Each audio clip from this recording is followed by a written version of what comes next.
Yeah, And tell me, point Frenchie, is, how it's not district. everyone is trying to. If you think somebody's Oh, going. sorry, did Pockets not get the sarcasm? Oh no, I If got the everybody's. sarcasm. I'll be sarcastic about his. Never shut up. You've been But how is it an insult this against entire MLK? time, Pockets. Everybody, you want to talk. Do you know you're doing it? Why do you think it's an insult against MLK? You gonna yell in Frenchie or just me? He didn't have to talk. You did, and you have been this entire time. Absolutely. Sorry, Pockets. How is it? Nothing is being said. How is it an insult? How is it an insult against MLK? Oh no, you're right. The sarcasm of what did he have a drawing? My bad. I'll take the sarcasm. No, but how is it an insult? Like what is the insult? No, sarcasm isn't an insult. It's all respect. Sarcasm, yeah. No, but I wasn't sarcastic against MLK. Oh, okay.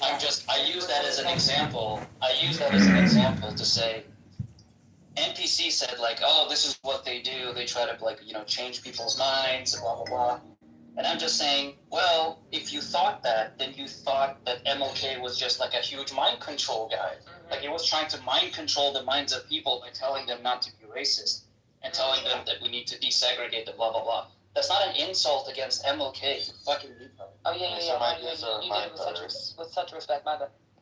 Yeah, we all understood. The disrespect wasn't against MLK. The disrespect was the mockery against his NPC's position, using MLK.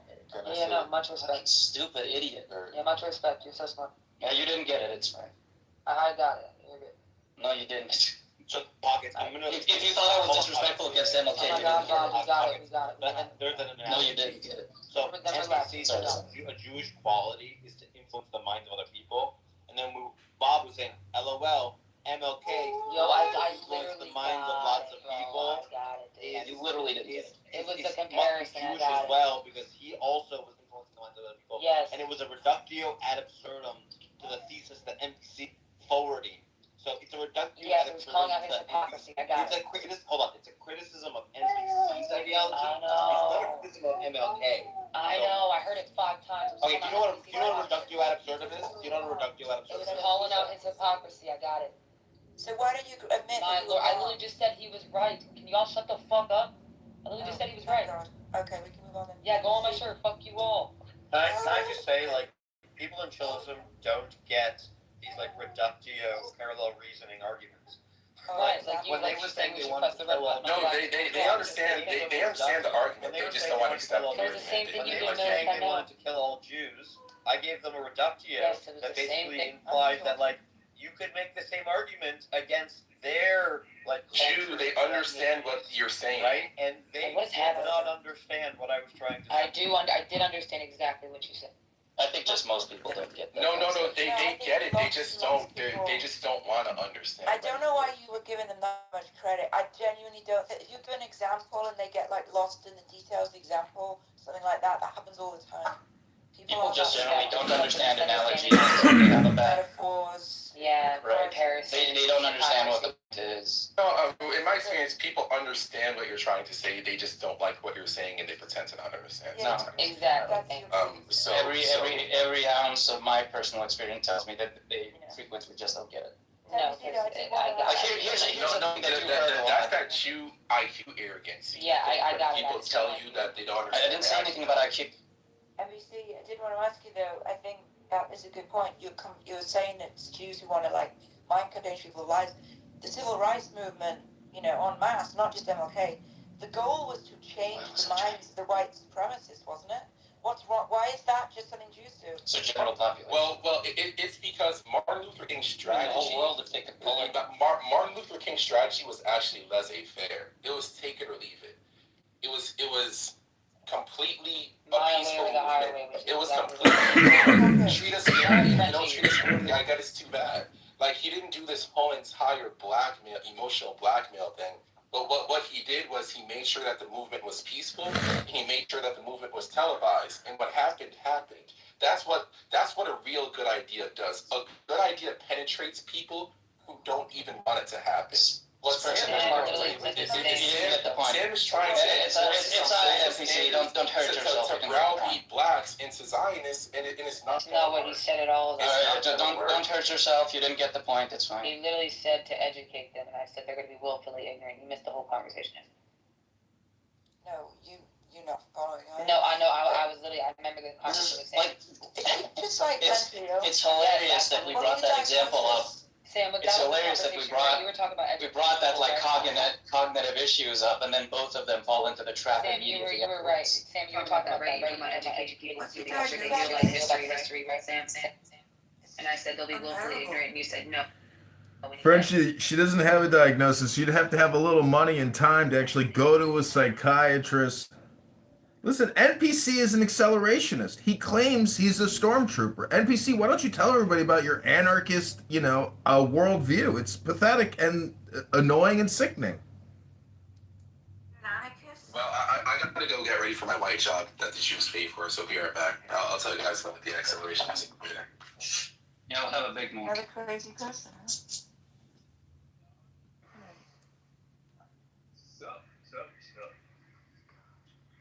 What a weird collection of people today.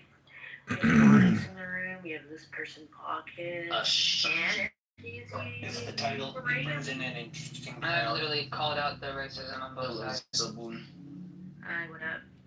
Pockets has been a good person. She's been saying all the right opinions. Literally, and I'm still, it's whatever, though. Just whatever. Haters going. And then you're all talking over each other. It sounds so intellectual. Absolutely. Well, this is how you actually make black people less racist, which is just letting them talk it out of their system. Because progressive taxation and community representation is a scam and a fraud. Black slave reparations is a fraud. It's a scam. And anyone who thinks otherwise is just a low IQ propagandist. That was definitely a coherent point you just made. Thought this guy was going to work. Yeah, we'll see you on your YouTube. Another guy. Really great. It's Sometimes another you guy. have to like Sorry. mute your mic while somebody else is speaking. I just heard three. That was a good one. What's happening? It's so funny that I never bring up Alistair up on stage, and then I give him one chance to say on stage once, and then he's like says some dumbest shit ever. And it's like, I mean, he's a troll, right? Like literally just a Alistair troll. had one shot, one opportunity. Palms are sweaty, knees weak, arms are heavy. See you later. Sam, maybe you should actually make another rap song. Oh, I should make a rap song about that, but then I'll do one more. Cultural I'll appropriation. do one more. Yo, I'm not gonna lie, Sam can freestyle. But that young blood can freestyle. I'm not gonna. He's talented. Yes, brother. But you gotta do it with a Nigerian accent, Sam. This time. I feel like when I do a Nigerian accent, it also just kind of sounds Jamaican, and I can't distinguish different black people accents, and it kind of sucks. You know what I mean? Like, Oh, Different black people accents, I that's see it. Oh, You all sound the same to me. You racist asshole. You guys know there's like one or two. why are you gay? Wait, can we have Zeleny do an American accent? Yeah, that's good. I'm not about to do those things. Okay. Wait, Sam, can you do a Jewish accent? Oh, what do you mean? You want a Jewish accent? Oh boy, my soup is still hot, too. 13, that would work for a good character. My buffalo! My buffalo!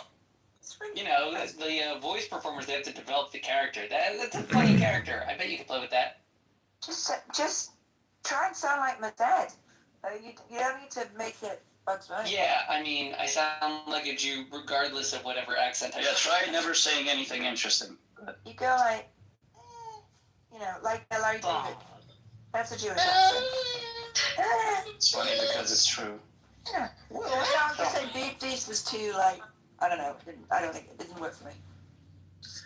Personally, I think Mark's Jewish accent is the least Jewish of everyone. So, there. Jewish accent? I want to tell you guys. Not Jewish at all, Mark. devoid of Judaism. You mean the guy who talks like this? Yeah, you're right. They're not very Jewish. Yeah, guys, yes, hello.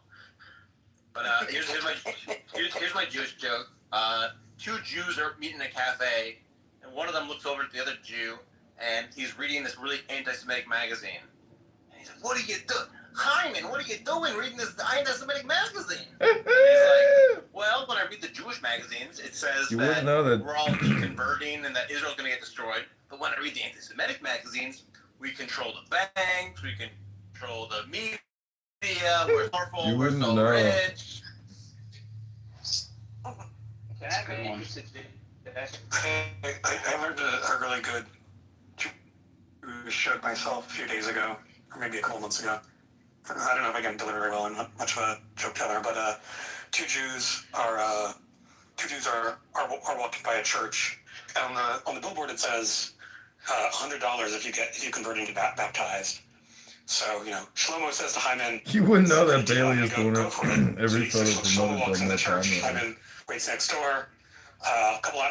Waits around a couple hours later.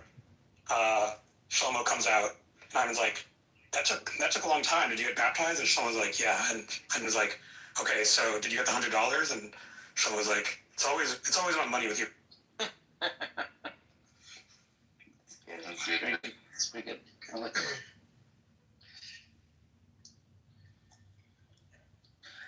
Mark, you heard this new idea that Hitler liked black people and was trying to save the true Jews from the fake white Jews? I heard a better theory from one of these people that actually Hitler recognized black people and Africans as like domestic. Is that why he hated them, or is it like? No. According to this apocryphal telling, he's actually like extremely pro-black.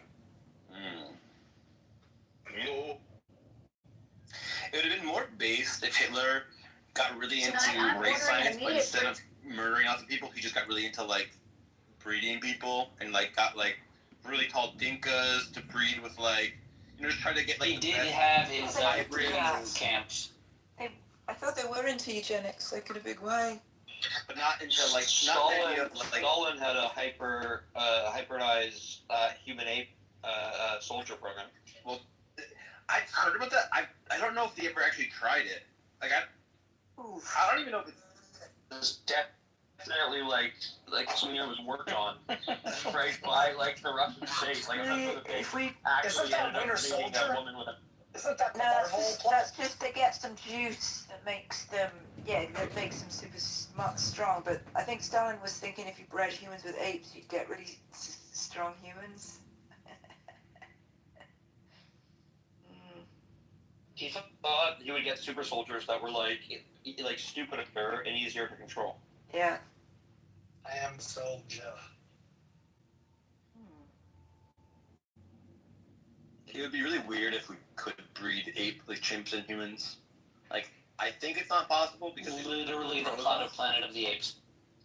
Well, aren't they just pure apes?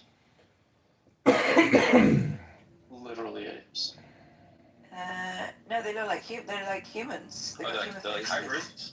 Didn't the Soviets try to do this? Maybe someone said this earlier. Yeah. But I don't know if they ever actually tried it, and I don't. I just said that, Mark. You fucking idiot. Oh, I wasn't listening. Sorry. Someone tried it, but we don't know the results. It was the Humanity Project. I'm pretty sure it failed.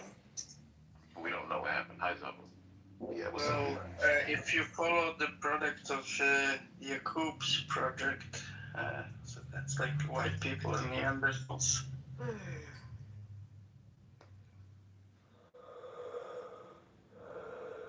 Don't She try. birthday So jacket. long. Oh my god. We've changed it already. Anyway, your previous conversation I think was good because I see on here, and not just but also other social media and black spaces are people communicating with black people, and they're using that bit of anti-whiteism or whatever to like breed anti-Americans, more anti-American sentiment. I think that that the Americans need to American based. What were you saying, Zabu? I wish I could give birth to cats. Have you seen the? That's a weird thing to say. I've seen the A movie. big problem that we suffer from is it's like we don't see ourselves as Americans. We see ourselves as Black Americans. I think Black Americans need to see themselves as Americans. But Yeah. I want to have Jellicle cats, you know, from like the musical Cats. Oh yeah. Those are literally the most annoying cats you could think of. There was a famous 18th century female charlatan who claimed that she could give birth to rabbits. So you might look. And she like fooled a bunch of doctors into affirming it. That's actually that's a pretty sick con. Also, Hills, did you catch that? He made reference to cats. Wait, You know, we we think think this is that's 18th cats. century or 19th century? What? 1800s or 19th century? 18th century. 18th century, so 1700s. Yeah. Okay, it's Mary Toft is her name. And Melith wasn't like, oh, I'm gonna catch him on it. No, I was actually genuinely asking. Controversy. 18th century, so you're in the 1700s. She was subject to considerable controversy when she tricked doctors into believing that she'd given birth to rabbits. Oh my goodness, this is great. I love it. I wonder why we don't release more rabbits into the wild. I feel like There's plenty. Don't want rabbits around. There's plenty of them, I feel like. I don't know. Similar to the kind of fast one that Mary tried to pull. You know what I want to do? I want to import a bunch of raccoons from America to Slovenia, where I currently live. Yeah, we don't tinker enough with the wildlife. The local ecosystem, the flora and fauna would benefit from raccoons, I think. How do you like Slovenia? It's literally awesome. Literally awesome. It's amazing. Yeah, I mean, it's right there at the Mediterranean, and now it's probably the best time of year, right? How do you get by not speaking Slovenian? Well, you can use ChatGPT to just translate any word into Slovenian, so I had to, like, sometimes I've had to be like, how do I say, type in ChatGPT, how do I say sun-dried tomatoes? How do I say fucking, you know, like, etc. I'm shocked that you would have to ask, how nice is Slovenia? Like, it's like, you know, everyone knows that Slovenia is the place to go, right? Like, it's the most amazing place. Mm. Yeah, Why did you move to Slovenia? Did you move there for a person, or you just picked it? It's complicated, but Okay. Is it a woman? We got our It's a woman. Okay, got it. That's fine. Say no more. That's good. Say no more. Yeah, that's great. Hey, good morning. I've never been to Slovenia. Harsh. I'm gonna walk by the Adriatic today. It's gonna be awesome. I'm gonna skip stones. Beautiful sea. We're all Americans, that's the sea between Italy and the Balkans. Oh. It's like the Gulf of Mexico, but it's better. Who gives a fuck where these things are? How come you don't want to agree? I realized after I said what I said that you guys probably don't, like, you're not getting a visual because you're so what's the Balkans? You neither know. Exactly. I was like, I wasn't actually specifying something you could visualize, so never mind. Where is that in relation to the boot? The boot is Italy, so it's right in Italy. Well done, Benoni. It's a boot. It's very good. So a lot of people know that it looks like a boot, but they don't know that Slovenia looks like a chicken. And that I have recently had a Slovenian man explain where a thing was, and where on the chicken it is. Which is pretty.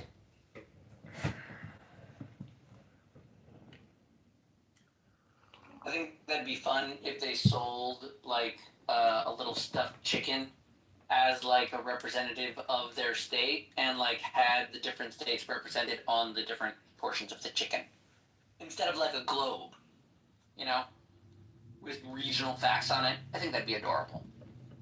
Yeah, that would be cute. I have a problem with chickens. I find them to be a little bit too cocky. Sorry, guys. Don't be jealous.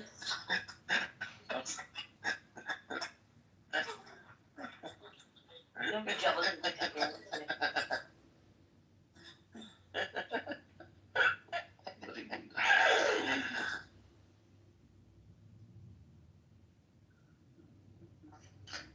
I'm going to Austria this weekend. Does anyone know any Austrians that I should meet up with? Yeah, actually, Sam. Where in Austria are you going? Sorry, Vienna. Yeah. Oh, base! I was there last year. I've been there a million times. Okay, Sam, This there's is my a guy in favorite this city app. in the world. There's a guy in this app. He's been here for years. Frank. He lives, I believe, in Vienna, in Austria, or like near there. You should go hook up with him. If you hurt yourself, my aunt has a clinic there. I'm sure she'll. That's cool. Like, see that right up. Oh, Haiti, you don't like Frank? Oh, he's one of those middle-aged white guys who gets like, if you like push back, they get incredibly angry, like, how dare you? And there's so many. You should see the Donau tour. You should see their park. You should see Schönbrunn, the castle. It's actually amazing. It's like this mini Versailles. Sam. The inner city is gorgeous. You just like walk around there. I mean, I managed to find some Jewish people to the whatever they have, the museum or they go to the synagogue, Jewish quarter. Ja, Naturhistorische Kunstmuseum. Sam, I have a question. Did any of your ancestors live in Austria before World War II? I think they're Polish. Yeah, but some of the Poles ended up in Austria. I just don't know. Yeah, I don't know either. Okay. I know that my grandmother on a couple of sides were in Vienna. You should go to Spanish. I connected it. I connected it all. Oh, it's all coming together. You should go to the Spanish writing school. Very well-renowned school in Vienna. I know this one young up and coming. They have Lipizzaner horses, and Lipizzaner horses are from Slovenia. Enabled by the So, government to allow this massive literally the amount of horseshoe theory. taxpayer Oh, I'm money to be kidding. funneled into nonprofits and NGOs. So a good-sized portion of that goes back into the election coffers to keep these people getting elected again, while these individuals, corporations, and nonprofits talked about that. raise It's like millions and millions and millions of dollars yeah, every year. exactly. Yeah. Denzel and Gene Hackman have that conversation. Pop is fucking on it. That's very good. Yeah. That's right. That's right. They're from Portugal. But that was a Lusitania, not the Lipizzaner. Yeah, Gene Hackman was great. It's sad that he fucking died. It was amazing. Yeah, that was sad. Quite sad. It was a pretty cool. Anyway, I'm stoked for you, Sam. I'm super jelly. Maze. Oh yeah, hanging out in Vienna is awesome. I've never been, but it's on my list. Whereabouts are you staying? My partner has a friend that's just letting us stay with them. It's pretty nice. That's free. Nice. Very good.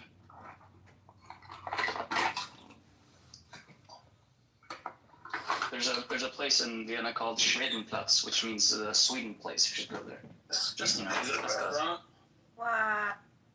For spring break, and we're just walking around the beach, and someone goes, "Hey, aren't you, blank's son?" And I go, "Who?" And I turn around, and it was some woman who knew my mom, and she was like, I've seen photos of you on Facebook or whatever." And I was like, "Oh, that's crazy. That's scary, actually." Just, literally in a random state, on a random beach. And I was like, yeah, I will send you a photo of that guy. But in that photo, that you don't look alike. But hold on. And what's funny, I'll ask my mom about that. I'll be like, I told her when I was like, hey, so and so, I met so and so at the beach. She's like, I don't know who that woman is. Yeah. She's like, I don't know who you're talking about. You zoom in on the face. I'm sorry, it's a photo where he flips off, but he kind of has like similar facial features. So this person is half Dutch, half Portuguese. I guess kinda. Yeah, right? Not really though. No, not really, in a little bit. The nose. Because my brother his hair is super light. Yeah, I'm not talking about the colors. You look at the features. I told you. I did. Oh, what's up, John Kitover? I brought him. Hello? I'm talking about Talmud. Do you know anything about the Talmud? I've never bought the Talmud or tried to read it, but I've bought many Jewish books. I've read many Jewish books, and they're all pretty smart. Books are smart. They got a lot, because when you produce a book, the book publisher doesn't want to waste time putting together a bad book. By the way. Well, I do actually have a copy of that, and when I read it, I laugh because you have to realized that Hitler didn't actually write it. It's a ghost book, and the government purchased millions and millions of copies. That's actually how Hitler was able to siphon a lot of money out of the German government, was through that stupid book. And if you read the book, it's really not that good. Um, It really isn't, is it? no, it's not a very good book in terms of like political theory and whatever it is. Again, it's just a hardcore propaganda book. It's basically a collectible at this point. It's not. You just told me that books are smart. Now you're saying a book isn't smart. That's what I'm saying. When you read Jewish books, you're like, oh, these people took a lot of time and effort to create this. But when you read Mein Kampf, you're like, oh, this sucks. This is like basically a gossip magazine. Gossip magazine. Yeah, that's basically what Mein Kampf is. I think the smartest Jewish book Gossip magazine is funny as hell. I think the smartest Jewish book I've ever read, Alistair, is Playboy magazine issue number 35. Oh, crazy. Did you ever read Playboy magazine issue number 35, Alistair? Is it from 1982? Because I have the whole 1982 Playboy collection. You get the catalog. Yeah, I was born in 82, so I was like, you know what? I want to own Playboy and Penthouse 1982 the whole year. You wanted to know what your father was giving to when he had you. Ew, shut the fuck up. Ew. Men are fucking... I did find it really interesting. They said, I'm going to take my birth over the Playboy magazine that I'm going to buy. You know, it's Why interesting. your birth year? Why not like the year you turned 18? I don't know. But the girls back then were better. I just figured it'd be cool to have the 82 collection. But if you look at the magazines, it's really an education in advertising, because the whole magazine is basically ads. And it's interesting because those ads are still technically being used every day today. They're evergreen. Nothing has changed. Everything that's being advertised in the 80s is still being advertised today in the same way, with, slight modifications. I forget what story it was, but there's some famous, like, investigative journalism that happened, and it was published in a Playboy. Mm-hmm. I forget what story it was. Was it like it's a famous story. Nixon? I'm not to look it up. But I forget what it was, but it was like a story that like no other publisher wanted, and Playboy magazine was like, we'll publish it in one of our Playboys, which is very funny because like think about like you're just like sitting there, you want to look at really beautiful women, and then all of a sudden you're reading about some investigative. There's a lot of alt-right content and alt-left content in there. They definitely, Alan Watts is in there, Andy Warhol's in there. That's what's cool about Playboy, is because it was almost like a trick. Like, you think just looking at naked girls, Yeah. and then this dude just published one of the craziest authors you can find. Magazines were once great. They're no longer great. That era of magazines. I remember can I be honest, I think the last time I opened up a magazine was probably like years ago when I was getting a haircut. I think that was the last time I opened up a magazine. That's how big the advertising industry is. Well, if you've never worked professionally in advertising, you have absolutely no concept about how much money is spent daily trying to gather attention in the attention economy. I remember, listen, there was a moment during COVID where I did have I don't like talking about this because I have to delete everything since, and I hope that nothing comes to light, but I used to have a TikTok account. And my TikTok account did gain 30,000 followers, and I remember my first time receiving an email of someone wanting to advertise a product from me, and I said no, because I thought it was gay. Well, those are usually just But they scams. were willing to pay good money. What was your sex talk about? I'm not going to discuss it. It's been ended. It lasted around 8 months. It was fun. It was fun for 8 months. My wife was only mad about it because she's like, your full-time job could have been a social media influencer, but I said no. Because I thought it was gay. I felt like I was spending too much time trying to create content. Yeah. Well, a lot of those And emails, a lot of those emails to advertise on your profile channel are just fraud emails, scams, waste of time. So don't flatter yourself. I don't know. It was a real company, and they said that this is the campaign. They said I would have to make 4 posts, and of course, and I know that a lot of them don't pay, at the end of it all, right? But it was a real company, and like I believe they're still in business today. But they were like, Coulda, shoulda, woulda. You got it. But I was like, I'm not gonna do that. It's kind of dumb. Maybe it was your young boy energy. Yeah, young boy. At the time I was working on during COVID, I had moved back home with my parents, and I was working on their farm. And a lot of the content was farm-related content. A lot of baby sheep and baby goats and chickens. You were gonna advertise Mein Kampf on the TikTok. Yes, they were like, hey, we want you to advertise Mein Kampf 4 times, post about it 4 times in the course of 2 weeks, and we'll pay you. I think they offered me like $750. That's pretty good. I know. I was like, yeah, and I said no though. I was like, it wasn't that though. It was actually a dumber product than Mein Kampf. I would have done Mein Kampf. That would have been fun. Okay, I'm gonna ask Grok. But, what are the top 10 key extracts from Mein Kampf? There we go. And Grok's gonna be like, I have no access to that. Grok might What have Jewish it. overlords? Yeah, no, that's more of like a ChatGPT thing. So at this very moment, I am wearing what's called Loki, which is an AI wearable, which live streams, records, does AI respond. It's pretty amazing for $200, and it's pretty cool. So like you're all being recorded right now on an AI wearable.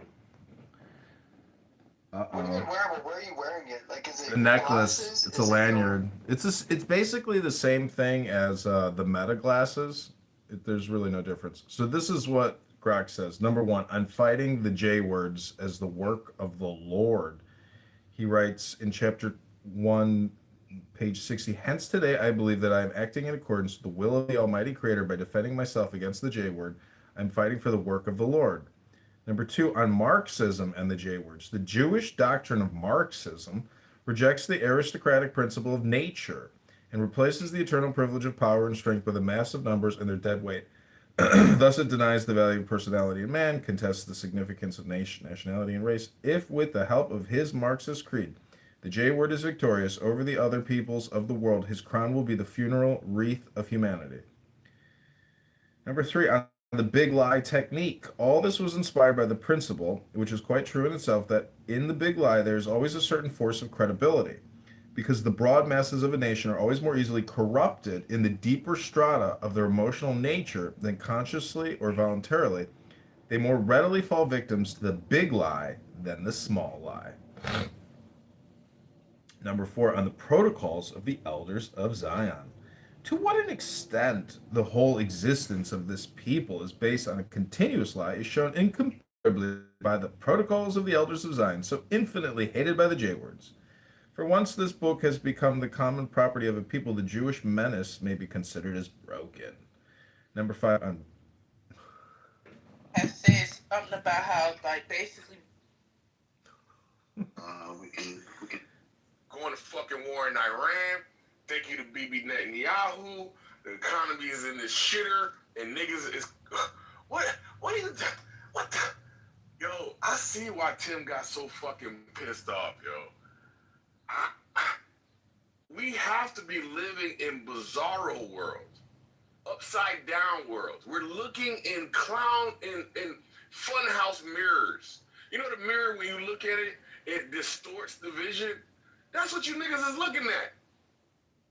All of y'all, how in the world do you support the worst president that has ever lived? Has there ever been a president with as many rape allegations, fucking felonies, with as much fucking pilfering?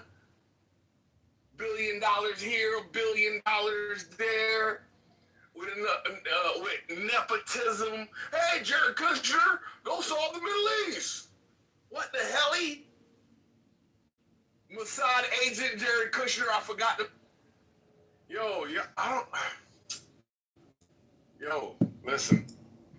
We are. You know how they say a chain is as good as it gets linked? Right now, the entire chain, or at least 50. So, for the great majority. Somebody boom chillism!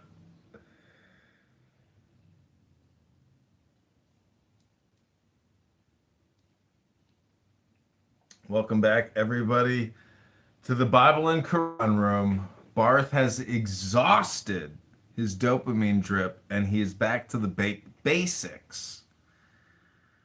So, here we are, one more day at a time in Barth's working career here on Clubhouse. Hand me that nail! Every room keeps ending! I am the destroyer of rooms. Finally, we get to a flat earth room.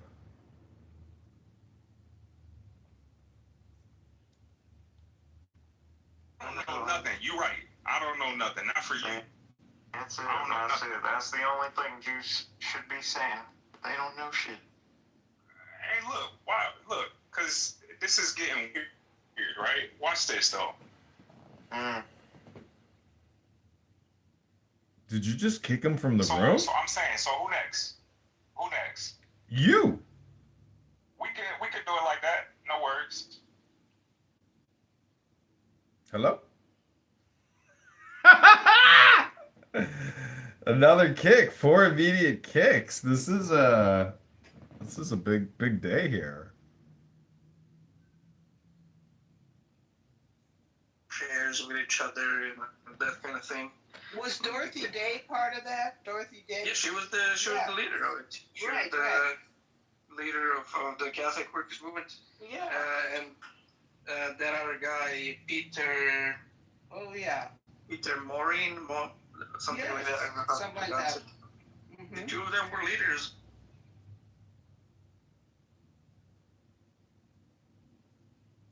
Slavery is going on right now in 2026.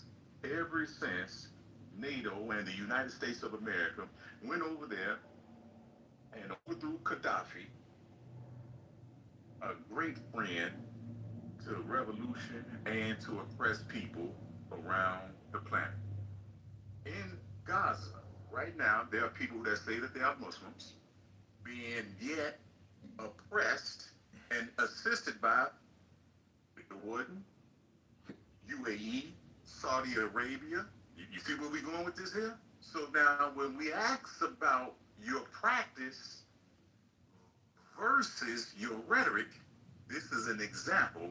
And since you got criticism for the Nation of Islam, hands down, outside of Malcolm X and Muhammad Ali and Louis Farrakhan, you don't show was none that speak truth to power, speak on behalf of the oppressed, even if they're not of our own tribe, though we do honor the Quran when it says to obey the ties of kin and kin. No, sir. We reject that concept that you have. It sounds like you might be one of them Blackistanis there. I think the brother got over there. Where they in Philadelphia? That's where you at, Brother Habib? You in Philadelphia? No, I'm in Buffalo, New York. But yeah, but that's funny. I like that. You say you might be one of them Blackistanis. Hello, moderators. I put a link in the chat to Mohammedan law, or the Islamic Constitution. It's a terrible code of laws, and it's basically gangsterism, mafiaism, and Muhammad was a fraud. So that's the problem with Islam.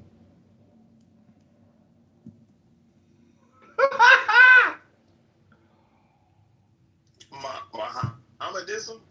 What?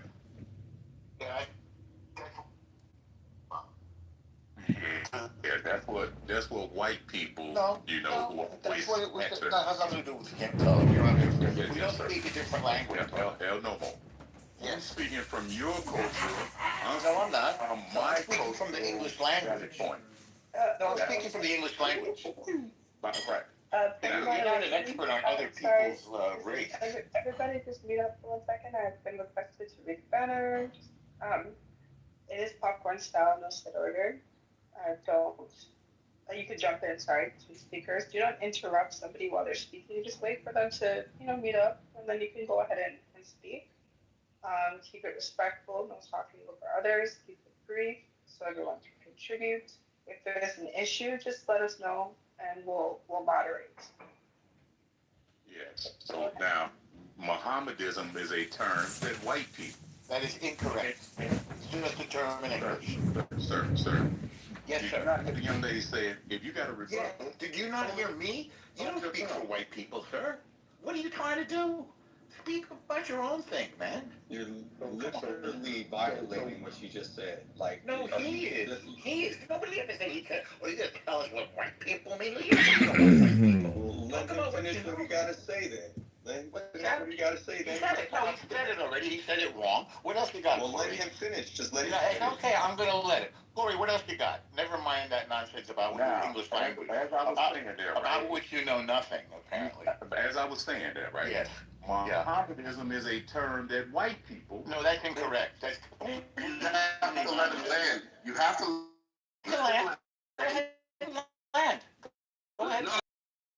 Let him land, and then when he's finished, you can. I understand your opinion. Go ahead, Corey. Listen, the sisters already gave us the. Okay, go ahead, Corey. I don't need to hear from you. Mute until he's finished. Go ahead, Corey. White people use the term Mohammedism. That's incorrect. Like to moderate, you need permission to drop people. What's your next idea, Corey? Has nothing to do with what color your skin is. This guy he wants to word police people. So, he needs to be muted, and he lacks discipline. Now, you need to tell the truth. You lack the truth, brother. Mohammedism is a term of slander that white people. Incorrect. It's not slander. Just because it's we were having a really great discourse before this. Yes, it's fine. Stop interrupting him. Let him go. Let him go. Listen, your Zionist ass don't dictate. Corey. Go ahead. Your Zionist ass don't dictate to me, nigga. Doesn't it? No, that's right. And whatever your ass doesn't dictate to the English language. Correct. So I'm not trying to dictate to you. Oh, well, no, you shut the fuck up, motherfucker. No, you gotta finish, and then you can start. Hey, that shit is an English term, ain't it? Has nothing to do with white folks. Bullshit. Islam. It's an English term, though. It's a term that they use to slander Islam. It's not slander. English comes from white people. It doesn't come from white people. It has to do with the Can you please mute up and let Corey finish, and then you can respond, please? Matter of fact, we have it in writing, so much so, this is what they said about when the Negroes was learning Islam and they was spread by it. They said that Mohammedism brings out the militant propensity of the Negro. Again, a term that they use to slander, white folks use to slander. These same people that are Shriners and Freemasons and so forth, which means that in secret, they study the Quran, which means that they are cognitive of the term Islam. Wrong. And Martin Luther King was raised in a Freemasonic church. So does that make Martin Luther King a Freemason? The word Mohammedism has to do with the Prophet Muhammad, nothing more. White people, could you put them in the audience since they don't want to be civilized? Right. Can you please let him finish? I frankly thought he had. Keith Ellison, the first Muslim elected into Congress, wanted to swear in on the Quran instead of the Bible. And listen to the pushback. Hey, this is a Christian nation, thus and so forth. And when he shut them up with this. I want to swear in on Thomas Jefferson's Quran, which thus further gives evidence and proof that they know of the term Islam. Anytime when you refer to somebody other than how they refer to themselves, that is slander. And also nonsense. Also nonsense. As and he swearing on the Quran, by the way. as stated in this room, right? Elijah Muhammad rejected the term black Muslims. And I said, and El Nomo is in their character, the BHI, the Hebrew Israelites do not call themselves black Hebrew Israelites. They either say Hebrew Israelites or Israelites, and you cannot, around me and those who like me, slander them kinfolks of ours by calling them something that they don't refer to themselves as. That's not a slander. Is a term of slander by How is it slander? That did not want Slander is a false statement, sir. What is false about it? Islam, and they use slander and they use invalidation and interruption, COINTELPRO, but this dude is Mossad and he using Hasbara tactics. Right. Why don't you put a link in the chat? Slander is a false statement. What is false about the term Mohammedanism, please? What is false about it? Nothing. Just means followers of Muhammad. No, it has nothing to do with your race. You're very limited in your knowledge, sir. It implies that Islam is like Christianity and it's Muhammad centric instead of worshiping God. Doesn't imply that at all. After Christ, Islam is not named after Muhammad. No, nobody said that it was. I put a link in the chat for Mohammedan law, the Islamic Charter and Constitution of Medina, which is the underlying legal underpinnings of Islam. If you agree with those legal underpinnings, you would be considered a Mohammedan. And you believe that the messenger and the prophet of Allah, Muslim, Muhammad, peace be upon him, was a gangster. He was a fraud and a liar and a charlatan, and he created one of the world's biggest scam religions. And he created a set of laws known as the Constitution of Islam, written in Medina in 667. Look it up. I put the link in the chat. If you want justice, don't go to an Islamic court. You won't get it. By the way, if you're going to make outlandish and fallacious claims, you need to really come with evidence. You can't just sit here and spew all of this, so-called opinions or that you have about Islam and say, oh, this is truth, and have people try to convince what Islam says. No, like you're just like with anything else, you're going to have to present with proof and evidence. You can't just sit here making fallacious claims. I didn't make fallacious claims. And passing it off like put a link in the chat. Okay. How is it a scam? That's why they all hate Israel, because of their lies and their false claims and their victimization. This is part of it. You mean because of Islam's false claim? You're doing right now, what you're doing right now is another false claim. And what's the false claim? I want to hear the false claim. Dude, everything that you just said, everything that you just tried to say, we don't have to repeat that. We heard everything. Oh, you don't have to repeat it. Okay, so if you feel so strongly about what you said, then please provide the evidence for that. What is it that you heard me and say? I'm pretty sure there are some pretty knowledgeable people in there who could break it down for you and tell you instead of you just going off like what you believe as far as no, that's not. I don't think you heard what I said. Which is false. Right. I don't think you heard what I said. You're confusing me with somebody else. I said that Muhammad. Oh, no, I'm not at all. Okay.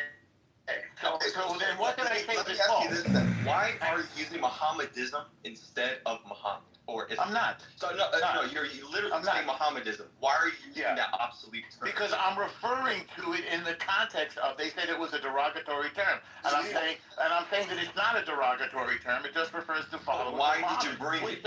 Why would you say Islam? I didn't bring it. Why did you say Islam instead of? I didn't. Because we're talking about the word Muhammad is not shown nowhere in history. I say Islam. Are you defining in history in Islam? Because I'm just Look up the origin of the word Mohammedanism. I did.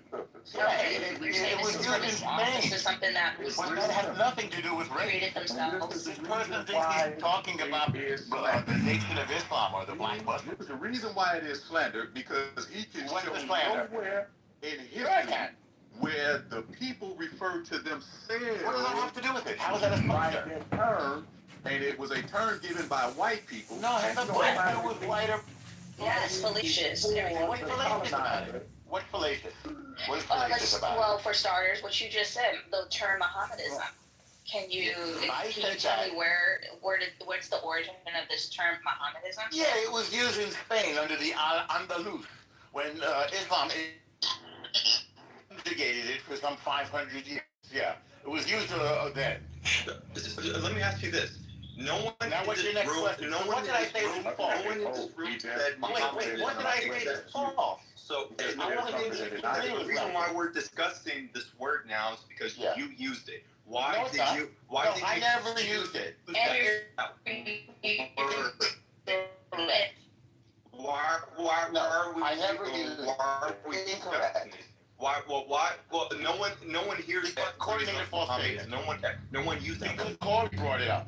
Because Corey said about 27 times in a row that it was a racist term. Why did and I pointed out that that's nonsense. It has nothing to do, and it's not a slander either. That's why I didn't bring it up. He did.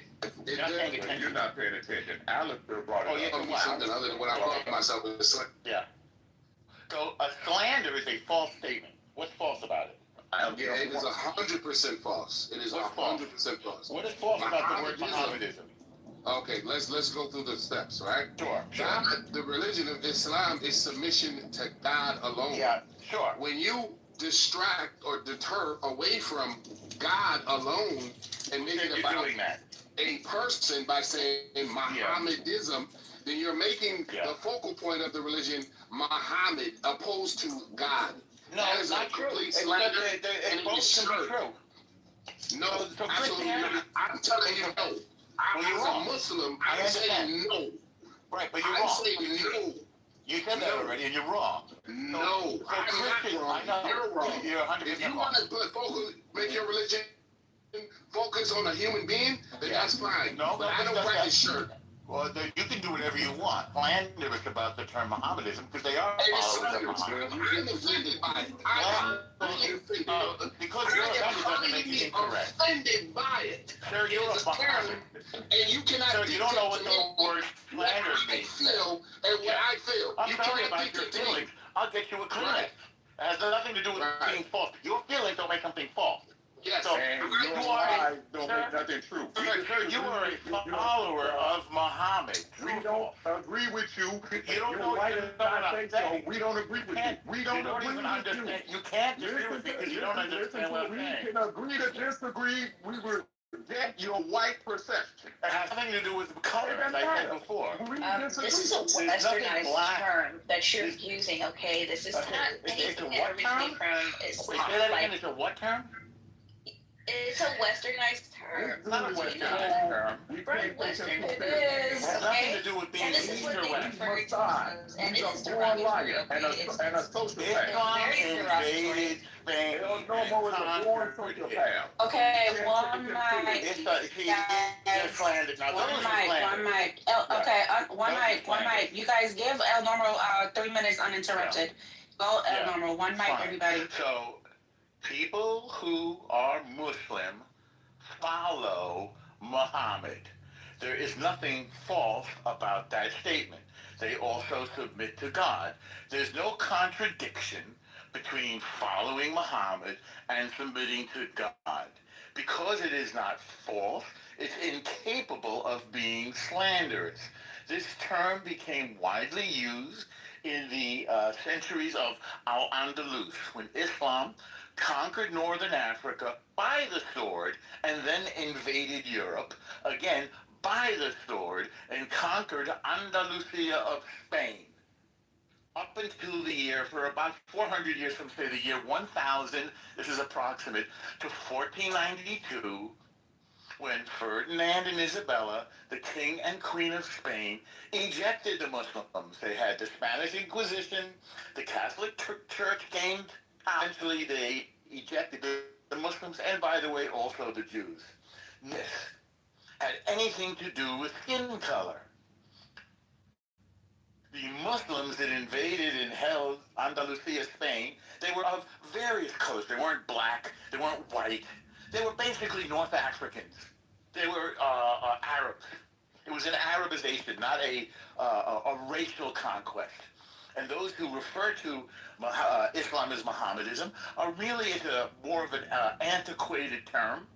The same way we don't call Jews Hebrews anymore. It's antiquated. Hebrew is the language. So we don't call Muslims Mohammedans anymore. But it was a widely used phrase. It's not slanderous. It's not offensive. It's not derogatory. It is offensive. It's nothing offensive. One night. It's nothing. Okay, you're gonna land. One night. You are followers of Muhammad. You are followers. One mic. Can you guys hear me? One mic. He has one cement. I'm in the. It's okay, we hear you fine. There is nothing negative about Muhammad, and there's nothing negative about Mohammedism. It happens not to be the use currently used today. Christians believe that Jesus Christ is God. So people who profess Christianity are not worshiping a man.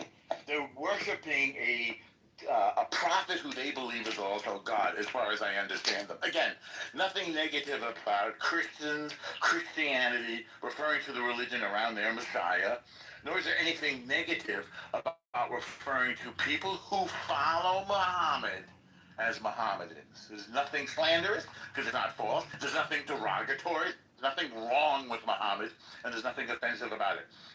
If your fifis get hurt, then go have a cookie or something, and you'll probably feel better. I'll take my 10 seconds later. Thank you. I'm gonna just respond. Okay. Is that Jackie? It is. Yes. Okay. I made you a mod. Right now, we're just gonna go. I'm gonna read the banner real quick. So. Right now is Q style. Mods will call speakers in order by profile pics on stage. 4 minutes per speaker to address the topic or comment on what they heard. One mic, no over talking, stay respectful and on topic. So I'll just start the queue. Yeah, I like a rebuttal. Then we'll continue. And then after that, Jackie, you can go ahead. So we'll start profile picture. Cameron, do you need to say something? If not, we'll go to Corey. If not, Alfonso, then O or Zero. If you don't mind, if I could respond just real briefly to Oh, sure. Go ahead. And then can you brief. can you pull to refresh when you're done, Jackie, and call them by name according to the profile pictures on the stage and give them like 3 to 4 minutes each to get a chance to speak? Is that okay? Sure. Okay, thank you. And then if you need a timer, I can go timer one of the. Okay. And I may have to, step back for a little bit too, because I'm handling some things in the background. But I just wanted to respond real briefly. That term, Mohammedanism that he's using, that he is right. Is it an antiquated term? It is outdated. So, I don't think that that's even accurate to even apply that term. That's not what Muslims refer to themselves to. So it is an outdated term historically. Yes, it was used. To refer to Islam, but Muslims themselves, they don't call their religion that, because Islam it's centered on worshiping God and God alone, right? Not Muhammad. Okay, Muhammad, yes, although they follow Muhammad because he is what they deem as being the last messenger, okay, but you would never hear a Muslim ever refer to themselves as Mohammedans, right, or whatever the term they use, right? It's always Muslim, okay. Not Mohammedans or anything like that. So just saying like Mohammedanism that comes from Islam, like really it's backwards. It's logically backwards. It's inaccurate. It's like confused, like a nickname, right? Outsiders like try to use to like actually like call a religion itself. Like he was saying, oh yeah, they call it even calling like Asian people, Oriental, things like that. It's offensive, right? Islam is a religion. It's not Mohammedanism. Why is that? Why is Oriental offensive? It's just an old term that people use. It's obviously offensive. It is logically backwards. Why? And it is derogatory, and that's not how you should refer to Muslims at all. Okay, it's just how to me it just sounds like it's ignorance. You must not be aware of Orientalism, because that has. I'm quite aware of Edward Said and Orientalism. Orientalism. I'm quite familiar with the term. Oriental has nothing to do with Oriental. So you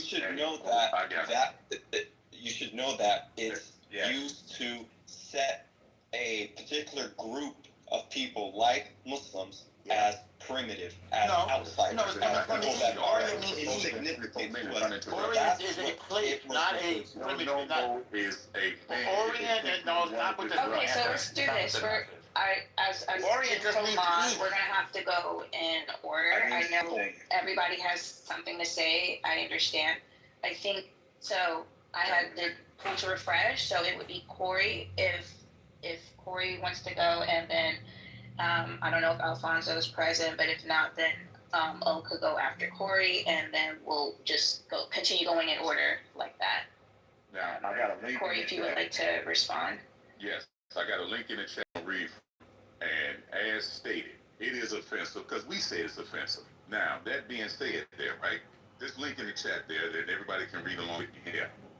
The term Mohammedism and its variant Mohammedanism emerged in Western literature around the 16th and 17th century, as I said, white people, with earlier white people.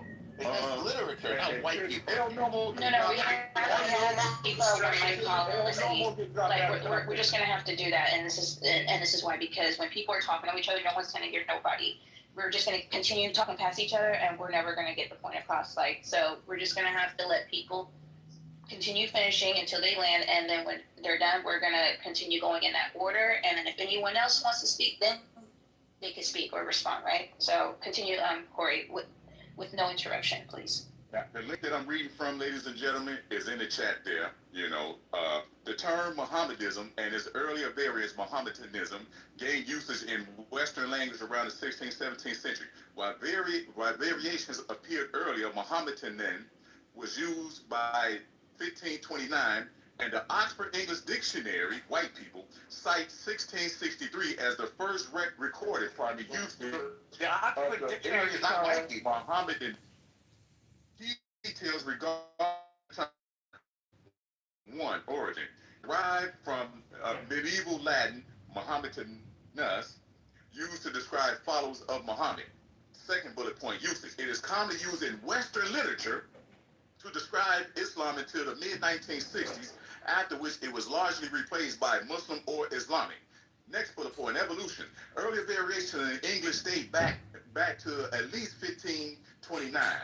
Next bullet point, context. The term is generally considered archaic or offensive, as it implies Muslims worship Muhammad rather than the religion of Islam, because Muslims also follow Jesus. Moses. No, they don't follow Jesus. They consider Jesus a prophet. No, it's another thing false. What is wrong with this devil? More slander. What is wrong with this devil? Normal, you're gonna have to put a lid on it. If you interrupt one more time, I'm gonna have to release the audience. Do we have to listen to this devil talk his lies? That's your last warning. Okay, we have to listen to this devil talk his lies? Okay. Now, as stated there, anytime you refer to people other than how they refer to themselves. Matter of fact, the Holy Quran says a nickname after faith is evil. Is that the 47th surah there, brother Habib? There, I think that's what Islam teaches. That to give somebody a nickname is an act of evil, and Muhammad. Well, Corey, guess what? I'm the new Muhammad and the new prophet. I'm the new messenger of Allah. And if anyone here needs anything, if you have any problems, gave that term as a form of mockery, and in Islam, praise. We make no distinctions between the prophets. Big on all of it is the truth from their Lord. And so thus, Muhammad, Moses, Jesus, or any of the other prophets are also acknowledged in the Quran, and their wisdom is considered revelation from the creator of the heavens and the earth, and thus we don't follow no man, we follow righteous conduct as given through men, call them prophets or messengers, which, different variations of that, both male and female prophets and messengers, and thus we follow a standard of righteousness. If the example comes through Muhammad, Moses, Jesus, or somebody else, so be it.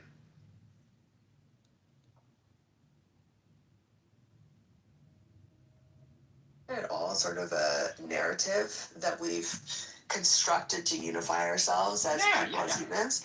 So couldn't you say that's true of every group of people, regardless of like you're gonna see that in every group of people. So I don't know if that's like a grand unifying narrative. Yeah. Yeah. Well, whenever you tell a story, you focus on certain parts of the story and not the other parts of the story. And so, like the American myth of like we fought against kings in order to get our freedom. That's like a really positive part because it encourages us to like not concentrate power and to have more freedoms. Whereas if your foundational myth is an ethnic grievance or some other ethnicity wronged you, well, you're gonna spiral into racism. Kind of the Palestinians, right? And this applies to the Palestinians as well, yeah. Yeah. Do you think that the education system and sort of overall society has anything to do with exasperating or harboring these feelings? Of course, but at the end of the day, it's ultimately mystical. Like it's just gonna have to be something religious. Like it's just, like even when they live in the most probably prosperous time with the most opportunity available, sometimes grievances are still invented. Even if sometimes they're legitimate, sometimes they're also invented. So it needs to be like something fundamental, like a genuine religious movement. So, sorry, Mark. Go ahead. Black Hebrew Israelitism. That's exactly what I was thinking. That's what they're doing. That's what they're doing. No, it's true. That's what they're trying to do. They're trying to find a new foundation of it. Black Hebrew Israelism, we are true Native Americans, like stuff like that. Like they're trying to find a new founding that is less, at least in their mind, shameful. Which I don't think the slavery is necessarily shameful. It's just how it came about, right? But they're trying to find something new so that they can kind of springboard off of that. Same with the whole Nation of Islam thing, right? Like realistically, that was part of that too. What were you saying, Mark? Dramatically overestimate the effect of the U.S. or whatever education system on propagating this or that perceived cultural pathology. I mean, maybe that was the case decades ago, but I think at this point, children learn all of their political culture primarily from the internet. It doesn't really matter what a bunch of incredibly uncool teachers that they don't like spoon feed them. I think maybe that's right, but I also think that I see what you're saying, but I want to push back and say that if your entire history that you understand of the world is that white people have wronged you, and you just treat that as that's the main thing you need to know from history, it's gonna shape what shit you read on the internet. But I mean, I don't know. I mean, I don't think 2 units of this or that historical grievance in school, experiencing that or not experiencing that, is going to compare. Agreed. That your teacher's just sort of going through perfunctorily. I don't think that's going to compare with your favorite, people on TikTok just talking about it nonstop for not just a unit or two, but all day, every day, for years and years. No, I get what Mark is saying, but it also kind of assumes that they have a curiosity in some way to explore, more things, which many people do, of course. But at the same time, if your parents also are feeding you a bunch of fucking prompts at home, being yeah, fucking watch out for the cops, they're gonna shoot you when you go to school. It's okay, so they're already preloaded with a bunch of assumptions. But that has happened. So yeah, of course, yeah, it's not taken out of nothing, but it's I think you get the framework, and then it's up to you to kind of venture out of that framework if you want to, I guess. But I think Mark is correct in the fact that I think even we've all experienced professors that weren't maybe the best, right? So I think it's well within our kind of rights, or for lack of a better word, to kind of question them, either actively or behind their backs. I have a kind of pessimistic view of human nature, where I think that having a sense of grievance towards other groups is sort of the default low entropy state of affairs, and you need to invest a huge amount of work to undo that and to maintain that. And if you don't do that, then it's just expected by one vector or another, the grievance will just creep back in. Yeah, I think that's right. Kudzu or something. 50-50. I think that's probably right. I think that a lot of work can be done by white people into shame. That might be it. That might have happened. plus or minus a couple things in there. But I never spent a lot of time with him, but according to Sam and others, his scholarship is very weak. It's like, putting stuff, instead of putting stuff in an academic journal, it's like a trade journal or something else, something that's not as bona fide, as it were.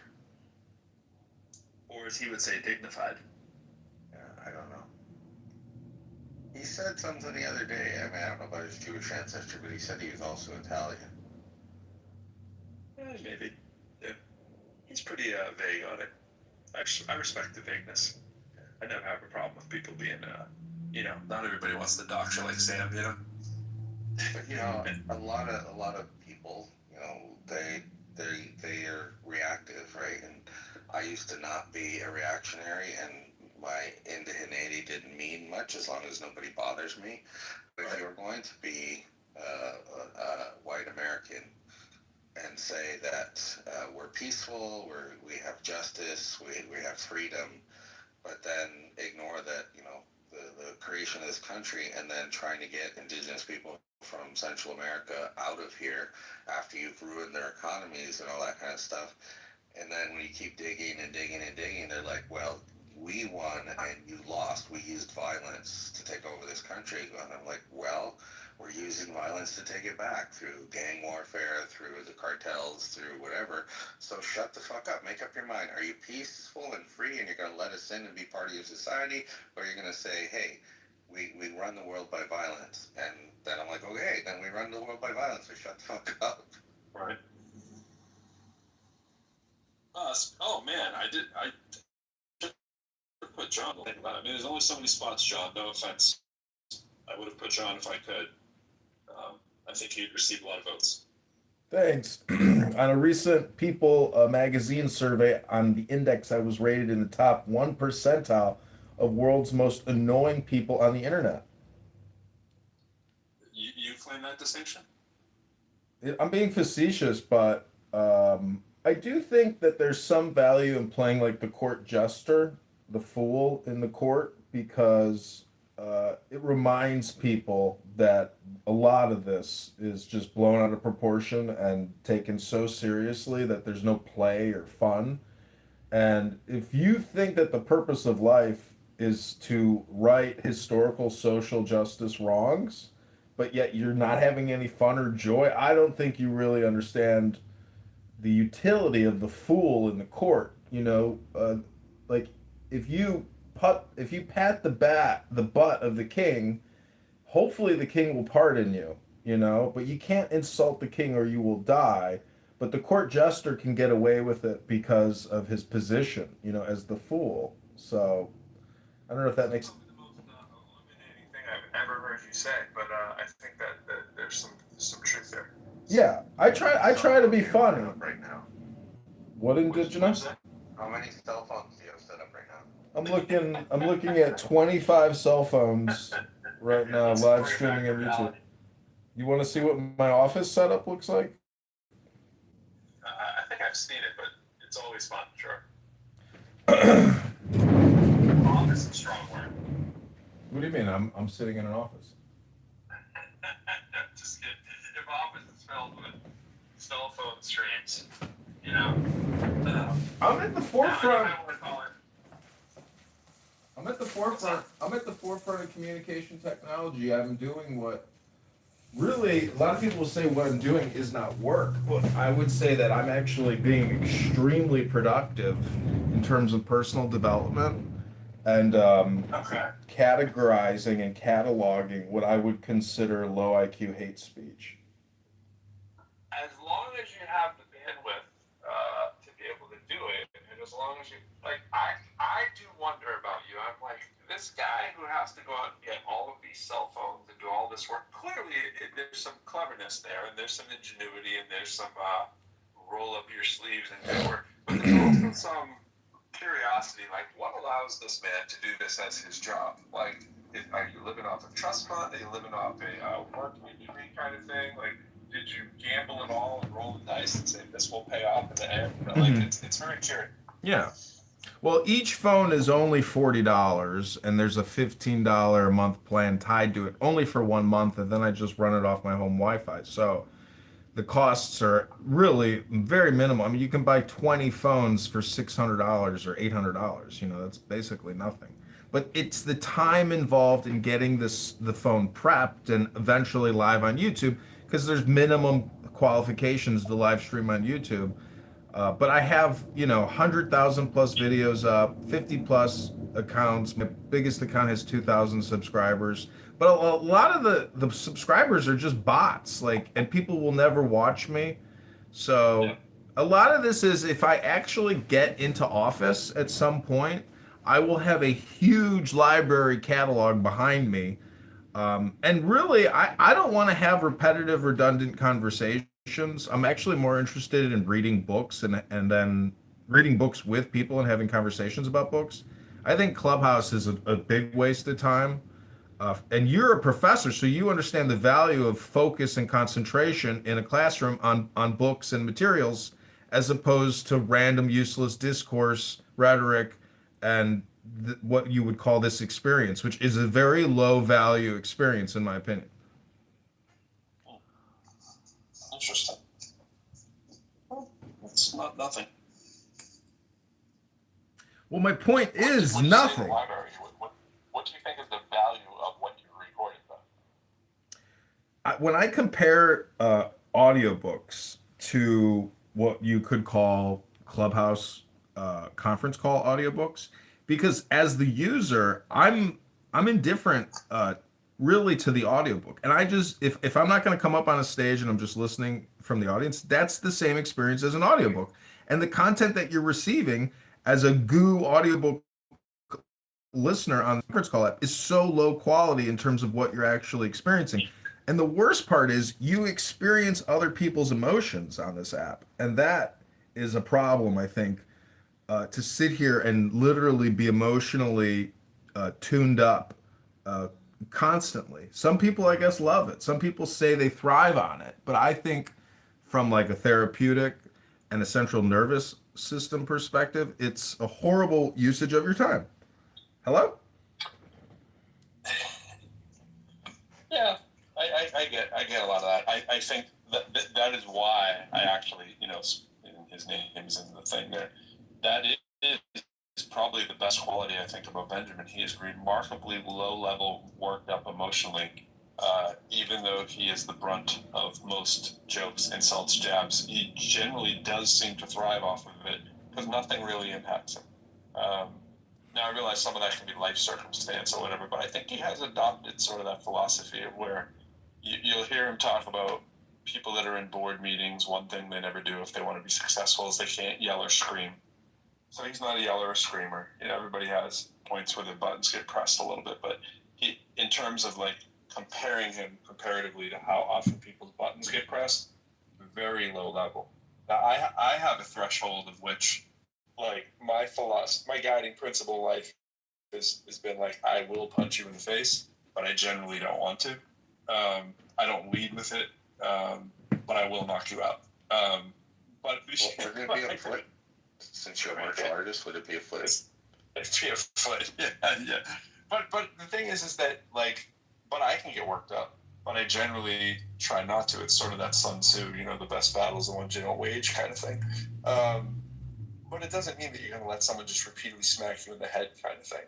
I take it back to other sports too. Like, I was talking to my son about basketball this morning. I was watching him play last night, and it's just like he's very passive, like kind of, if the guy pushes me out of the way, okay. I'm like, throw that dude out of the way, bro. If you're in the paint, you got to box that dude out. Like your mom's life depends on it, bro. Like, just, you got to want that. Have you been in the room when I've driven Benjamin out? Oh, that's wonderful. That's wonderful. He likes to talk about race, and he likes to talk about elitism in academia, but he does not like to talk about class. As soon as you talk about his class, then he leaves. Well, that move indirectly. He loves to talk about class if it's deferred and not about race, because he thinks race isn't real and class is the real argument. That movie. See, Pro, you have a potential for violence. And have you ever seen that movie, A History of Violence? Yes. What I'm trying to tell you is that your potential for violence is very brutish and thuggish. You know, I'm a former United States military officer, and even if you look at like the mafia, they don't just throw blows. They get a contract and a confirmation from leadership that the assassination is to take place. So, you know, your approach to violence is very juvenile and pedestrian. It's just my opinion. Wow, you don't know pro at all. If you knew pro, you know how wrong that statement is.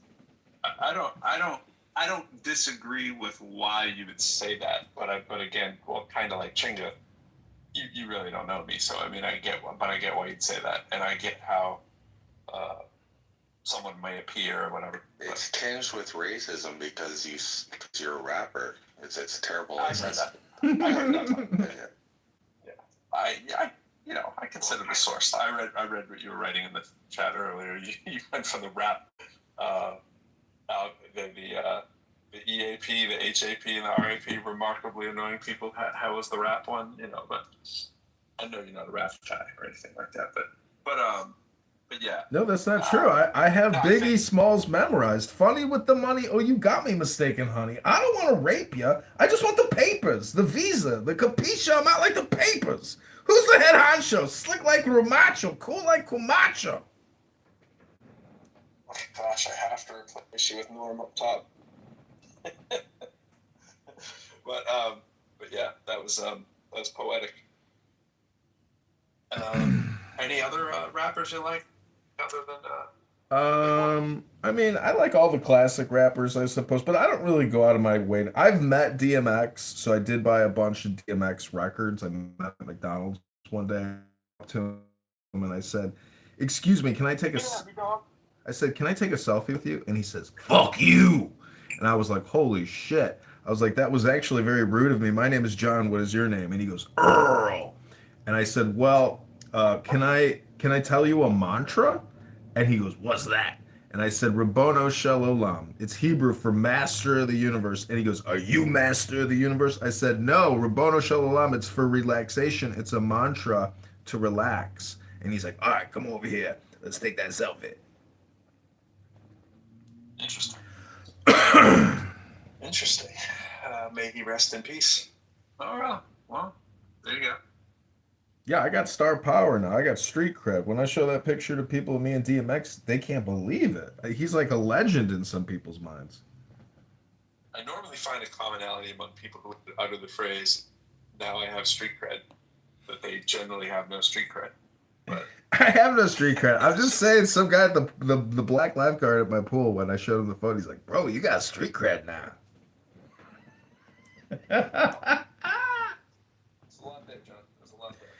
This is all part of my routine known as How to Be a Highly Annoying Person. It's a comedy show I've put together where I actually, I go on stage and I actually just turn on Clubhouse and I try to be as annoying as possible. And the audience at the comedy shows love it. I would love to be in attendance for one of those. It's like Kill Tony, basically. That would be a night on the town. But watch you do stand up. I think Benjamin could stand up very well. Pretty sure he could. Everybody could stand up if they wanted to, but he does have good timing, which is why I tolerate him so much. Yeah, stand up comedy. Question. Do you, because of your libertarian beliefs, do you buy the anonymous whatever that Clubhouse offers, or do you just keep changing? No, I have Anon. With all different phones. I have Anon on one new phone. I usually have one new phone always running on Anon. Be just out of convenience, You got it. You got it. If you get kicked, you got to have the Anon capability. Yeah, what's amazing though is like people just move on with the conversation, and it's so amazing how like if you think you're like so self-important, let's say you're a solipsist or something, the disappointment of a solipsist upon revelation of his, or declaration of his solipsist, it's just like the effect is just not there. It's like imagine being Muhammad or Jesus, walking around town and declaring that you're the new greatest thing, and the response is very lukewarm. Like, how do you respond to that if you are so special and so unique and important and trying to help other people? I'm just saying that like the bodhisattva who comes back to help the people that haven't gotten to nirvana yet is generally disappointed in the quality of candidates.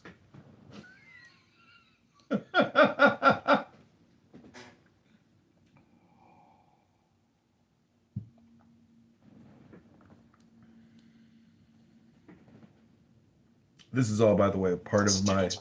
This is all the part of my most annoying, people content. Like, you know who Gilbert Godfrey is, right? Like, I have realized that essentially Gilbert Godfrey. Yeah, him and Al Pacino, technically, or even Sam Kinison, their whole shtick is to be, kind of monotone and low, and then just peak and trough, peak with screaming, and then they go back to the lower vibration, and then they come back up to the scream, and then they go back to the lower. That's their cycle of success. So they flare your dopamine with the screaming and then bring you back to set you back up, only to scream again. Like that is the sound pattern of a lot of successful people. Interesting.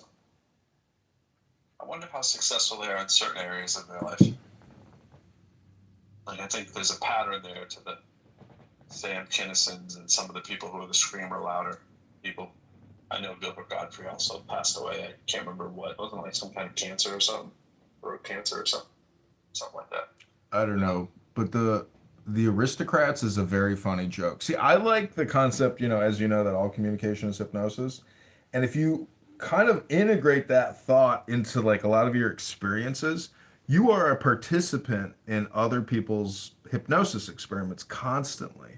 Every room on this app, every time you put on a record, like you are essentially allowing this vibration to focus your concentration on it, if you willingly want to sit there and concentrate on it. So, let's do some.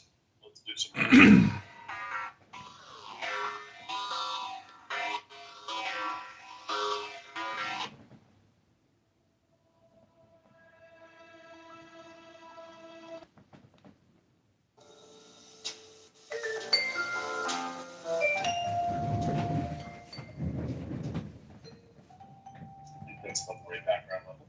I think it always sounds a little louder to you guys. To me, that's really something. That's probably a little irritating.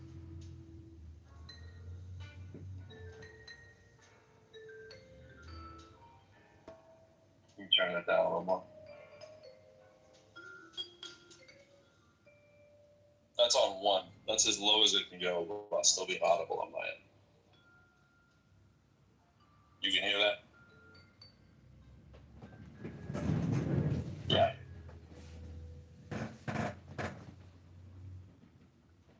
What's up, Al? I'm okay with being part of other people's hypnosis.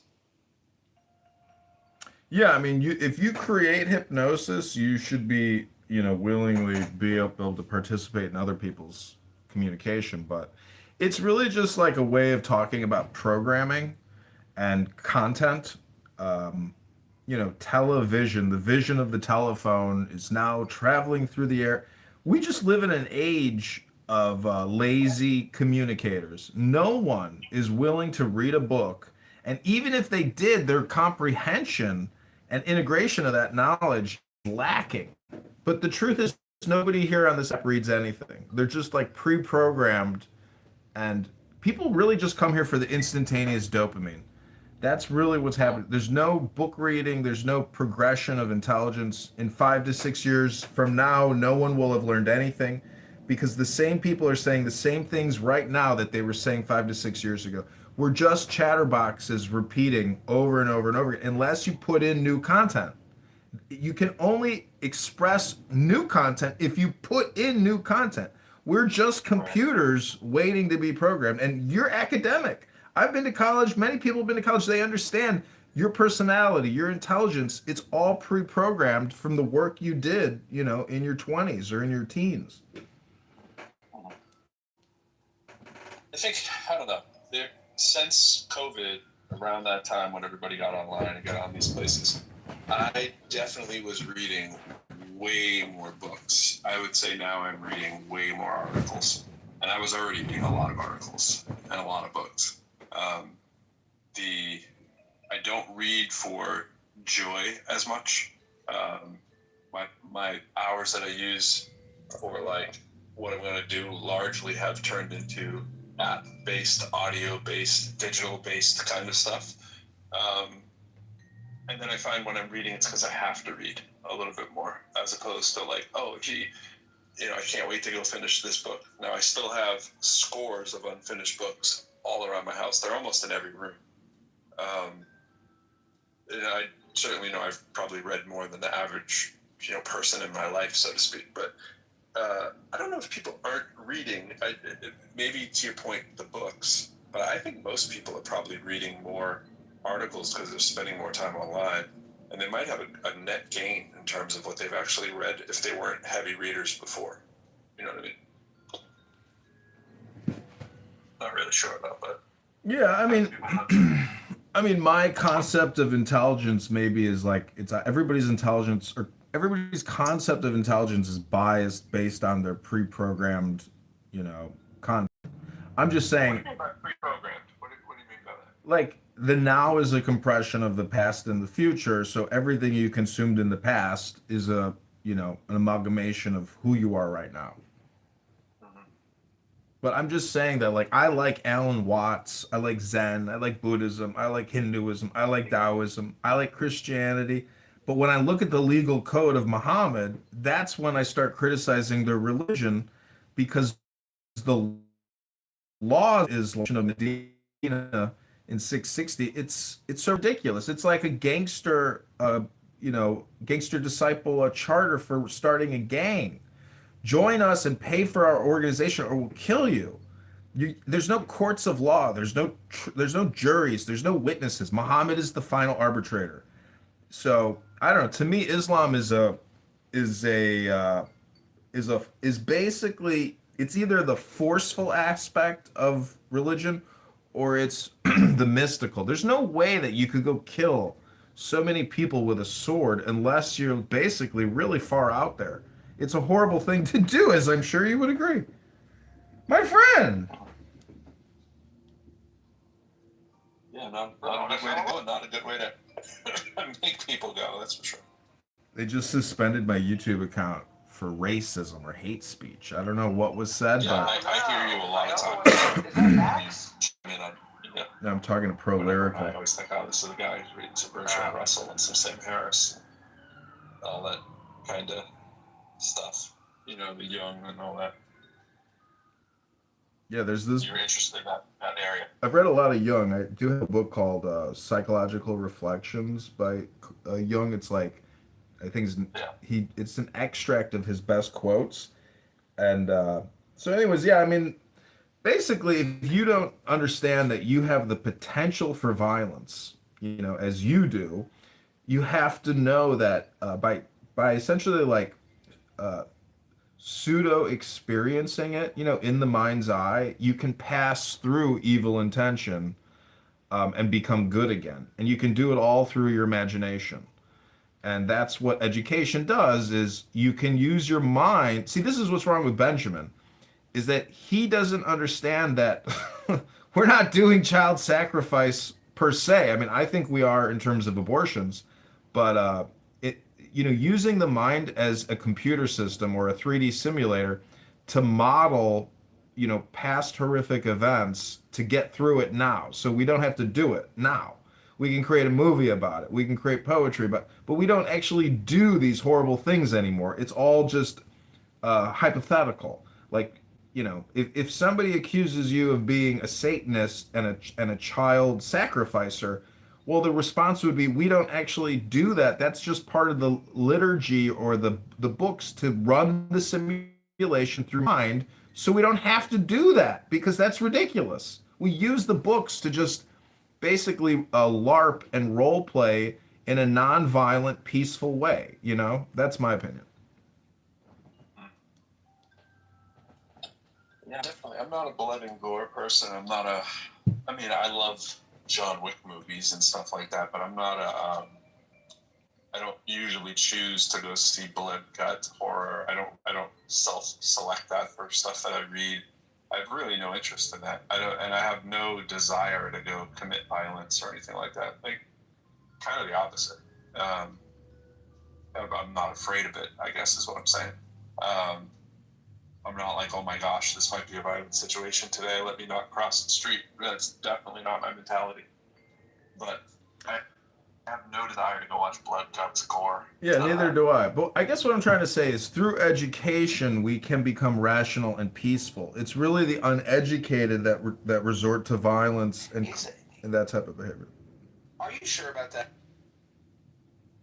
I would Do you think assume. that with enough education, everybody can become rational and peaceful? Or do you think that there are some people who, despite the amount of education that they receive, they can never become rational and peaceful? I think if there's enough time in the right setting, you can condition. USA resorts to violence. What are you talking about? With enough education, you can heal them? Enough education and time. The USA's been kicking everybody's ass for 534 years. It's violent. Well, you know what? I just had an interaction with an immigrant driver on the road, and I've got to say, the immigrant drivers are not amenable to corrections. You know, most Americans, if you pull up next to them and roll down your window, it's like a universal sign, like, hey, roll down your window, I've got something to say. But the immigrants, they don't want to fucking talk to you. Like, this guy just did legal thing.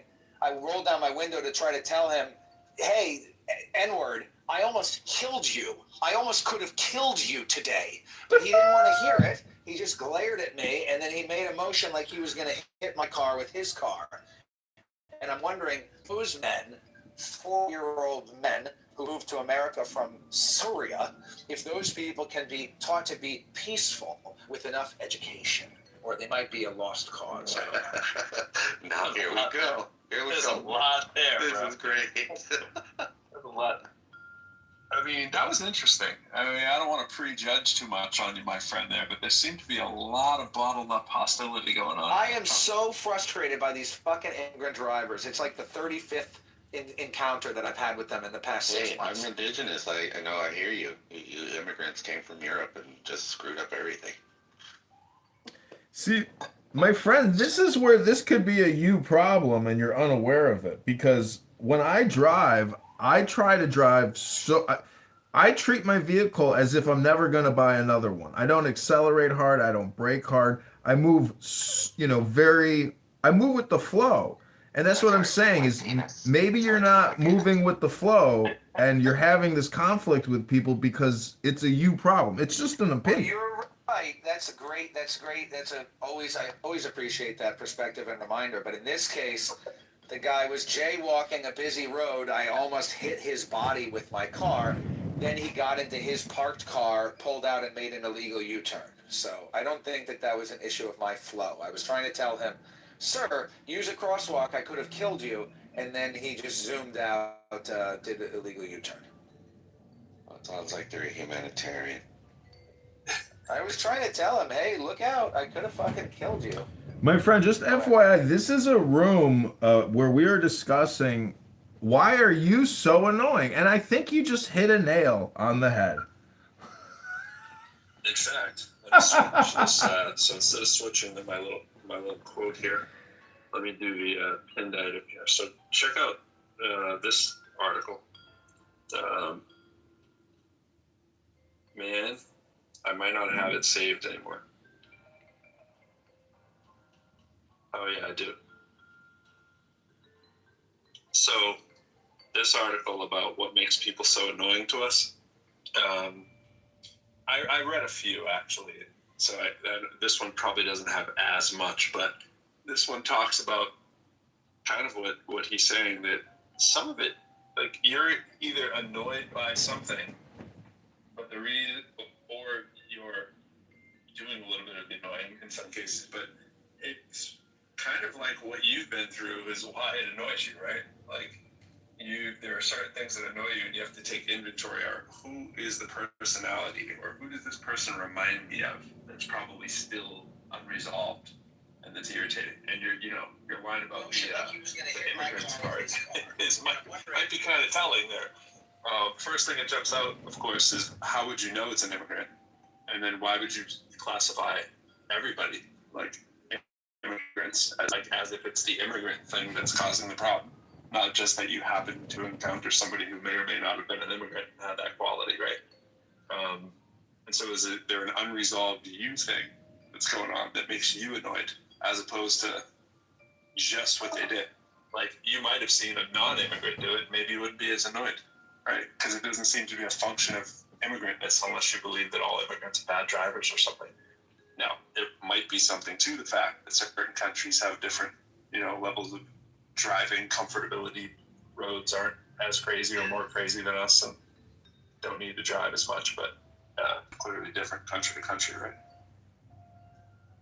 I mean, if you just look at it from a metaphysic lens, you two are just two energies sitting in an energy roaming around town, and your energy and that person's energy is coming into a conflict.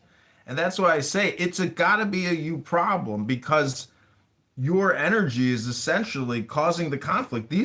I know that they're out there and they're trying to essentially hit you in a way, but that's what I'm saying. Like, they're not going to intentionally hit you. I saw a video that was actually recorded in Portland, Maine, of an immigrant woman throwing up her hands and walking. She raised the cross of Jesus, crossed herself, and then she stepped in front of a bus, hoping that the bus would hit her.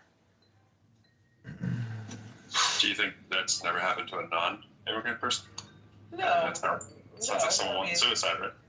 No, I think she wanted to pay out. The bus wasn't going fast enough to. Well, let me tell you, I live in a city where catching a case is just sort of like a weekly thing. Yeah, like that's what we call it. Nothing's ever a big deal, and anything that we're ever concerned about, nothing ever really happens. Well, it certainly matters if you want to walk out in front of a bus, but people who are trying to catch cases that are that desperate that are looking for a big payout, almost all of those have been Americans in the city that I'm from. But I'm sure now my city does have a lot of immigrants to it, so I'm sure there's a lot of immigrants who do that too, but that's a very understanding the system. A little bit of privilege baked into understanding the American law system well enough to know what you can do. Kind of behooves you to either be very familiar with it or just be American in the first place. But, that's my experience in Massachusetts. Pro, you consider yourself progressive, right? Yeah. So in the progressive movement, the reference to immigrant communities, I believe that these are law-breaking communities, not immigrant communities, and they should be rapidly deported. But what I'm trying to get at is that when did we start considering law-breaking into, immigrant community? Because, yeah, I mean, this sounds ridiculous, but really it's the terminology that we're using in the progressive movement that I hear over and over again, which is really just code word for, hey, they're breaking the law and we're not going to enforce it, and that's okay because of social justice equity, because of a history of white racism. Do you and Benjamin meet for breakfast every morning and discuss these topics? Can we deport the Italians, the Jewish, the Irish, the Germans that started their mafias way back in the early 1900s? Because those are the people I want to get rid of. Well, what I believe is in philosophy, the now is all important. And so but they're still doing it. Like the Italians and the Jewish mafia just became corporate. Well, that could be your opinion. I mean, are you 100% sure that's a fact? I'm from Chicago. It's true. Don't pretend like it's not true. I'm sure you and your libertarian circles sit down with them and drink beer every day. It's true. Okay, if you say so. But what I like about Benjamin is really his personality. That's how they deflect and get back to the dirty brown immigrant thing. These people won't admit their own crimes, and then how they love it. Just I don't have a problem with it because he's brown skin, so I don't appreciate the insinuation that I said anything racist. I don't have a problem with him because of his brown skin, just to clarify. Laundering Well, I heard you say just with a backhanded way. Wait, my friend, didn't you start with when you used N-word in place of the actual word? Wasn't that you as the Yeah, but this guy wasn't even black. But you chose to use the N-word, Dante?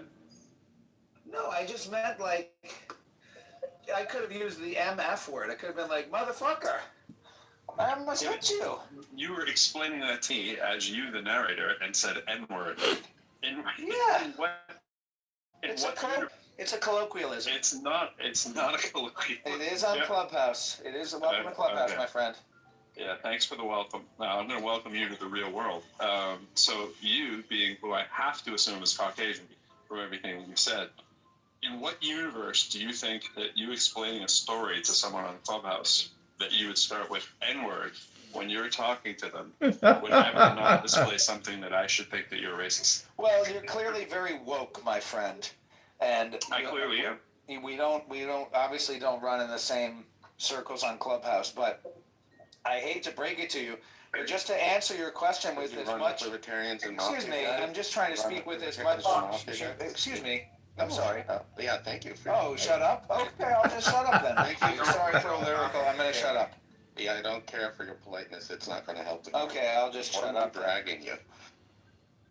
You see, this is where I think that people don't really understand what annoying is. I think everybody is annoying individually. Like, Pro is annoying, Indigena is annoying, I'm annoying, my friend is annoying.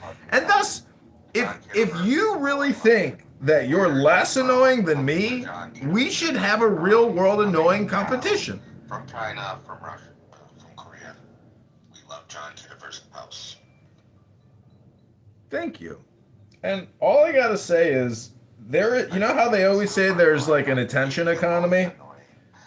It's really just an annoying economy if you ask me. Oh my God, it's the clown show. Hello? I mean, let's be honest. This capital surveillance economy, this attention economy, it's all just based on highly annoying people. Like Indigena. John, did I tell you about the Asian man with the fish food, the rotating fish food in the bag? No, you didn't. Go ahead.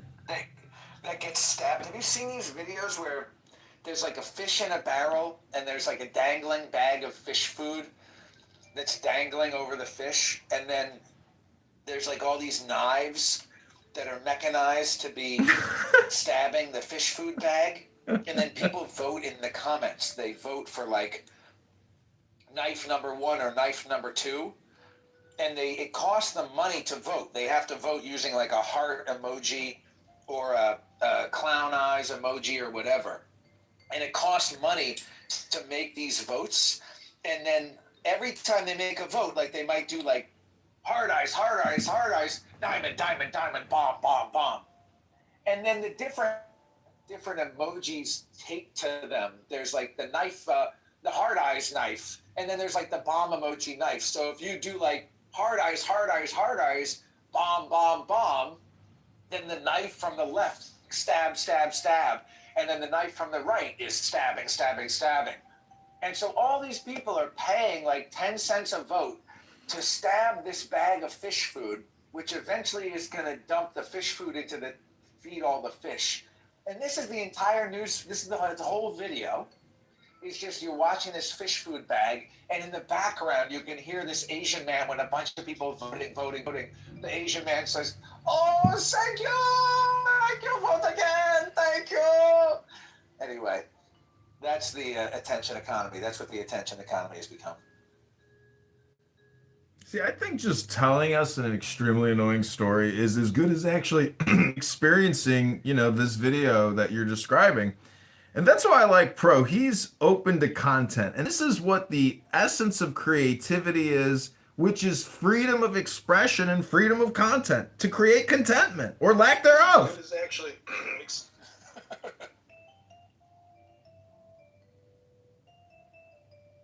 I was thinking of the quality content it would be if I throw you both into the stage as you say that, and off the stage, and the audience. I was like, oh, that would be priceless comedy. Right? Great content. I would love the comedic timing of it. Why would you want to get rid of half your room? Oh, I don't care about numbers, but I do. I do love the examining the mindset. And I was thinking to myself the whole time you were both speaking. I was reading the comment down below about two of the most annoying people on stage, and I was saying, you know what? I'm not sure who those two are, but let's just imagine it's John and my friend. And I was like, John is possibly less annoying than my friend. That's psycho. Yeah. I think he's also a little less racist than you, my friend. Not sure. Seems that way. Possibly. This is my complaint against racists, is that they don't know the metaphysics of life, and it transcends your predisposition for racist thinking. Like, if you were to go to a psychiatrist or a cognitive behavioral therapist and tell them that you are a hardcore racist, or if you were to go to a spiritual person, I mean, how do you get past your conditioning? There's only one way to do that. And I think either you have to find it, spiritually, or you have to look at it, in terms of energy.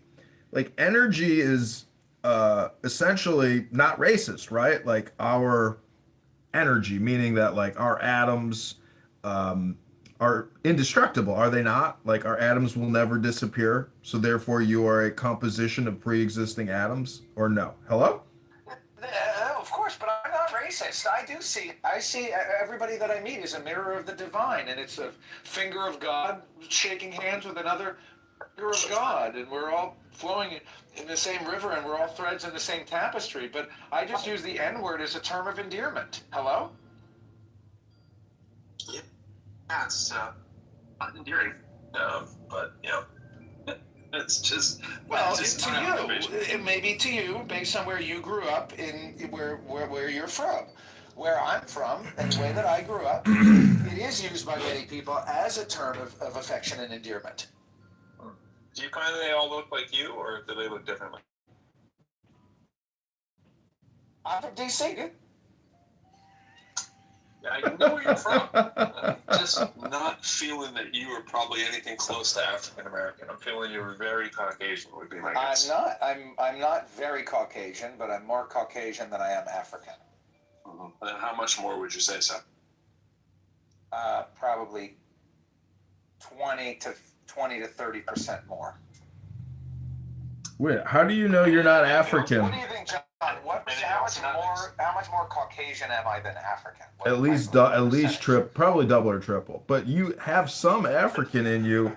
It may not be the black African that most people are accustomed to, because I have dated Moroccan Jewish women who are technically Africans. Hello? I'm loving this music, by the way. Are you playing that music, Pro Lyrical? It is a part of the app, yes. Oh, you can play music through, like, your room is playing it? You're not playing it in your house? The app is playing it? That's right. Watch this. Oh, that's very cool. I didn't know that the app could do that. So, Pro, let me ask you a question. What's your worldview? And, if you were the ruler of the planet and everyone had to do exactly as they were told, what would your, 3 primary instructions be? And what would your punishment be for use of the N-word? I think my 3 rules would, first of all, I would take a lot of time to determine that. So whatever I say now probably would be a good answer. Because that would be pretty heavy stuff. So I'd probably ask, can I have a week to get back to you? But my inclination now would be we will try to assess optimum outcomes that we'd like to reach and try to come up with a way and a pathway to get there. And while figuring out what those optimal outcomes are, we would survey people. And once we figure out what those optimum outcomes are, survey people, and we've heard the why and the what and all that kind of stuff, we'd try to develop a kind of system that allows for those to be reached. I don't know what that would look like. Don't know how it would happen, but that would be the goal. So, but if you gave me a week, I could probably come up with 3 things that lead towards that. that makes sense. So, I mean, to me, I've been asked, basically, what is the golden rule? And it's obviously treat your neighbors the way you want to be treated, which is with kindness and respect. And so I'm just amazed that your first rule wouldn't be the most basic. Yeah, exactly. Everything else is just commentary. We've all read that in numerous articles and books, and the rest is commentary, and everybody shares the same golden rule, blah, blah, blah. But don't you think treat others how they want to be treated is a little bit more important than how you'd want to be treated? I strongly agree, but I've been saying that for years. That's the platinum rule. Are you familiar with that? Well, it's one gold, right? No, that's the platinum rule. Two above gold? Oh, my bad. I thought you said that's the one about gold, but you said one above gold. One above gold. I thought you said that's the one about gold, and I was like, no, dumbass, it's the platinum. But see, I didn't hear you correctly. But fucking, right. Do unto others, treat others the way you want to be treated is very good if everybody's like you. Give everybody what they want, treat how you want to be treated. But if I treat you how I want to be treated, that's not so good. I need to treat you the way you want to be treated. That's the platinum rule. That's pretty woke. That's pretty woke coming from you, my friend. No, but that's what you just said, isn't it? Yeah, but I was okay with you calling me woke. Well, I've been woke for years. I was woke for 20 years. I'm post woke. You're post woke, so you're the platinum woke. I'm on the other side, platinum woke. Right. I'm after woke. See, my friend, to a current progressive wokeist, that could actually be a very annoying statement because you've just one-upped his wokeism. I'm woker than woke. I'm awake, bitch. Okay, so let me ask you this question, gentlemen, in terms of game theory, because regardless of what your philosophy or worldview is, in my opinion, we are all technically competing against each other and using our own game theory. And there's many subversive game theory players out there who are essentially just repeating slogans for the sake of maintaining or creating power. But really, they're just ruthless charlatans. Wouldn't you agree?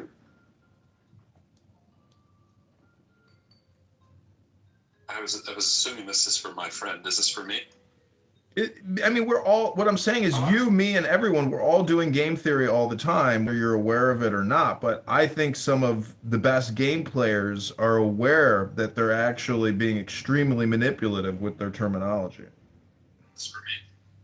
Can I just add in very quickly, when you want to talk about being manipulative with your terminology, perhaps pronouncing the terminology correctly would be a prerequisite before commenting on the terminology?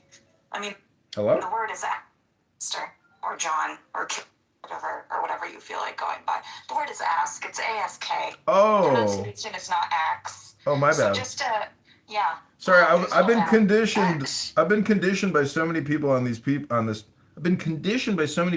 app saying the word axe, and I've just picked it up. I mean, you can either blame the app or you can blame not being able to, fix yourself. So one of the things that we like to encourage is self-respect and, being accurate. And part of that is being able to pronounce things correctly.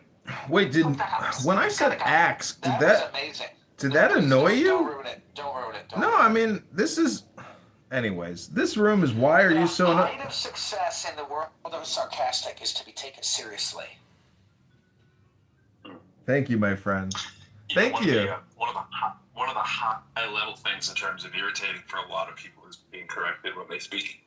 So there's the other side of that coin is knowing when to jump in and correct people for their speaking. It comes off a lot of times as elitist. It comes off sometimes as racist. It comes off, especially when it's, the dominant in-group speaking. Making fun of AAVE is racist?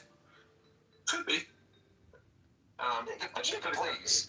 I mean, let's be honest. Aisha corrected a white man for saying the word axe, but she would never go into a black room and correct a black man for saying the word axe. Never. Would you ever do that in 1,000 years?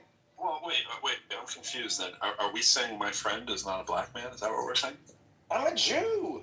I'm an olive-skinned Jew. And where did Jews come from? I've been mistaken for a Mexican. They came from Africa. They came from Egypt. Egypt is a part of Africa. This man was a liberated African. More the African American part. That's because I'm from DC, nigga. Oh, so what you're saying is back to my original thesis that you are exactly white, and that I am you know, exactly white, except I'm not fully exactly white because I'm partially. right. So you won't mind me moving you to the audience based on what you perceive to look like and your choice of vocals, because that you're woke. So that's cool. I got a question for you, Pro. You know, your title is "Why Are You So Annoying?" But do you not view yourself as also being annoying? Absolutely. Yeah, I got a. That's why my first one up there was I annoy myself a great deal. But I don't annoy myself at the level that the people who annoy me the most probably annoy me more than I annoy myself, and that's part of what's in the article too. Like usually there's something, you talk about like what Trump always does, right? Trump always calls out what he's always doing, and it's like mind numbing. Like how can you not see that he's saying this, and this is like a characteristic he has, right? That you see it so often as a psychological deflection kind of thing. And when people consistently have patterns that they do stuff like that, after a while it turns it from, it's not even just annoying, you're just like, I've lost respect for the person because I see the whole game.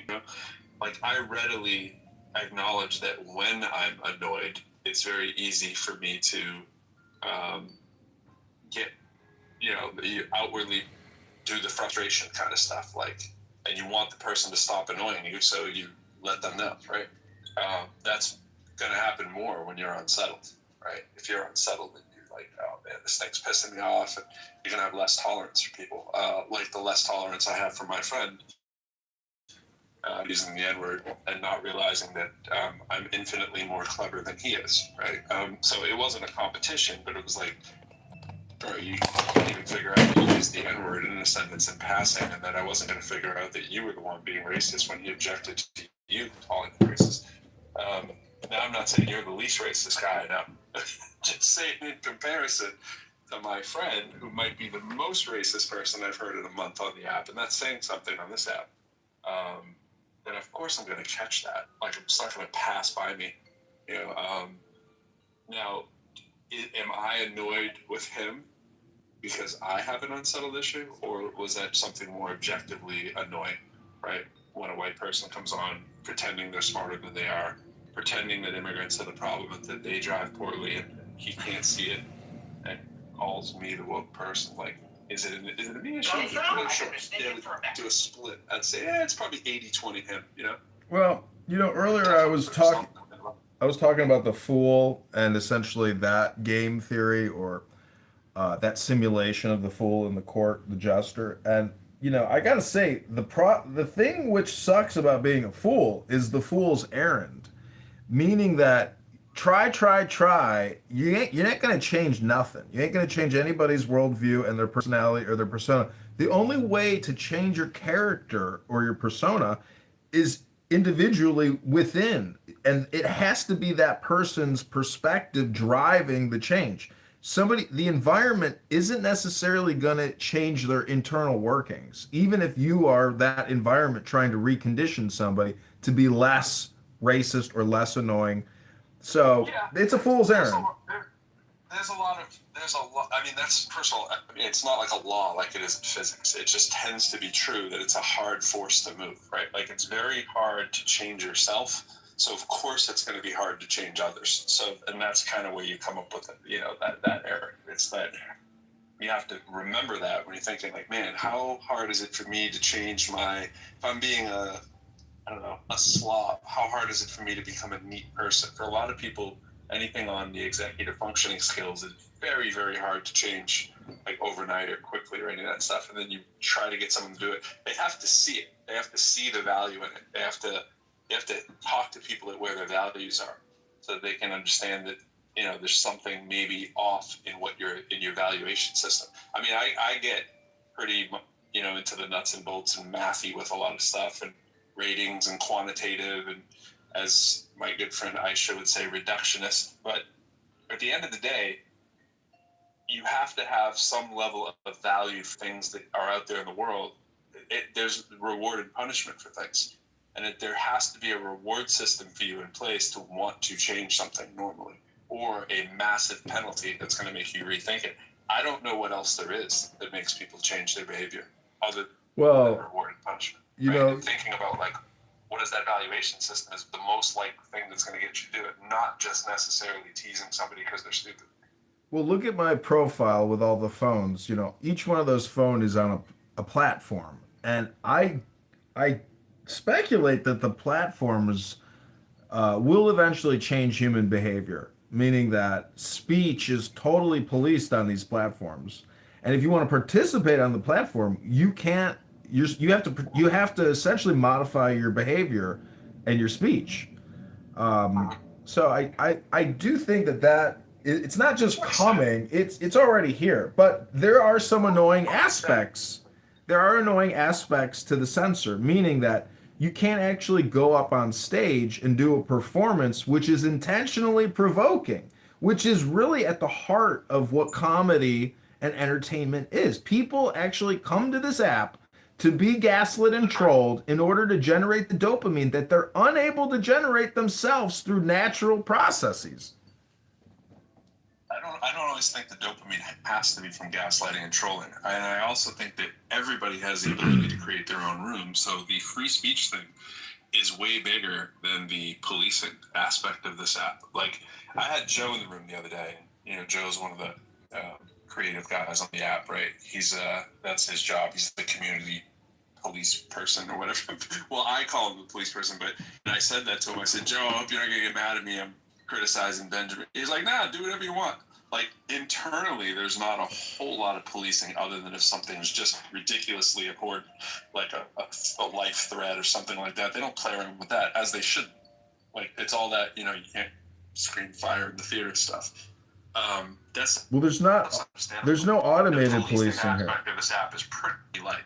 Well, it's not automated. My friend can go open a room and he can bring in all the people that he wants, right? And he can tell me to go to the audience if I say something I don't like. But, you know, look, I can bring up my friend. Look, hey, the policing, you know, there it is. It's not. No, He's not permanently in jail, what I'm right? saying is YouTube, Google automates policing, meaning that the transcripts get analyzed, the intention of the yeah. So that will modify behavior, because if you are a highly programmed anti-Semite or a highly programmed, you know, black supremacist, that's my complaint, is that highly programmed racist black supremacists are not policed in the same way that a highly programmed racist white person is. There's double standards in racism on the internet. What's up, Aisha? What's up? I just heard people talking about dopamine again who don't know what they're talking about. Came up, decided to just sit here and listen to people again who are ignorant, who don't know what they're talking about. So, yeah, hey. Well, that's just your opinion, and you're free to feel that way. But the truth is, I'm a subject matter expert on these topics. Hello? No, you're not. No, you're not. But it's cute that you think so. You know what the best thing about John is his hello tag. Hello? I love that. I have people mimicking me, doing it all the time. And actually, what they're doing is, what they tell me, the feedback is, when they meet a highly annoying person or something which is extremely annoying and disagreeable, they look at each other and they say, hello? You're in my top 3. I think I have you about 3rd. I think I put in the chat. You're probably 3rd. I can't give you the top billing. You know. What's up, my friend? We back? I'm back. Or should I say trash bag? Yes, trash bag. Your friend trash bag is returned from the gulag. Yeah. Fresh from the goo. Look at the success of Andy Kaufman. For example, very funny, like, impersonator. He does, like, you know, his Eastern European bongo thing. But then he gets into wrestling and he fights Jerry Lawler in the most annoying way possible. He becomes the annoying villain. So being annoying is actually just like being a villain. Hello?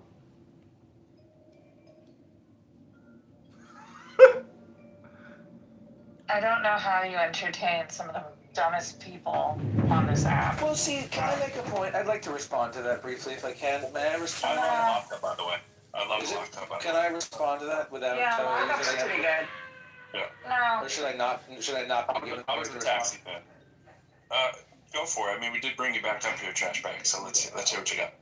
Well, she just said that she casually referred to myself and John Kitover as among the dumbest people on the app. Yes, and I'll stand by a factual statement. And she's ready to stand by it, not even apologize like I readily did for my use of the N-word. I'm going to apologize for her. Okay. All right, so here's my apology, trash. Well, I accept that apology, but I accept the apology. You got to hear it first. Well, can I finish my point before you interrupt me with your apology? My point is simply this, that there is language that all of us find to be offensive. For many people, the N-word ranks high on that list. But I am somebody who is personally offended by all forms of violent and antagonistic communication. In my opinion, I think Which is why you use the N-word. Yes, go on. Right, that's all. Thank you. I'm complete. Hello? Hello.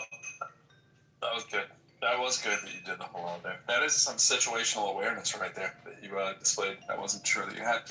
No, I would say, so here's my unsolicited quasi-Aisha mocking apology to you. I would say, and John, I would say that this app has some unbelievably stupid people on it. I mean, like platinum level stupid to use your level. Neither of you are at that level. But when you mix thank you. We are slightly above that level, my friend. Crow is at the highest level of intelligence as a mathematics professor at a community college. The way to in this psychological stuff that comes out seems that you guys. Comments that you have made about me have led you to believe what? You got some unresolved issues, probably. Who doesn't? Yeah, I wouldn't qualify you as necessarily stupid. What Aisha's referring to is when you throw around medical terms that you don't understand and stuff like that. And she's a medical professional person, so she's gonna. What medical term did I throw around? What do you say? I didn't throw around any medical term. Well, just the dopamine hits and stuff that I think she's getting into. John, I didn't say that. John, you said right. We don't have to both together. Okay. All right. All right. You got it. You got it. And she heard your quality contribution, and she remembers your previous trash bag contributions a couple months ago. Well, I know, I'm very memorable. I seem to have that way with people. I don't remember any of you guys, but everybody remembers the trash bag. Listen, Aisha is a regular in Pro's rooms, and Aisha doesn't like me, I guess, because I record what I do. And I would just want to ask Aisha, I said ask, do you think you're an annoying person at all, Aisha, or do you think you're not annoying at all? Why do you think you have any right to ask me questions? How dare you? I'm just curious. I mean, you're demanding answers to things that you don't know about, you don't speak about, you don't have any context about. Wait, is demanding the same as asking? Excuse me, my friend. Excuse me. I mean, excuse me very much. Excuse you. But I don't think it's fair to equivocate axing humbly with demanding. I think that there's a difference. Should I apologize to people? Oh, I'm sorry to you. I'm so sorry for making a distinction between two words in the English language. I appreciate your apology. I'm so sorry that I wanted you to use I'm it sorry that you exist. I'm so sorry. I'm sorry. What's up, Joanna? How you doing? Good to see you here. Thank you. Good morning. Just chilling, listening to some jazz. My friend Aisha is talking to my friend, and my friend Joanna is here while John is here. We're just, Yeah, I hang out with John a lot in his rooms. Those are my... John is highly entertaining. Yeah, he did an audio book on a book that I wrote. And yesterday or the day before, I read a chapter of my book in his room. He's very nice and supportive to me for my books. Nice. I like that BB down there wrote that she voted for I annoy myself a great deal. That's good. Some good situational stuff there too. Nice. Well, the last one is supposed to say Norm. I just did a typo. It came out as normal, and my phone fixed norm. So it's like, oh, you must mean normal. So if anyone would like to change their vote, knowing that norm is an option, feel free. See, I think we are all annoying in our own special ways. But in terms of like the debate, I would prefer that this app had like a timer function that rotated throughout all the panels and there was no super mod, so you could actually get an unbiased feedback without moderator bias. I don't understand why they don't have a timer rotation. I just think what they're doing is they're defaulting to the person who decided to take the initiative to run the room and slant it towards just the little modicum of power that is needed to run a room, right? I mean, if you were to make a perfect scenario, I like the equity of, doing that, but there might need to be some, like, a little bit more authority in one person's hands to either end or stop the room or to be the arbiter of, like, what's over the line. I don't think that's crazy, but I get your point that it can cause a little bit of bias, but you're going to get that, Well, this is fascism. I want actual, distributed power. But yet you're a Trump fan. Well, see, I see in Trump what I think a lot of the haters don't see, which is self-deprecation. But maybe not. Self-deprecation in Trump? He is self-deprecating quite regularly in a mild way, not in a great way. Yeah, he's had his head almost blown off, and he knows he's on the way out. Anyways, what I'm saying is high-level intelligence. High-level intelligence is self-deprecating. So I left. Maybe she was irritated. She probably had to make a bowel movement after all this irritation. I think she's actually very annoying. There's a lot of women on this app that are highly annoying people, and they think that they know things in a better way, in a more official way, and they're more learned and more educated. It's very annoying. It's not exclusive to women. Yeah, I would have been interested to see how she answered that too, but I mean, it's interesting really to hear anybody how they answer that. Like, I try to be aware of the things about me that are irritating, but I clearly don't do a wonderful job. Because, you listen to feedback. Well, you have any inside info? Is she texting you? Is she telling you why she left? I'm not checking my text to see. Well, I hope she's all right. I'm sure she's busy doing other things. See, what gets people really annoyed is the over talking and the loud miking and dominating. See, I don't like having my time wasted, but by recording people acting egregiously, in a way it lessens my, disgust with myself for even being here. But what I'm trying to say is that this app is a choice and an experience, and it's remarkable the hypocrisy of people. That's, I think, what I've really realized. I'm a hypocrite myself, but I try to lessen my hypocrisy by calling out other people's hypocrisy in maybe in an annoying way, because there's really no other way to do it. You could try to do it peacefully, but there are times where I do want to just try to break what I consider a malformed and defective human being. So I try to be as annoying as possible to see how far I can take it. But what I'm amazed is, like, nobody has shown up at my house with a protest sign or a gun or a knife. Like, there's really been no real world repercussions for basically humiliating and mocking people who are worthy of mockery. And maybe it's because they know that they are worthy of mockery. That's a lot to really go to somebody's house if you're mocked on an app. I mean, that has happened. I think a couple people were shot from this app back in the day, but that's a lot. Yeah, those are people that it's probably a good idea to block if somebody's trying to take it to your doorstep kind of level of crazy. But I think that somebody would need to put up that much effort to find you that annoying. That's How would they find you anyway? I mean, it's relatively easy to find anybody, especially. I believe they could just go to johnkitover.com. Yeah, it's not hard. But I'm saying you don't want to. I don't think that's the real last name. Well, it wouldn't be hard, is all I'm saying. But yeah, I mean, I get that you know that you're annoying and that's part of the act and all that stuff, but I don't think you should think that people would be. You know what's funny? Can I just say this, John? There are very few people who are out on this app, you know, as who they are.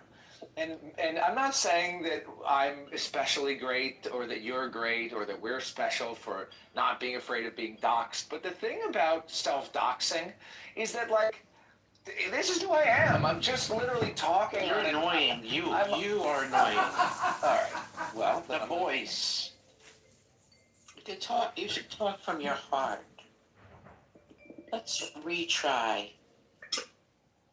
Speak from your heart.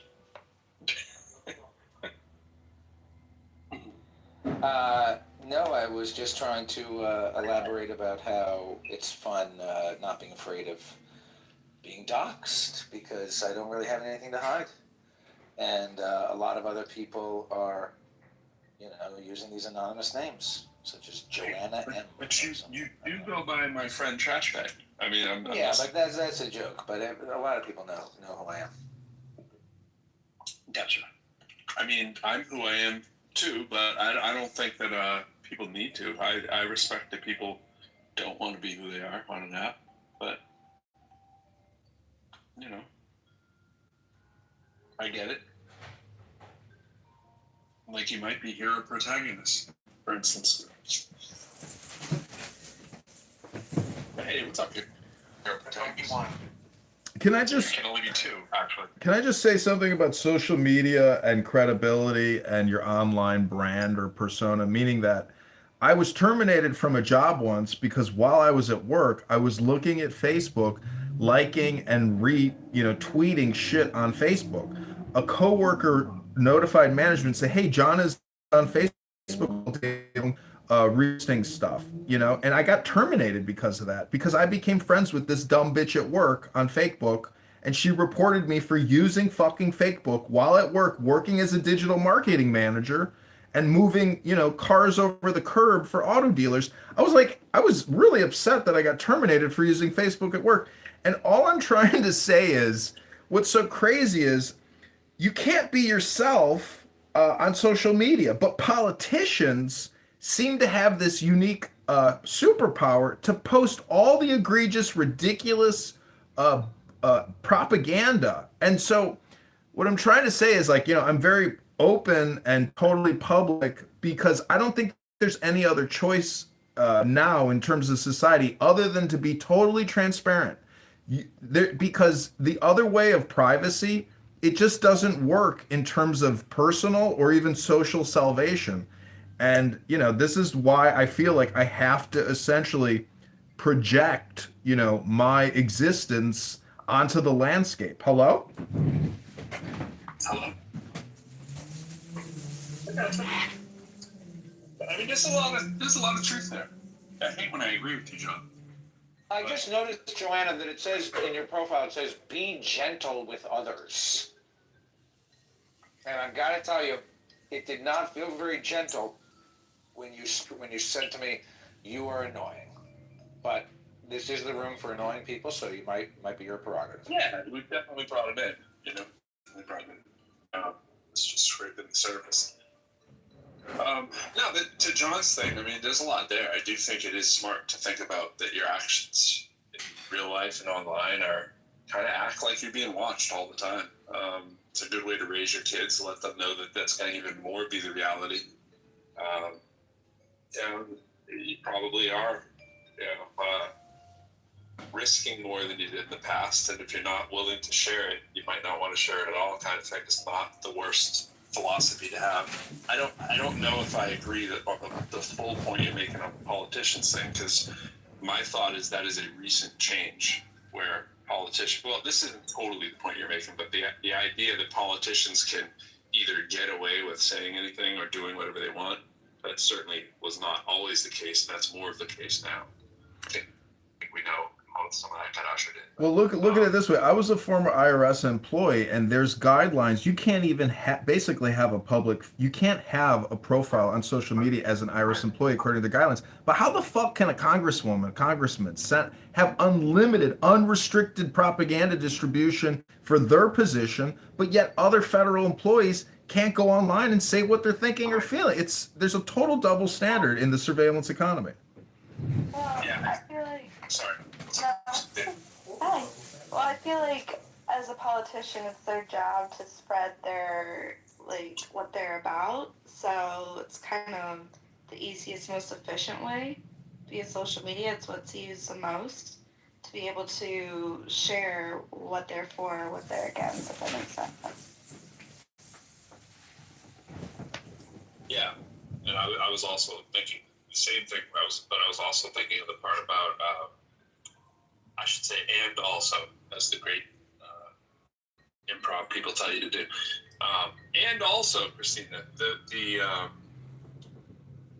now that money is in politics and we've voted that to be a thing, you have to assume that a public figure is going to need to be on all the public platforms, right, 24/7, and looking to campaign, looking to raise money, and all that kind of stuff. And it's kind of an unfortunate reality, but it is the reality. Benjamin, I was noticing John Kitover has a lot of the same points as you. I don't know if you guys have ever realized that before. I said the joke to John, it's like you guys eat brunch together on, like once a week or something, or meet for morning check-ins. It's just like a lot of the same themes. See, the philosopher in Rome, ancient Rome, was banned and actually thrown out of the country. See, a philosopher is just a contrarian constantly pointing out contrarian positions to hypocritical people to try to enlighten them to their bias. And basically, even if they're accurate or they're justified or right, the philosopher contrarian is always going to be censored because of their opposing view, even if they're just trying to propose the contrarian position to just try to get to a silver lining. And so I put in the chat, why do liberal senators and Congress people get to propagandize nonstop, but a U.S. Army general who might be conservative can't also put out his thoughts? So we have siloed and we have essentially censored and policed speech based on your position in society, which is totally fucked up and contrary to our Constitution. We need to unrestrict federal employees. And the craziest thing is the most liberal, the most woke, they are given the platform on LinkedIn. If you're in the Air Force, I see people in the military posting all kinds of anti-American propaganda all the time. And I'm like, how the fuck does the military allow these people to say all this shit? I know it's in violation of the guidelines they put out. Now, you're saying two things that seem to be in contrast with each other. And I do want to say that Benjamin, he's probably coming and speaking at campaigns. He's probably looking at saying he's got 0% of the vote there. He's probably trying to fix that. Understandably so. By the way, anybody voting, that's supposed to say Norm. I just made a typo that says Norm clearly. So maybe a few people figured out. I wish I would change that. But it seemed like a couple things were in contrast there when you were talking about the military. At first, I thought you were saying that when the people want to put their views out there and they can't. And then you said, and then they are doing it on LinkedIn. And the double standard. Being allowed to do it. What's the double standard part? I'm missing. Like, for example, Jasmine Crockett can come on social media and say that all white men are racist. We live in a structurally racist society. Yeah, this is Benjamin's point. Again, you were meeting at brunch time, planning this out. It feels like, okay, yep. Well, don't you see how essentially the left mob dominates all the platforms, but highly conservative, patriotic Americans are censored and libeled and slandered, and in fact, they can't actually even say what they're thinking. I just want to say that if you're both in the military, right, and one is liberal and one is conservative, there's no power source that's not letting them both post. You were like, how does this person get to express their liberal viewpoint? But if they wanted to post a conservative viewpoint, they would have been able to do the same thing. They could have posted anything they wanted that was conservative on LinkedIn as well, as long as it wasn't I guess what I'm saying is the person who could post conservative, controversial content does it out of fear of retaliation and termination. Meanwhile, the woke liberal gangster gets away with it and there's no repercussions. So I'm just saying that the same law applies to everyone, but unfortunately, self-censorship is really what's happening all the time. I guess to keep it apples and apples, what would be the liberal point that someone in the military could post and quote unquote get away with? Was it that when you said, something anti-American, is that what people are saying in the military? That would be weird, right? They do. I'm asking for what's the military comment that somebody in the Air Force might say. They would probably get Chapter 15 and written up. I don't know if they'd be terminated. Oh, no. What is it they would say is that you're pointing to? Like, what is it that they say that they get away with saying? Oh, I could tell. Do you want me to just Google you the top 10 progressive talking points? Well, sure, but you haven't given me one as quickly as you gave me the one with Jasmine Crockett. I'm just like, I thought you would. Oh, that we live in a structurally racist white society. And yeah, that would be a big complaint. That would be a top 10. But a lot of this deals with men dressing up as women in the military, LGBTQ trans rights. I went out on a date with a hot Marine, and she said, what do you think about Trump reversing transgender pensions and abilities and access to all these, privileges and rights? And I said, well, I don't think men should dress up as women in the military. And she said, well, what about all the hard work they put in and it just gets deleted? I was like, well, I can see your complaint where they may be entitled to compensation, but unfortunately, this is just my opinion. We'll have to agree to disagree. So anyways, I'm just saying that social media is dominated by the left woke mob, and they get away with it in terms of employment. Have you seen Truth Social? Have you seen everything? Have you seen Blue Sky? Have you seen Blue Sky, sir? Where they call for Trump's assassination all day long, violating the law? Who's violating the law? Example. Anytime you call out for the assassination of our president, the law. Example. He's answering the question. Give me a concrete example. He is trying to give you an example. Anytime he began a sentence. Vaporate anytime someone does something, but he keeps doing this is his game. So can you give me a link? Hello? Let me put the link in the chat. Listen, everybody, welcome back to Why Are You So Annoying? Where I believe that everyone is annoying to a certain extent and degree. It's an index. I think I'm very high on the index, yet I still maintain intelligence. Now, the most annoying people are actually the dumb people who are highly annoying. That's super annoying. John, do you find me annoying? No, I don't find you annoying. I love you. But I tell you, there are people on this app that I find annoying, but guess what? By having conversations with highly annoying people, it actually allows me to move through the real world at a higher rate of fluidity, meaning I don't get bogged down by highly annoying people in the real world. I just move the fuck on. Smart people will never say how smart they are. BTW. That's not true. Some people are smart and they know it in the same way that if you're happy, clap your hands. When you clap your hands like that, it shuts my audio off on the high piercing noise. It went, man. Well, the low end high piercing noise. If that makes sense. Like I've never heard Neil deGrasse Tyson be like, "I'm so smart. Did you guys know that I'm smart?" It's because he's not smart. Well, it's just when it's your default. It's kind of like, Isn't it amazing that people go to Neil deGrasse Tyson as like the default intelligent person when he's actually just like a content creator? He's definitely a content creator, but it's not like he's not an astrophysicist too, which usually has a little bit of intellectual rigor. You know what an astrophysicist is? That's actually just somebody who reads books and writes papers. They don't actually do anything. Well, he's also the director of the Hayden Planetarium, which is not something you just stumble into. He's not a dumb man. He does say a lot of things I disagree with. but as do all smart people, right? But you just like to think the ratio would be lower than, say, like, how often my friend says something that I just... Do you really want me to get a quote book from the 10 dumbest things Neil deGrasse Tyson has ever said? Because he says a lot of stupid stuff. I've heard plenty, but he also, his volume of what he says is on, it's like more content than you have in your PTR right there. It's just he's online all day long, you know?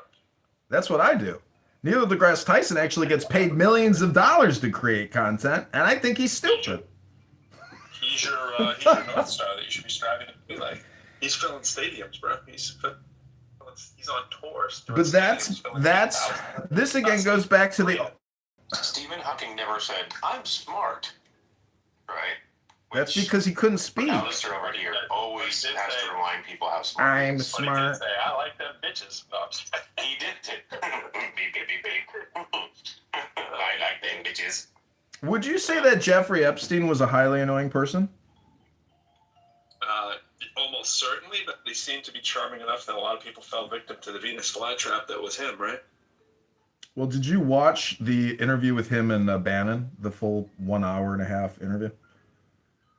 Bannon, I find incredibly annoying. Like a smug, irritating dickwad. Like, I mean, but that's just my... I would agree with you on the Bannon one, but the interesting thing at the end of the interview is Bannon says to Epstein, "Are you the devil?" And Jeffrey's like, "Why would you say that to me? Why would you say that to me?" And if you know what projection is, Bannon is definitely the malevolent, manipulator and scam artist. He knows what many people. No, I don't think that's what he was saying. Is that what you were saying? I was saying that Bannon is the evil one, and probably even more evil than Jeffrey Epstein in that encounter. That's a high bar right there. It's very high bar. Yeah. You're talking about a person who had an international reign of pedophilia versus a guy who's a manipulator in politics. Well, you don't know all of the things that Bannon has done in his life. I'm just saying, I do not want to be on record as being a fan but I'm just saying, compared to Epstein, I mean, it's not whether you find him annoying. I'm sure Epstein has all kinds of little charming qualities that made him get to where he is. Some people just use power and influence, and other people use charm, power, and influence. And I think Trump is in that book too, where he's used the charm thing for certain people that find it charming and not annoying. There's a thin line sometimes. Look, we got Sam here. Sam is down in the audience, and Sam, I would rate you as one of the most annoying people on this app. I know that may come as a shock to you because it would take amazing pride coming from you on that. Sam claims that he is a chemist and that he is an attorney, and he claims that there are no negative side effects other than bruising and inflammation from taking the COVID-19 Zav. And Sam, I just got to tell you, I know you got buyer's regrets and you've suffered medical trauma and you have health problems. But Sam, you are one of the most annoying people I've ever heard on this app. You are an elitist, homosexual psychopath, and I hope you know you're very annoying now. I can say I'm just saying that is high praise.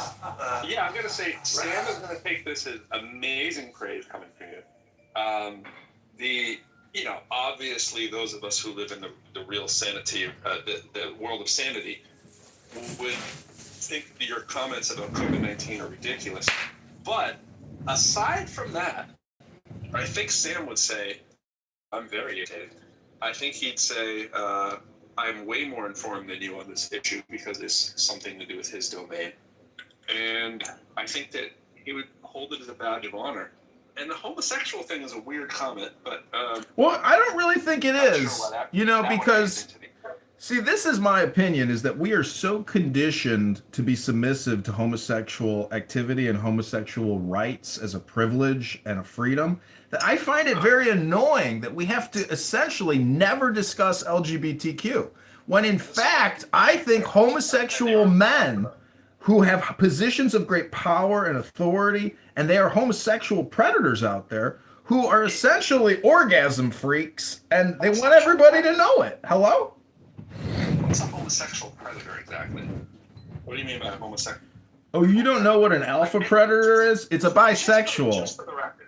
The most dangerous men are bisexuals, meaning that they will fuck anything for, power, for money, for influence. They'll fuck their way to the top, and they'll fuck anything. How do you think Jeffrey Epstein got there? He was having homosexual sex with the founder of a Victoria's Secret. Yeah, he was having orgasms with a man to get money. Men do that. It's pretty sick, I think. It's an opinion. But I'm just an annoying person. What do I know? Right.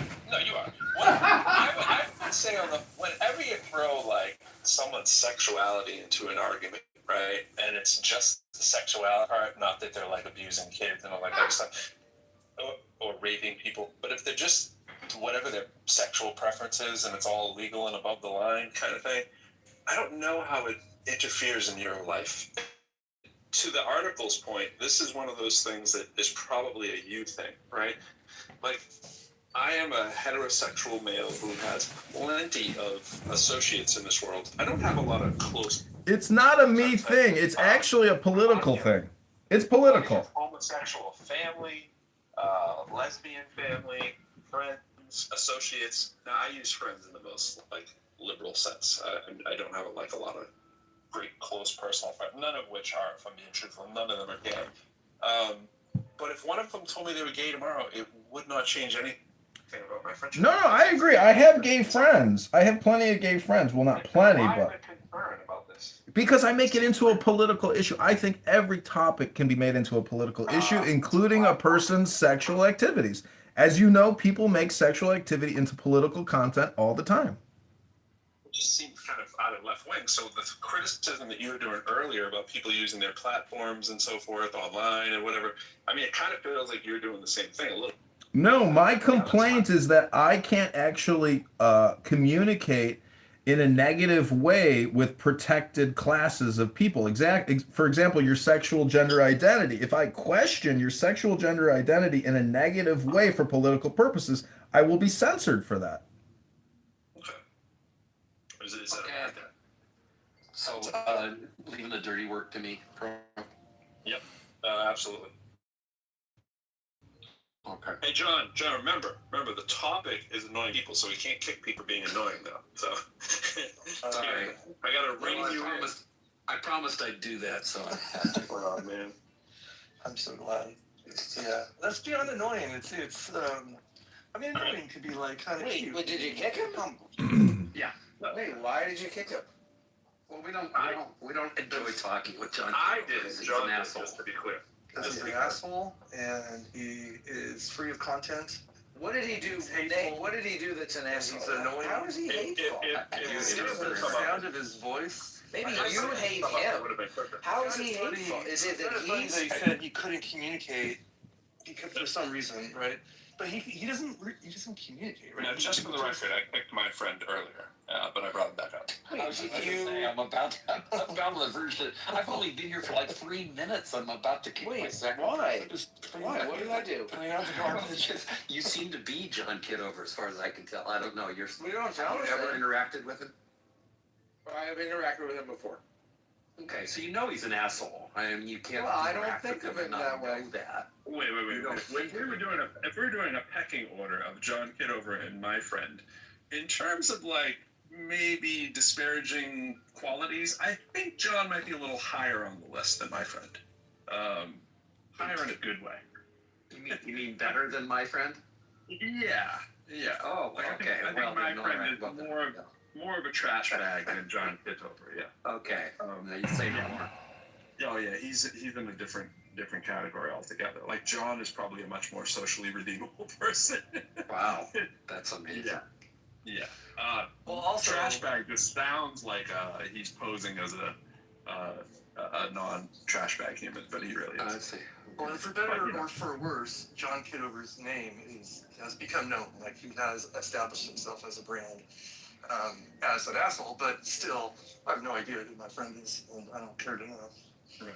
Hey, I wanted to talk with, I don't know, Andy, have you talked at all about this video? No. I just woke up and that was one of the first things I saw, and so I sent it to you. I'm like, hey, have you seen this? Partly because it's like, we've been talking about getting more photos and whether they're going to release them, and apparently they released like a bunch more recently, like with a bunch of outtakes and bad shots and all that stuff, and then immediately somebody does this, which is great. It's like I didn't want to have to do it. What was a casual conversation on the ship? No. What it is? So there's that famous shot of Earth with kind of backlit. Yeah. And you can see the moon rising. That's so funny. Is that now we have a collection of those most annoying virtue sigilers on Cloudhouse? On the roll, and somebody like collected them all and kind of registered, picked the good ones and kind of registered them and made a bit of an animated sequence out of them. And it's pretty fantastic. Oh, okay. I haven't seen it. That's what we're talking about. Was that part of the file dump yesterday that I was saying, which file dump would you rather have? I think exactly. So Yeah, actually, yeah. oh, that's why I even know about that. So I wouldn't even know anything about this if you hadn't mentioned it. Yeah, I haven't seen the file dump myself. I heard somebody like here. Yeah. So I put the link in the chat, and the thing. So Andy sent it to me and said, "Have you seen this?" And looked at it. And the thing he sent me says, "Wow, you see the aurora." So it's an animated GIF made from these pictures of the backlit Earth, the moonlit Earth from the backside, high exposure, high ISO, basically. And it is cool because not only do you see the aurora, but you see them now in motion. You see the Earth turning slightly, as the. I will bet $10 if I get kicked from this room, then I will return in. In a way that puzzled me for a while, which was a really interesting story I haven't talked with Andy about yet. But the coolest thing of all is you can see fucking satellites orbiting around the edge of the Earth. It is amazing. Really clearly? Yeah, very clearly. All I mean, way more clearly than you'd expect. The classic flat Earth complaint is that you can't see stars and you can't see satellites. Right. So they just took some good time to get their CGI Better than you. needed, and now we can see all the things we couldn't see before because the animation team was doing their best. That's what you're saying to me? Yeah, we had the Photoshop. Tweaking. All right, so remember the topic is irritating things here. Now, nothing's more irritating than stopping someone's topic of being irritating and switching it for science. That's I know.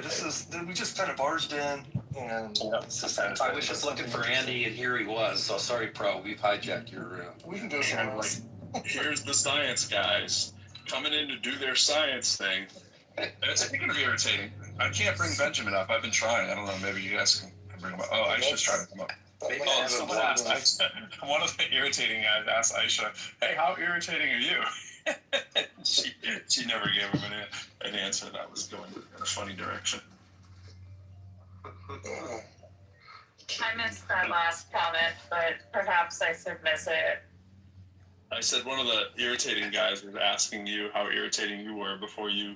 Oh yeah, I said I gave up that could have the weren't a fun day. because we're not in a court of law. I'm not required to answer anything. They don't get that part. But they that they are. Hi, Benjamin. So Benjamin would engage with that question. Benjamin, how irritating? Watch us. How irritating are you, Benjamin?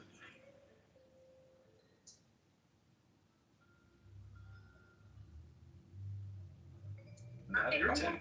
For calibrated answer to this. I think that Calibrated. I heard calibrated. That's all I heard. I didn't hear your intro. I was going to offer a calibrated answer. I think that my goal, and I think that I achieved this really quite remarkably, is to be just irritating enough to create a pearl. To create a what? A burrow? Like a honey? Just sufficiently irritating to create a pearl. A pearl? Oh, okay. Gotcha. Yeah. Gotcha. That's some high praise for yourself. That was a good one, but then I have to cut it with That's some high praise for yourself. Like the irritation causes the pearl, and you have the pearl of wisdom, and that's well played. Too many levels. So would you post yourself higher or lower as than a John? surfer, Sorry, what did you say? He said as a surfer. Well, I was just gonna say, as a surfer, purling means something that I think is more like what Benjamin does. Is that making the curl come up from the back or something? No, purling is basically like nosing in, like you're catching a wave and the nose just goes down and you go flyboard and purling. Al's looking to come up. Al, that's an interesting picture. We're gonna have to bring my friend up later, but we gotta take you in small dosage, my friend. My friend Trash Bag. It's pretty good con making this call, my friend. To call her Trash Bag, but You're definitely a little on the crunchy, muffled side on that mic. Didn't really hear what you said, Aisha. sorry, I said it's more appropriate to call him Trash Bag. I'm in the car. Apologies. Yeah. When you're in the car, it's as if your mouth is right in the mic. That's what it always sounds like. It's not that the mic doesn't sound good. It sounds like you're just like eating the microphone a little bit. Eating the mic and turning the gain way down. Wow. Yeah, very low volume. Flash. I have an update for Aisha. The rest of you can just listen for a minute. What happened? Aisha, we are buried under 4 inches of snow in Boulder today. Can you be buried under 4 inches of anything? I don't think you can. This is once again to Andy's point, right? They're always, at least the Coloradans are always talking about all the snow they get. 4 fucking inches. And it was I used to go to Mammoth driving through 30-foot on roadways that had 30-foot banks of snow. Imagine that cemetery placed with dirt. 4 inches! Buried under 4 inches of dirt. Let me just Like, wait, make you a weren't comment about. pinned down by a paperclip. Right. Well, we have rain. I don't know, Pro. Do you have rain where you are? Yeah, it's like misty, rainy. I had wipers on this morning, but it's kind of stopped. It's kind of stopped, so maybe it'll stop around where I am. Maybe. In like 8 hours. Yeah. I did invite Al up. I don't know Al. I don't know if he'll last long. So but he Aisha, come up anyway. I know these snowflakes cannot handle any talk about snow, but that's why you gotta close your ears, guys. We're buried under 4 inches of snow this morning, and as I was leaving the house, I saw the baby bunny rabbit scampering lightly in the flower garden over the snow. So there's been a new sighting. All this to get an awe from Aisha. And that's the daily report. I'll keep you updated. Let's hear the awe, Aisha. I love the bunny. Oh. Thank you. I love the bunny. I've decided maybe I should get a bunny. Maybe I should get a bunny, little bunny. The only problem with bunnies is that they grow up. That's okay. What if he grows up to be a fat little bunny? I'll be okay with that. Ducklings are With worse. their cute little scampering paws that have tiny little colorful ends on them become like This room is now annoying and a waste of time. I don't notice a difference in fish other than just big, small, but every other animal, they seem to go through it. Well, maybe like lobsters and stuff. They still look like lobsters, Animals are prescient. They really are. Bunnies have a really high fur to body weight ratio. Rabbits a little bit less so.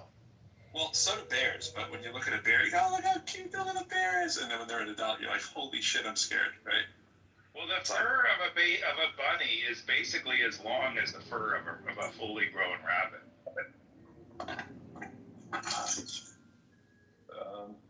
John Kitover's back. Well, Benjamin, are you ready to be the least annoying person on the stage? Watch this. Oh. I think I'm always the least annoying person on the stage. Well, I mean, not the most when I say least. You know, Benjamin, you have provided me with so much entertaining content, especially in your interactions with Steve Appel. And when you said that Steve Appel stabbed you, when you said that he stabbed you in the heart with a knife, that was like so Shakespearean, so epic in Clown House history. And I just really enjoy your style and the way that you move, Dr. Benjamin. Now this is he talking about somebody else? He's got me confused with somebody. That's okay. Love you. No, I know who you are. He's generally confused. But be careful telling him you love him, Benjamin, because he went on a rant about gayness a second ago. This is a very good situation where we have to consider the source, Benjamin, when we're looking through the research articles. Just look source right here. Look at Curb Your Enthusiasm with Larry David. That's actually a show about a highly annoying person, and people find it funny to watch a rich man in Beverly Hills live a leisurely life of being highly annoying and being highly annoyed. They're highly annoying people. Benjamin in that. And to your point, there's a lot of Benjamin in that story. There is. He's a very sarcastic. Benjamin, you wouldn't allow me just to call you sarcastic. You take it up a level, right? Where's Beverly Hills? Sarcastic. No, sarcastic. I mean, isn't sardonic like sarcastic turned up a notch? Yeah, I was thinking cynic is where I was going with that. Well, I prefer skeptic. I don't know why you'd say cynic. Well, because you're less scientific than more cynic. Cynic is the view that everybody is doing whatever they can in their own self-interest, and they can't focus on any interest that is outside of themselves. That view so I'm probably not you. Well, that view is probably pretty. I think there's a lot of support for the cynical view, to be honest, but I don't think it bears a lot of conversation because it's kind of like asphalt, you know? Everybody drives on it, but also it's not very interesting.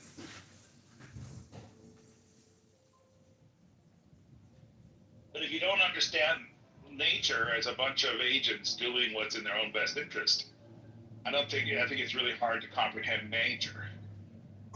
That is my support too. I mean, I don't see how anyone could deny that. Everybody's doing what's in their best interest. So why would you call me what would be the point of calling me a cynic? What work is being? No, I thought you would call you a cynic, and then I thought you would call you a cynic. Then I realized I do. What's the point of labeling somebody a thing that pretty much everybody is? I think You think everybody is a cynic? Come on, now, what would that mean, Aksha? Do you think there are people in the world? Now, selfish is a different thing, right? A cynic is somebody who thinks everybody is selfish. So if somebody were not a cynic, it would mean there's somebody who thinks that people are sometimes not selfish. Aisha, do you think people are sometimes not selfish? This is the question about altruism, right? Do people actually engage in altruism? And what would be an example of an altruistic act that you think is reasonably common? Like, not some kind of fictitious storybook altruism. But before she answers that, you've bastardized the definition, though. I mean, what we normally mean when we say that to somebody, when we normally say that to somebody, we mean like you think someone's corrupt when they're just trying to do a thing. They don't necessarily have to be corrupt. Yeah, they have their own self-interest, but it doesn't have to be a horrible, vile interest. That's the problem. Well, this is where John kind of garrots himself intellectually, is that he always takes my view and creates an entanglement where I am saying people are corrupt. And that is, I think, you're trying to do some work there. I don't know what you're trying to do. Well, look at it this way. When you say corrupt is a tricky word. When you say altruism, you know, I sweep off my neighbor's cars in the winter with a broom. And I do it just to help people. I don't ask for any type of praise or confirmation that I did it. I just do it because I'm there and I want to do something for a neighbor. And you're here telling us about how good you are, which is exactly. No, I have whether you did it or I have a not, contrarian statement. Hold on, I have a contrarian statement. I'm not bragging. I'm trying to essentially define altruism, but then I want to give the contrarian position about what I would view as corruption in society. The biggest scam is obviously inflationary deficit spending. Every year you're being borrowed $15,000 on your back without any type of intervention or vote.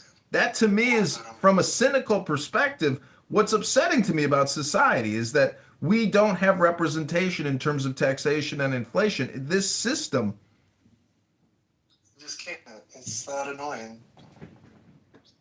It's just grading with no content. I want to talk about my things. What did I miss? Me. I'm just here to talk about my bunny. Did you use bunnies and rabbits? Like that wasn't actually what I wanted to talk about. Puppy? Yes. Not bunny. I thought you could call any rabbit a bunny.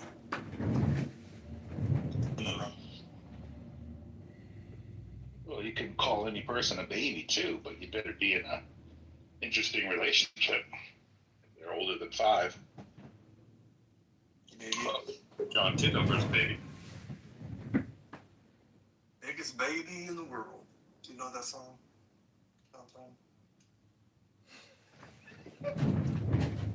I developed a noise gathering microphone, and it snowed yesterday, so I couldn't use it because nobody was going to fly in the snow. And now today it's snowing again. Does it filter out signal and only measure noise?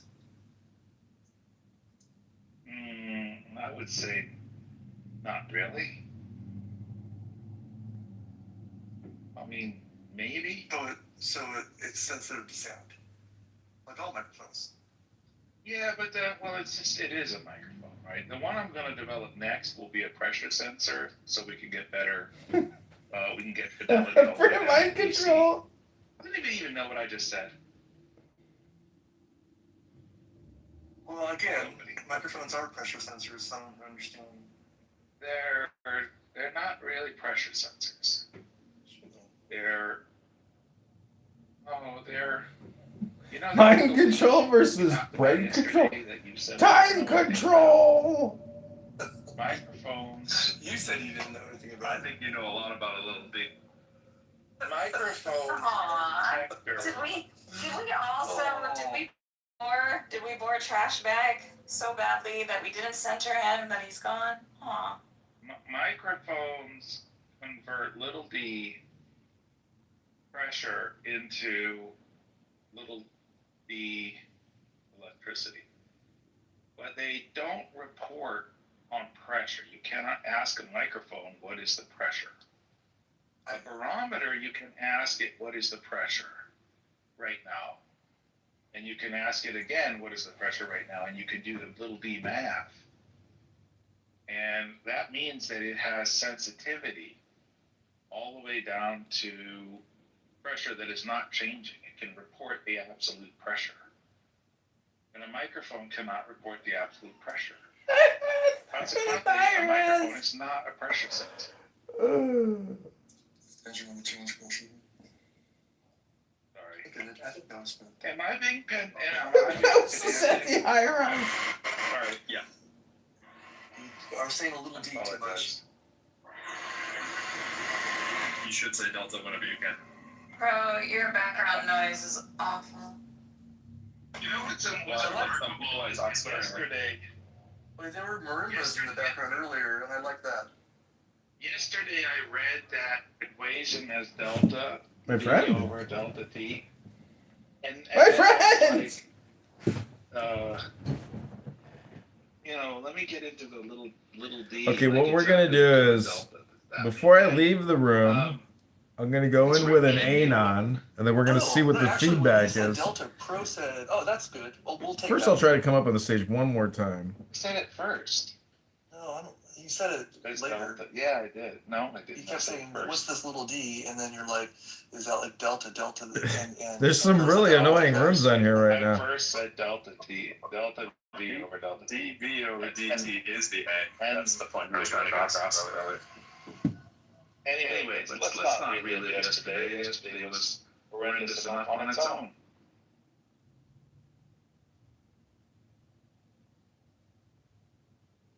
Hey, bro, I want to get back to this notion that the educator is going to be irritating enough to create a pearl. I think that's I think that's something to hold in the hand. Are you sufficiently irritating?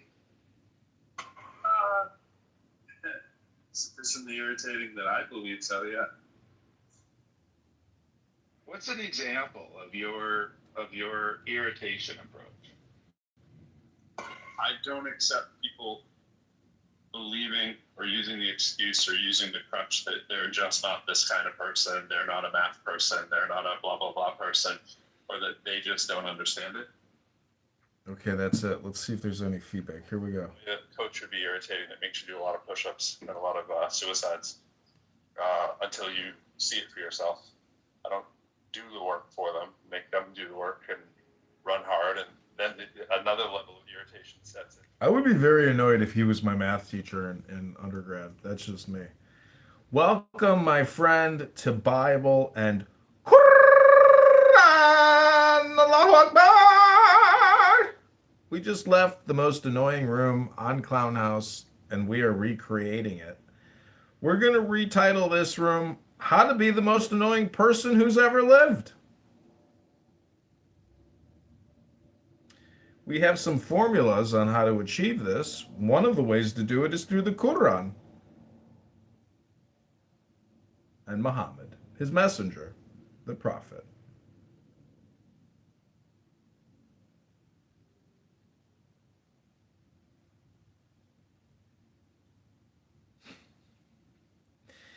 So how to be the most annoying person in the world? Earth emoji Muslims. I don't know. Do you know who Regal is on this app, my friend? I would categorize him as being a highly annoying person. Extremely programmatic and dogmatic. And, he has a history of being on other apps, essentially, down talking to people nonstop. Alan Watts calls religious addicts just drug addicts, that they keep coming back to the debate to essentially create the dopamine. Kitty is a highly annoying person. Right, testing. Welcome to the most highly annoying person in the world. I was talking that whole time. Oh no, we missed There, it, I my was doing a friend. lot of talking. Oh dear, no. Annoying person in the world. Welcome, Kitty. Welcome, Kitty. Kitty, I would rate you very high. So much. Kitty, have you ever been to a psychiatrist? Yeah, actually, I have. Thanks. Well- I got all high marks. Well, what I'm saying in terms of I got a check. What I'm saying in terms of diagnoses, I'm surprised there isn't just like a diagnosis for like a highly annoying person index, meaning that like that would be one of the diagnostics they give you when they leave the office, so you're more aware of how They annoying you are. rated me as all stars on the app. Okay, I got all check marks in the app. All right. Okay. That's great. So, Bri is here. Bri was accused yesterday of being one of the most annoying people on this app by Concrete, and I have to agree, Brian is actually, just for the sake of conversation, one of the most annoying people on this app, and it's really, again, let's think about who was accusing Bri of being annoying. It was Concrete, who was actually projecting what he does onto Brian, but Brian actually does. But again, Brian wants to talk. Like, Brian wants to have a conversation with him. Name, or are you saying that for like Concrete? No, I'm saying Brian here was called out by Concrete yeah, I know yesterday. Friend Brian. Yeah, I love Brian. Yeah, but he did tell me last time I talked to him that he was gonna kill me, and that welcome to your new reality, bitch. That was the last thing that I have in my memory of communication with Brian here. Yeah, he Now- called me an online slut. Yeah. He said that I sell nudes. He has said like that, but he's apologized since then. So we're good. Yeah, I'm cool about it. he is amenable to coming back into compliance with polite society, but some people are unrepentant and they are not worthy of being called, polite society. That's just the way Clubhouse is. There's a lot of ruthless word abusers here who are actually nothing more than highly annoying people. And if you're highly annoying in this Clubhouse virtual reality world, well, in the real world, you would imagine that they would also be highly annoying there. And I think that's probably pretty accurate. Hello? One Jew girl that never stops. She never considers 8 months of sobriety enough. She never leaves me alone. She always brings up my past, and she's a very highly annoying person to me. But everybody accepts her. But I'm not. I mean, it's fine. Brian, welcome to the room. How to be the most annoying person in the world, Earth emoji Muslims. Yeah, death to Allah. Death to Allah.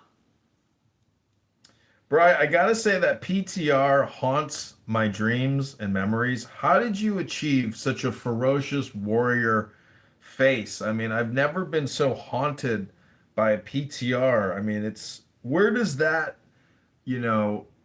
blue steel look come from? Killing more people than you have fingers and toes.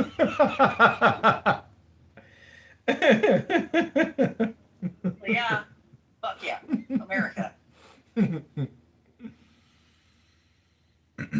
So we were listening. And I've already shown all the paperwork. Everybody's like, you've never done that. I'm like, yeah, I showed you an award. We're going to work for killing 5 people in one battle. Issue to come into play, right? The more chance for noise, right? We have this instability that we have to deal with. It doesn't mean that it doesn't work. I was reading an article right now. Can you go in your Chinese erase from Georgia? Right. Can you go in? Can you show your gun for my friend right now?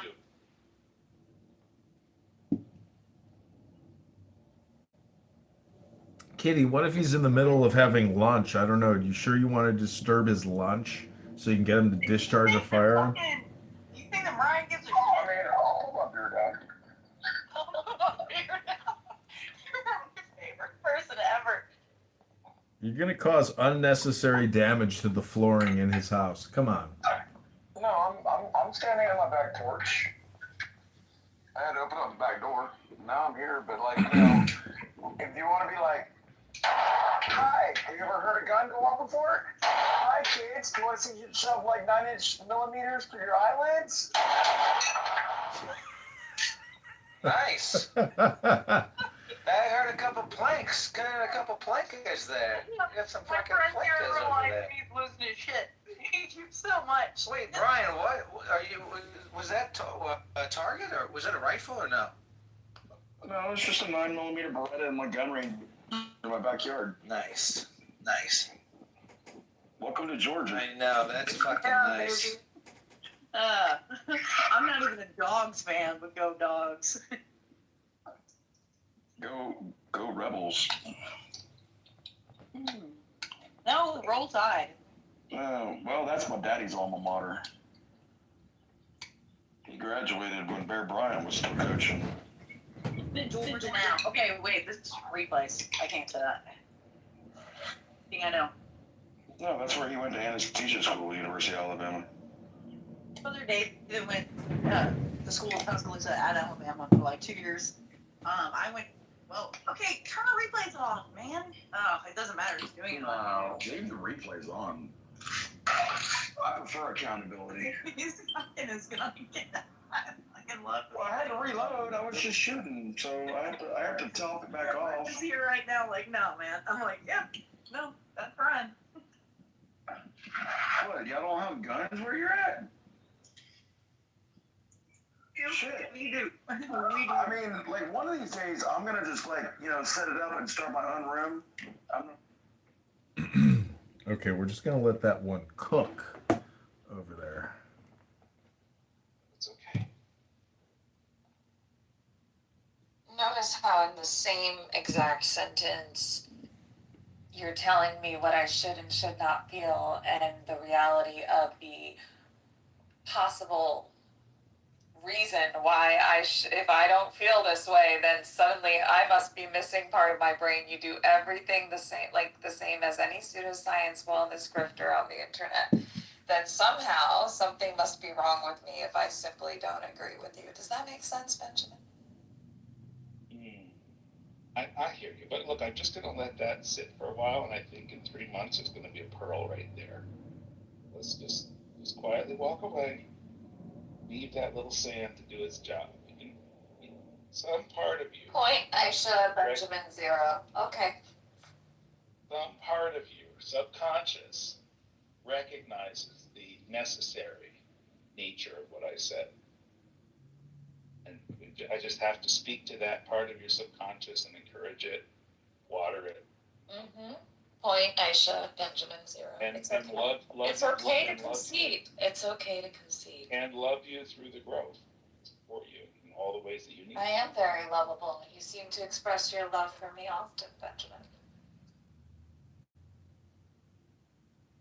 Usually love is also epitomized in a piece of jewelry that happens to ensconce, I don't know, diamonds, and flowers. Oh, a long way for that. Where's Boston?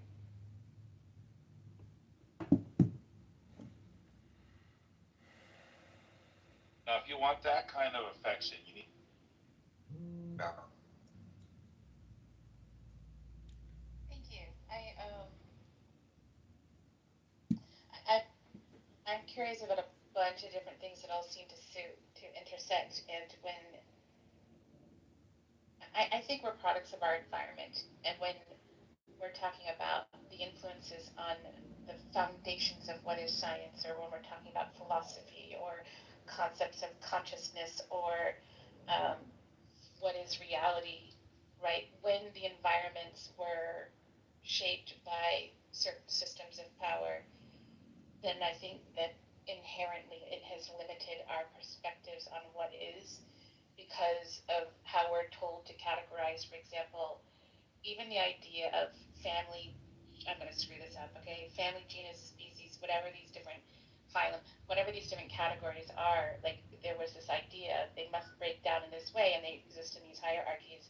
Except from an evolutionary perspective, like there's fluidity then of anything existing in a particular category for good or definitively, and then we've ranked them, but also that because we're told that humans are either from a religious perspective going back thousands of years of how we exist in these things, or right about which species are more important and which ones are less so, without recognizing that whether it's small and the critters on our skin or the critters in our gut, we need them in order for us to exist, right? So whatever the scale is, it isn't about a hierarchy, and I feel like so much of the systems have shaped how we conceptualize ourselves, one another, and the existence in which we are in.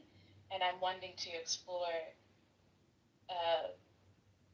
de-power, structurifying, I don't even know, like because there's so many different forms of power that have influenced these things that, and I find a lot of help in meaning in systems, feedback looping, and relationships between things that seems to illuminate more than nounness, if any of that made. A lot of it made sense.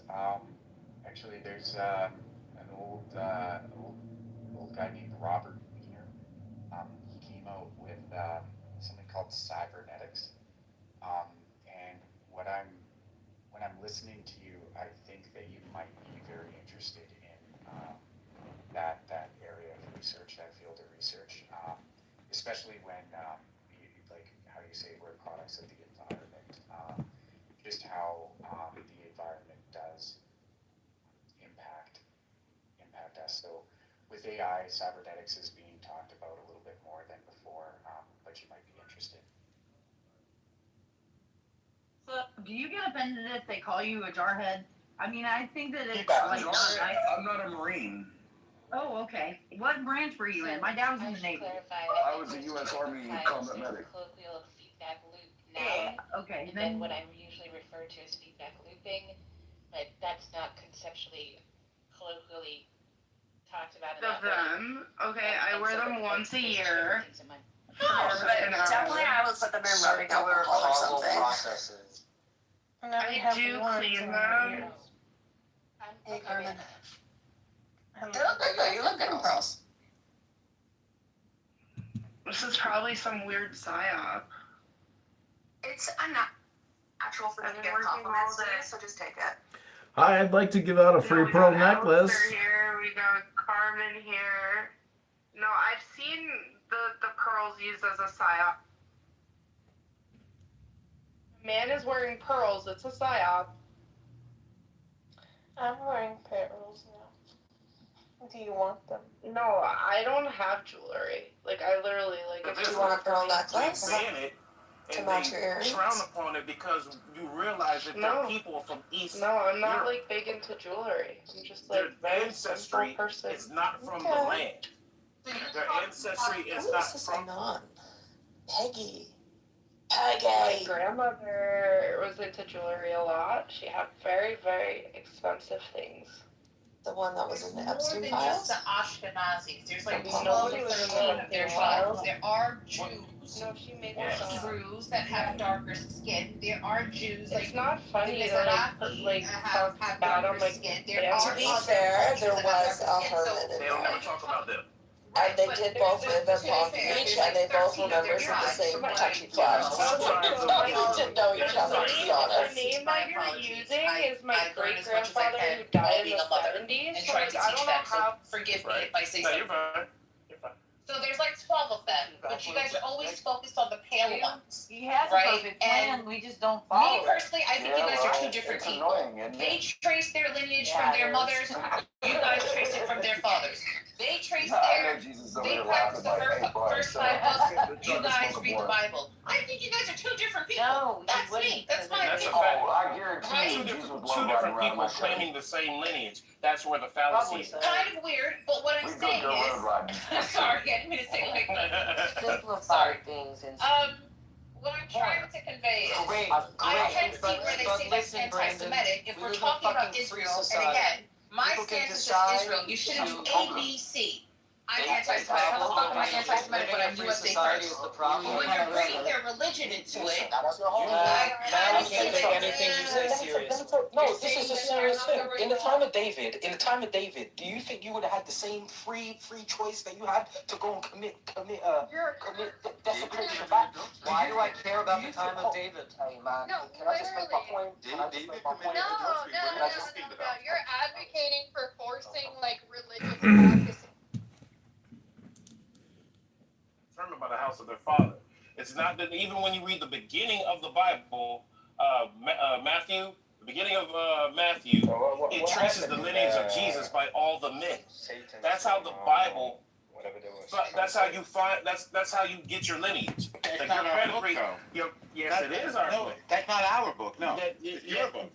And see, here's the thing. Yeah. They don't believe in the Bible, and they don't believe in Jesus. No, we don't believe in your book. Yeah, We have they don't the believe Bible. in Jesus. Yeah, they don't believe it. You don't believe in the Torah either. Yeah, we because do. a lot of the things that you guys do go against Correct. the Torah. You're 1,000%. correct. Name one. Oh my God. Have Yeah. you so Let's your talk about lineage through the mother. Should I? so your book You want to talk about lineage through the mother? the book that you guys really use. No, I asked you a question. You were No, addressing it. I'm not even answering your question. He doesn't want to talk to you, El Normo. Listen, I have set up a nonprofit called the Jewish Complaint Department. It sounds to me like OG Saint wants to submit a complaint, so go ahead and please make your submission. Truth is out there. So who? Can I ask about something, guys? See how normal just takes over? Who really? I'm not taking over. That wasn't me. Who That was is you being- taking over right now.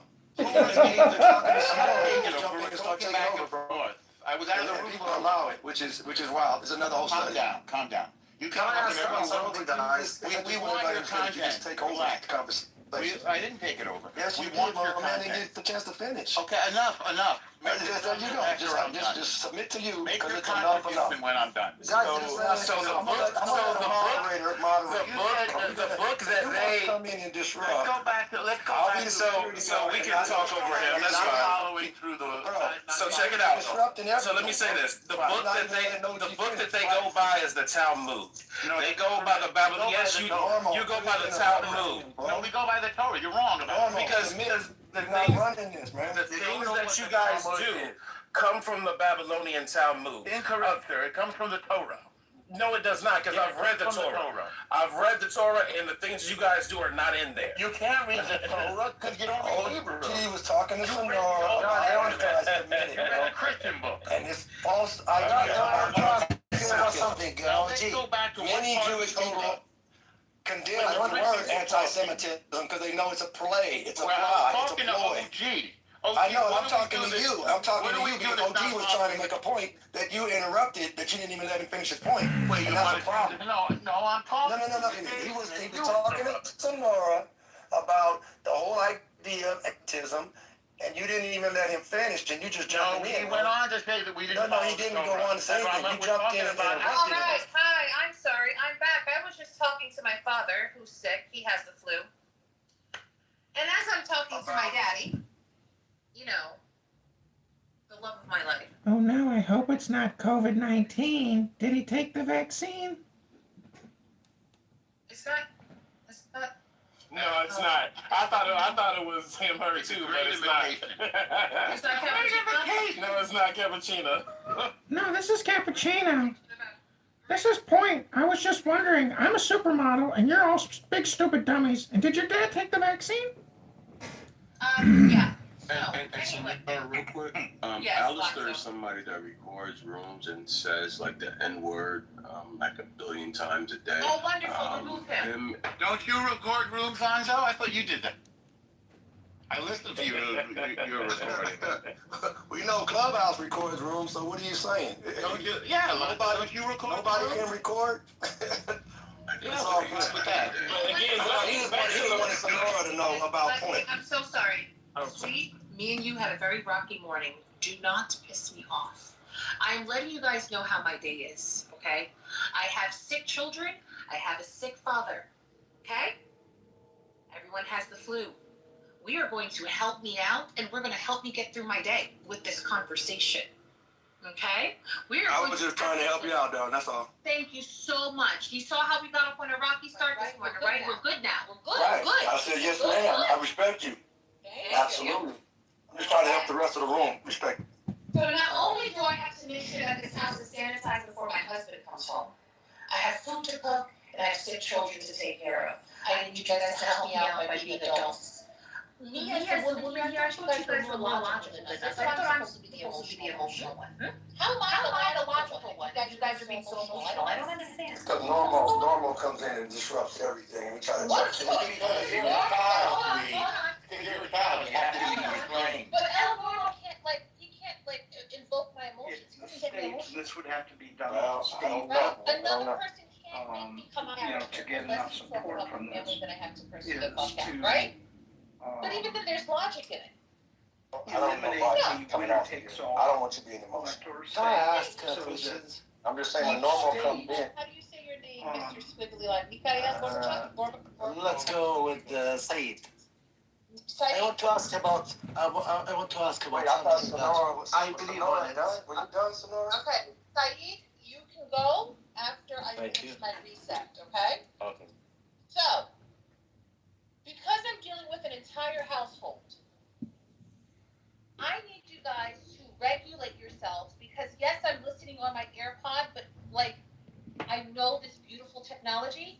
You can leave your phone somewhere and listen to the conversation in the AirPods. So I can't run to my phone and be like, one mic, right? I can't do that. Okay? So, men, I can't believe I'm saying this to men, regulate your emotions. Let's ping up. Let's try to have a conversation of the both sides here, okay? Let's calm down and stop being so emotional for men. What's going on here? Hello? That being said, Saeed, I think you wanted to say something? Yeah, thank you. I'm just thinking, like Israel, it's what we think, most of the people, that's one of USA states. To speak when other people were speaking. Is that true? Say something. People misunderstand it that way.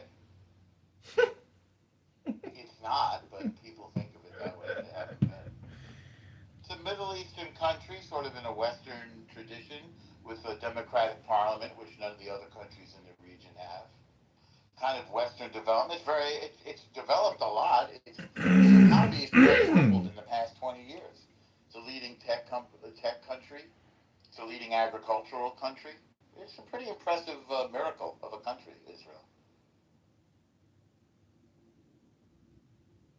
Then if they're doing so well, then they should be afford to,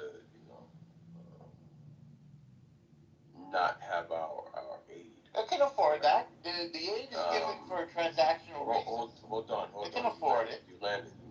Yeah, I haven't landed. I'll let you know when I landed. All right. So What happens? What, he's threatening me now, Lonzo? Yes. What's the threat?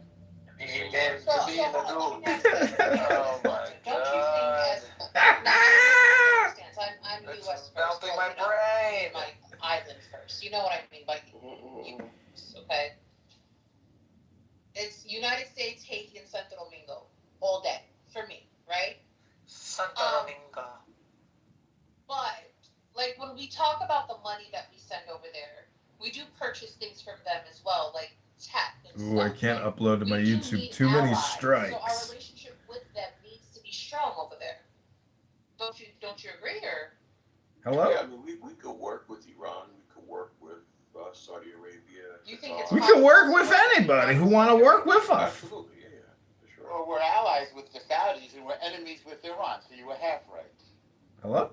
Yeah, but that's more, Israel's enemy. No, right? they declared death to America for everything. Because of what Israel's doing. No, they declared death to America because they hate the West. Because they hate non-Muslims. Well, hold on, Normal. So what I'm trying to say is, like, I hear what you're saying, but to not have Israel as an ally, I think that would be more. And again, this is just my opinion. I'm always open to. Damn, appeal rejected. Based on new information, so I'm not stuck on this. But from everything that I That's an old video. read, I think it would be smart for us to have. You're such a Nothing. From a very old video, they said that I violated. for us to do. So when we're talking about the money that we send over there, Terms and policies, restrictions. I wonder what the video was. I mean, we spend much more, but we spend much more money to Europe and Africa and Asia. All right, I'm gonna. Normal. I'm really like. I'm gonna move you down, bitch. I'm moving you down. I'm gonna move you down. He's a child. All right, so you fucking bitch. Yeah, I mean. Yeah, he's a bitch. Send money to different places. I roasted this guy so good so many times. I've had rooms completely turn on Lonzo and just fucking hate his guts. When you send money to other places, Haitians just destroy. Like everybody hates this guy. When I just I've roasted this guy so good. We just send it over there and hope that they do the right things with it, right? Some of the money that they use kind of gets skimmed to them having free healthcare, them having a lot of free shit. They even use some of our money to kind of further. If you can find this room, it's called "Can You Criticize Israel Without Being Called Anti-Semitic?" The house is called "In Real Life." In fact, the money that we send to Africa, right? We take like a PEPFAR, right?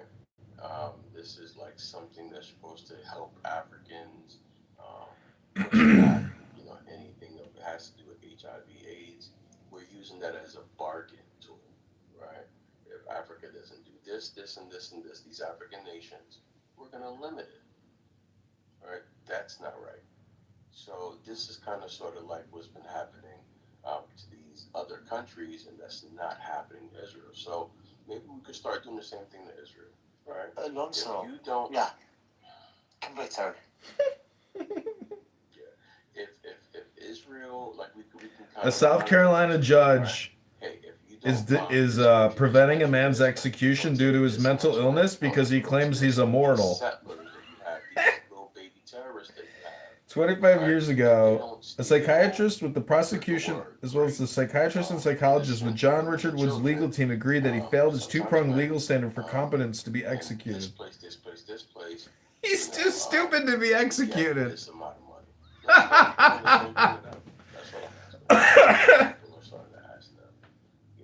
As these videos come out, we're starting to see that these people, these Israelis, are taking advantage of these other neighboring countries. That's just not right. Other people are complicit, right? Because their people have done this in other places like America and other European countries, so they just shut the fuck up. Black and brown and and other groups of people seeing They're saying if Sam Bankman-Fried never stole any funds during his his business, he'd be worth 100 billion now because he invested in a bunch of AI and crypto projects that have exploded. Sam Bankman-Fried, he would have been one of the richest men on earth. Instead, he's sitting in a prison because he stole 50 million or something like that. I'll say this. I bet you Trump pardons him.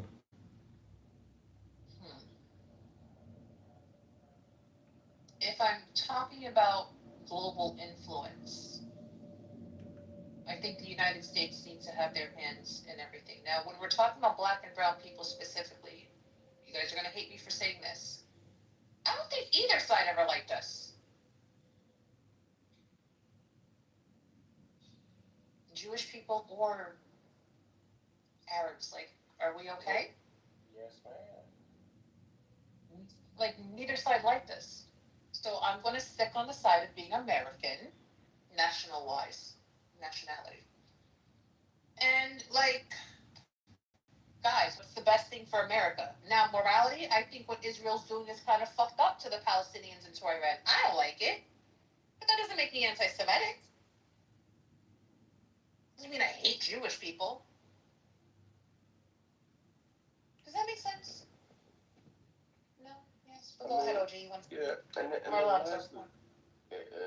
lastly, right, if you want to look at the starting of hating black people or brown people, I mean, you can go to the very, very beginning, right? Genesis, right? This is where the quote unquote Noah curses, Canaan theory. Alonzo, it seems like everyone wants to have this religious conversation. So let me come up with a title and we're going to shift the room. But keep going. Yeah, the curse of Ham came from, them, right? Came from, the Torah, right? So, if there was reparations, right? If we want to sue for racism, and if it can go back for a very, very long time, that shit is Genesis 9:20. That's 27. That's the curse of Ham, right? So, El Normo owes me reparations. I don't want money. As a Haitian? El Normo owes Lonzo money! Oh my god! Pay up, El Normo! Levi, they don't claim Manasseh, they don't claim, the other tribes. They don't claim Asher. Oh my god! They don't never talk about it. They talk about the southern kingdom only. Oh my Maybe god. Judah. They don't really get into the other tribes. And that's very alarming to me, that there's 12 tribes of Israel, but all these people are all, because the word Jew is just short for Judah. That's where it comes from. You guys helped me with a title. Give me a second. Dana, if you're there. No, Lonzo, I'm going to back channel you the link and then just post it so we can move the room. Hello? Go ahead, OG. Hello? Yeah, so the word Jew comes short from the word That Jew. motherfucker John Kitover live streaming our hate speech room. He done did it again. Jesus comes from the tribe of Judah. Thank you for that clarification on the word Jew. People they have to protect and These people demonize and try to come at you is because they are lying. They lie just about everything that they do. And behind some of the worst things in popular culture. Michelle Obama's got a dick. I mean, just and some of their ships were, the ships that brought us here to America. You know what I'm saying? I'm watching some videos of Michelle Obama I've never seen before. Things that you can She's got junk in that trunk. Things you can look up, and just the amount of things that you can list that these people do against the world, and against us in particular. Hello? Because they know who we are. Hello? As opposed to who they are.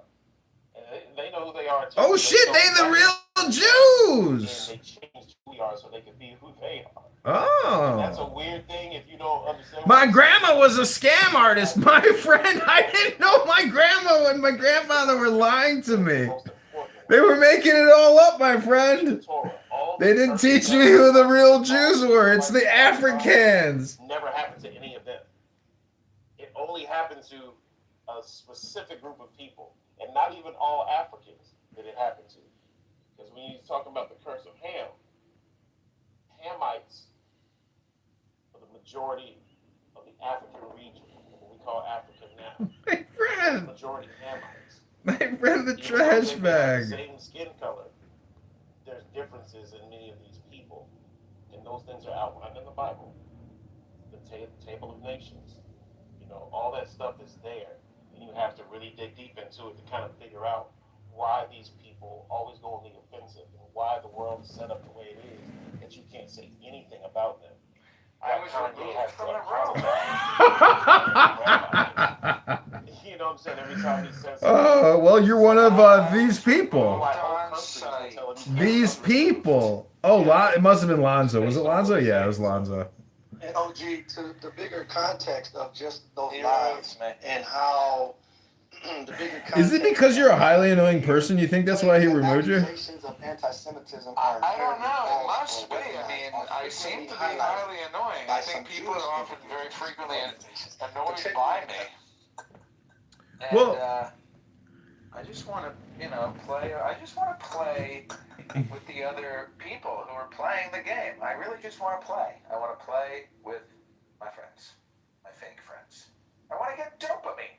I want to get dope. I'm looking for dope. I'm a dope feed, just like you. I'm gonna change the title of this room. It's now called "Can We Convince Zach to Read a Book?" Can we convince you to do that?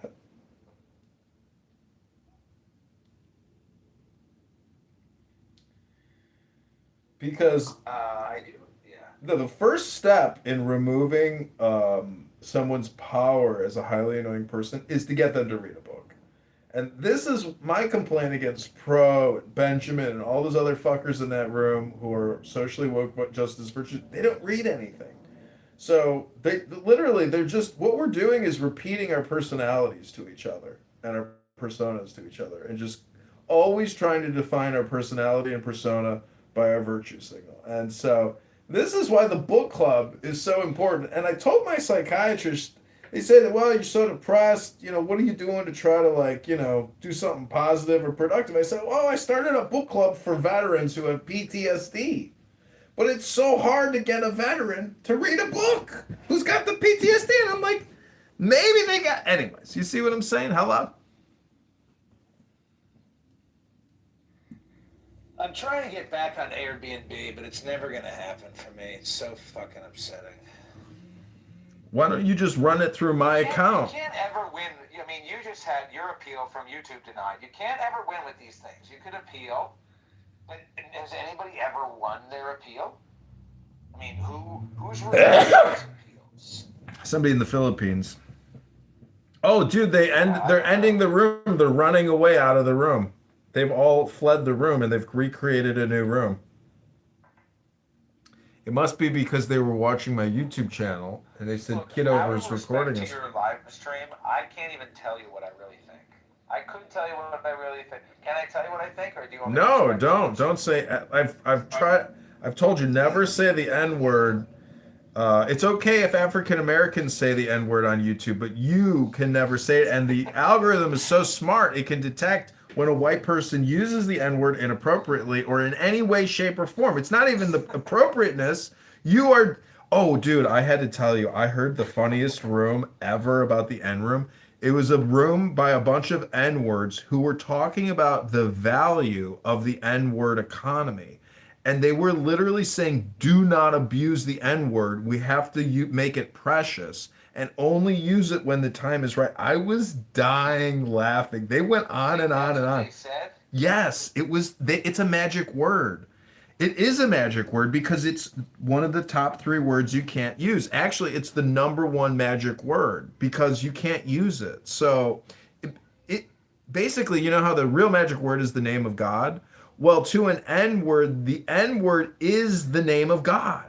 And so you can't use it unless So they're like, don't use the exactly. It was the funniest. vain, my N-word. Never use the N word in vain. Only use it when it's profitable, my friend. Right. Only when you really gotta hit him with the M-word, that's when you hit him with it. I couldn't believe what I was listening to. I was like, dude, I was happy that I was recording it, and I was like, oh, I can't wait to tell Zach about this N-word conversation. And I'm honored. yeah, my sister one time, she watched a video or something or a room. It was called like, the N-word or something like that. And my sister was like bringing it up. Like, anyways, it was just very funny. It's because that's the thing. It's all about comedy. Well, that's what I was going to say. I don't want to say it out of respect to your live stream, but I was going to say, them N-words is G-word, the G-word. Them N-words, the G-word. What's the G word? Gay. Oh. Well, I actually heard a rumor that Donald Trump is bisexual. I just read an article that said that Donald Trump was wearing a diaper and had poop in his pants. Well, I just read that Donald Trump suffers from narcissistic personality and borderline. Oh, did it? So wait, you were diagnosed borderline personality disorder, right? That's what they told me. That's what one lady told me. It's crazy because my psychiatrist, Dr. Vinny Boombatz, the other day at the VA hospital, he said, "Have you been diagnosed yet with borderline personality disorder?" I said, "No." And he read me a list of 9 things, and I said yes to every one of them. He says, "You said yes to every one of them. You've got borderline personality disorder." I was like, "Oh my God, I never knew. I didn't know. That's your problem. I just didn't know." Well, wait, what about self-harm? Do you harm yourself? I'm trying not to, but I have thoughts. Well, suicidal ideation is not the same as self-harming behavior. But what my therapist told me is that women are more likely to cut their wrist, which is not a very manly thing to do, but a man might do something like punch a wall out of anger and break his hand. Yeah.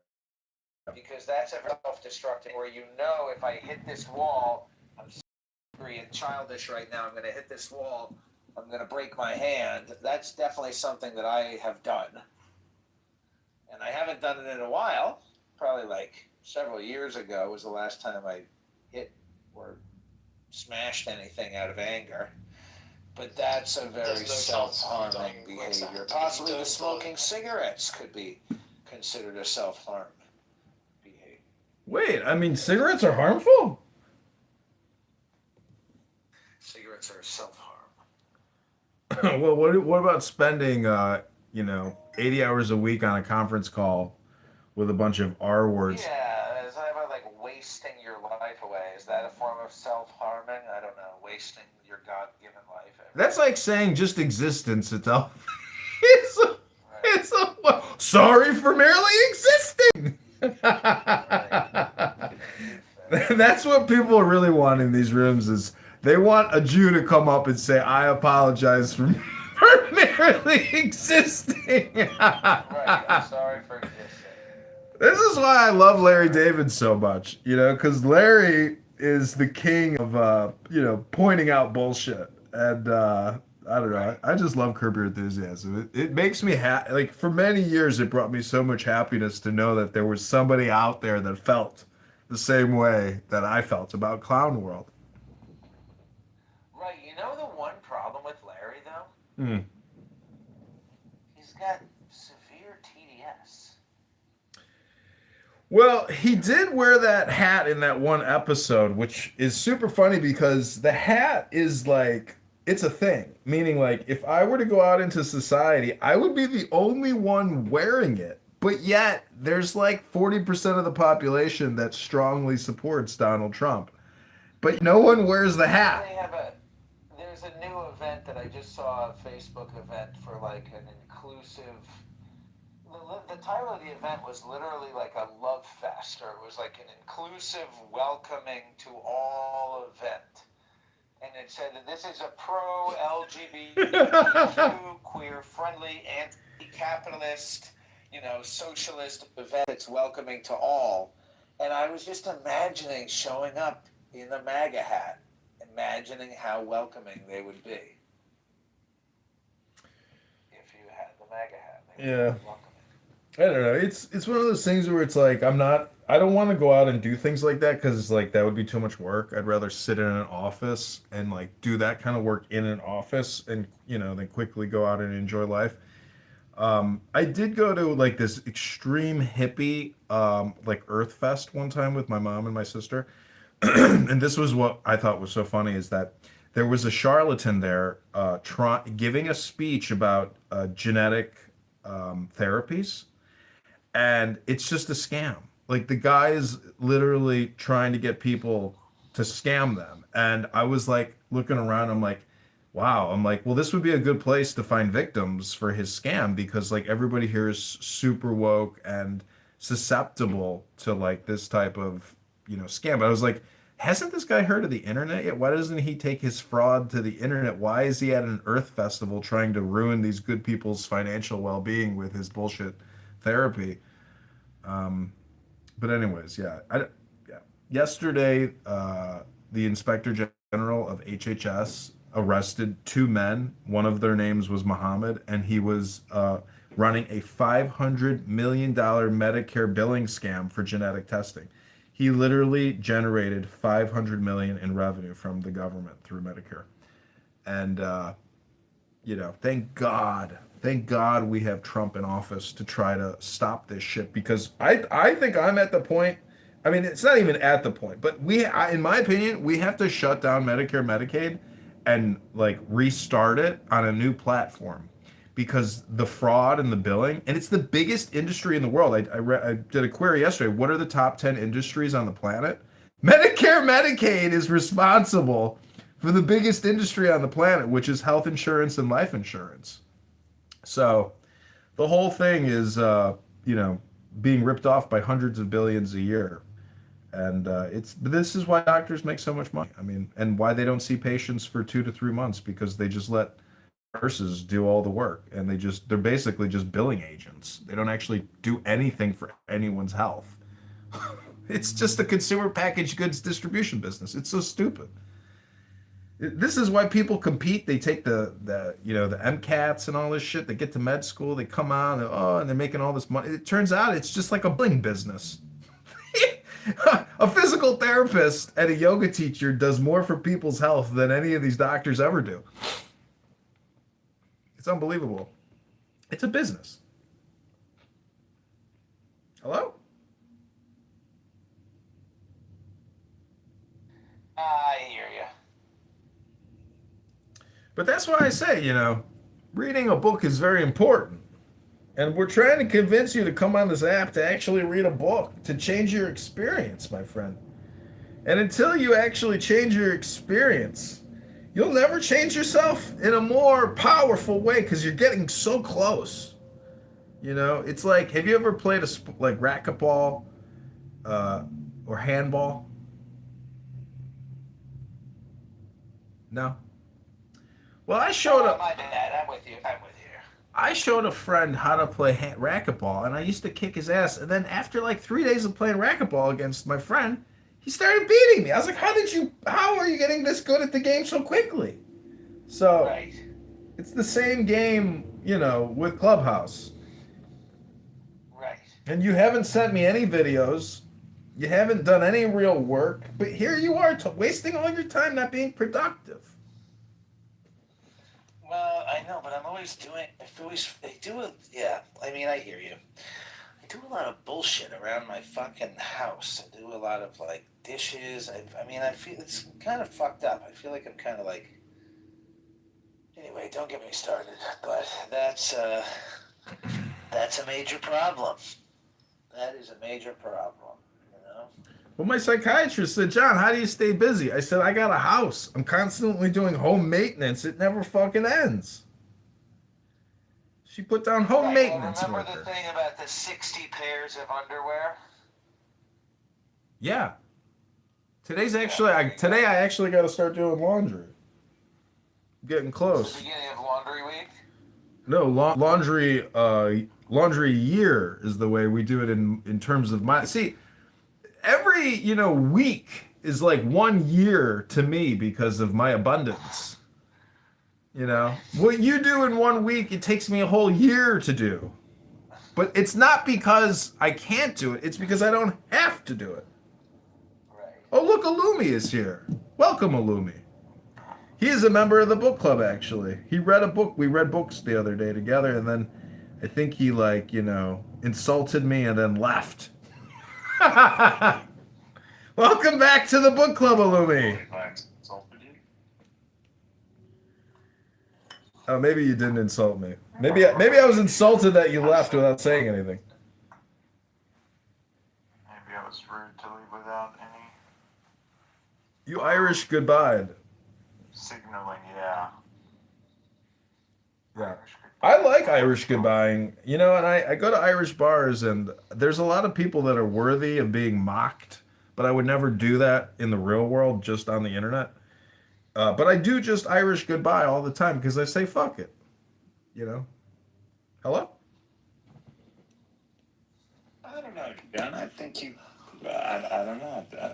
Maybe you haven't felt respected by people. And, No. It's not about that. I could care less what people, think in turn, because I don't respect the people here that don't give me respect. I mean, that's what it is. I mock a lot of people. Somebody applauded me for running for Congress, and I said I'm only doing it because these people are worthy of mockery. But that person didn't even give me a response. I don't know if they agree with me. A body was found by a Portland roadway today. So, Illumi, are you going to read a book? If you want a mod badge, you got to read a book in the Can We Convince Zach to Read a Book room. Because he's busy doing dishes all the time and washing his underpants. But you probably don't wash your underpants or do any dishes, do you? I have to go teach a driving lesson to an African immigrant. Oh, my friend, what did you think about sounds like fun. What did you think about the classroom work? Because do you do classroom work with these people? Because when I did my driver's test at 16, I had to do classroom work on the road testing, all that bullshit. I don't do the classroom rook, but they want me to do the classroom work. They want me to, but I just do the part in the car. But I think that I'm gonna start doing the classroom stuff as well. Yeah. Because that's where it's fun, where you can just test people's, language and comprehension skills, and then you'll say, oh, there's a reason why you're a shitty driver. It's because you can't even, comprehend and perform in the classroom. But I think the classroom work is where you can break, through the threshold and get them to start maybe driving better. Hello? Oh, so you're going around sending these little gold coins around, huh? You sent me 2 cents. 2-penny bit. No, I mean, it's better than trying to prove to people who won't reason or hear you. Now, you're not necessarily coming in hostile fake. Well, I bought the bare minimum of the gold coins, and it's so stupid. I was sending gold coins to myself to try to see, how could I actually monetize this app? And the gold coin system here is you cannot make any money from it. It's stupid. It's just like... It's okay, Draco. There's only white people here. Come on. Draco doesn't read books. I think this app would be a lot better place without a lot of these minorities. Well, the way I look at diversity and discrimination is that if you let go of your opinions, there is like a fully automated response effect that is created by no longer having opinions. And what happens is you can actually become successful through the diversity and discrimination. And a lot of the complainers on this app don't understand the upper lip and the lower lip, or the upper eyelid and the lower eyelid, meaning they don't know the secret to creativity, which is essentially just jumping in the river of diversity and going with the flow. It's the discrimination that prevents you from actually, in a way, achieving a higher state of happiness, which is nothing more than consciousness. So people are their own worst enemies, and they are their own block. And to get around that, you basically just have to let it go, meaning all your assumptions, opinions, and pre-programmed dispensation or disposition. Your personality and your character is what's preventing you from attaining more joy and abundance in your life. It's my opinion, of course.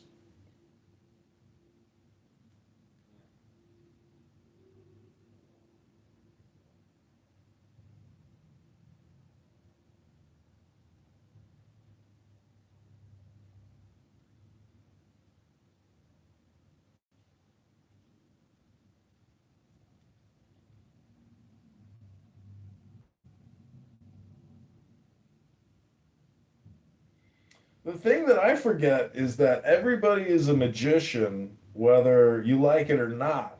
And the people who present themselves as being the least resembling of a magician, generally those are the people who are really good magicians. Because the best magic trick that a magician can create is that they are not a magician. It's the same principle of like the devil. The greatest trick the devil ever successfully accomplished was, making himself invisible or something to that extent. So look at Adamiel here. He looks like a magician, king, a philosopher king sitting on his throne of power. Hello?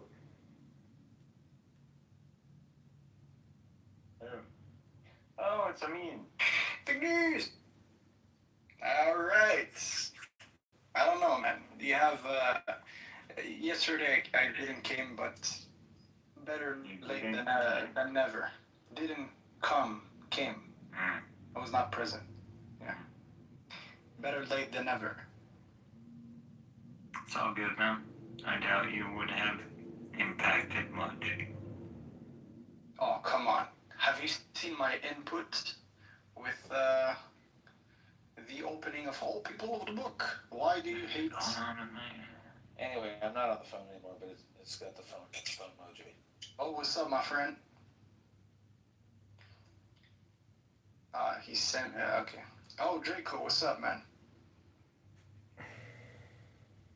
What's up, buddy? How are you? Long time no see.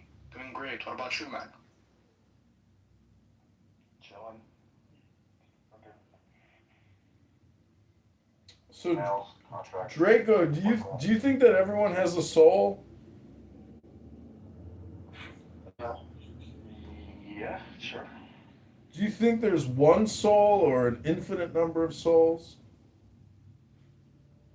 That's a good question. I'm not sure the ins and outs are. The soul is, in a sense theoretical, but I guess something to the effect. Do you think God is within you or God is outside of you? It depends on what sense you mean. I can say yes and no, depending on the sense.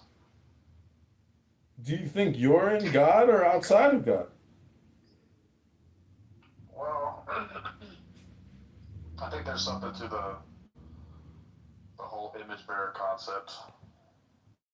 But can I go into detail on that? I don't know if I could exhaustively go into detail on that. There's so many different writings about the whole image bearer concept. But in that sense, if you want to say God is within you, I would probably agree with the whole image bearer Do you do you think the subconscious is a concept, or do you think it's literal?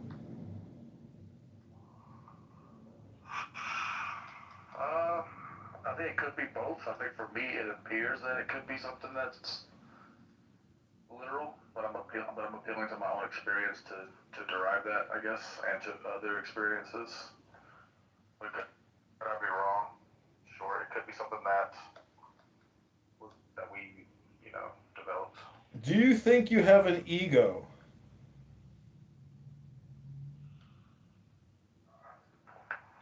What did you say? I couldn't hear you. Do you think you have an ego? EGO. Yeah. You do? Like in classical sociology, yeah. Okay, well, the biggest ego trip going is thinking you got this thing called an ego, because that's a concept, my friend. No one has ever touched, tasted, felt, eaten, or seen an ego. It's just a concept. And so, in the same sense that God and soul are just concepts, no one has ever seen, touched, tasted, felt. But if you believe that everything is God, well, then actually you have seen God. You're actually talking to God right now. And you are God, and the cell phone is God, and the wireless, internet transmitting our concepts is supposedly God technology or something. But we're just trying to convince Zach to read a book about spells and magic words. Hello?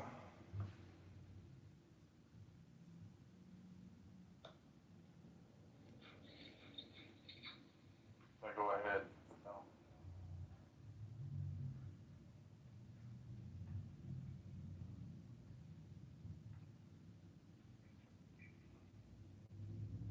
So, how would you define the word synthesis?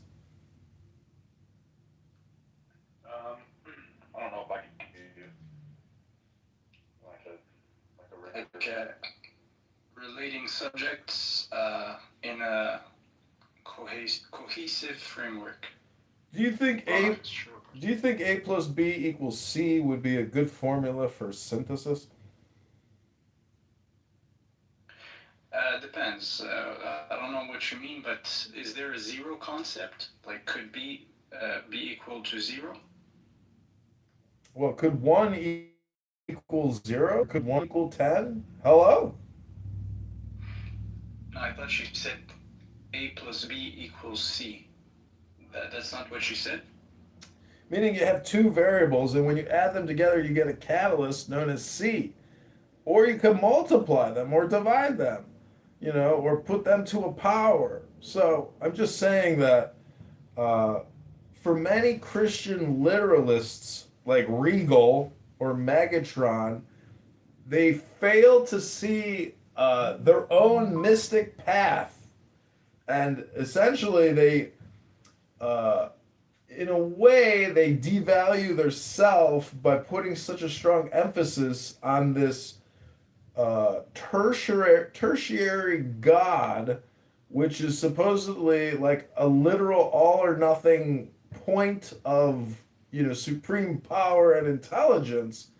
But the concept that you are part of a one God or a one universal God, it's just I think it's just energy metaphysic, meaning that it's just we're just eternal energy in a different amalgamation of what we call God, and it's not that we are God, but that we are essentially God observing the God effect to a certain extent, but not like we have real powers. Our greatest power is our imagination. So whatever you can pretty much visualize in your mind's eye, you can, in a way, hopefully create in the real world. But with AI and all this other stuff, it's.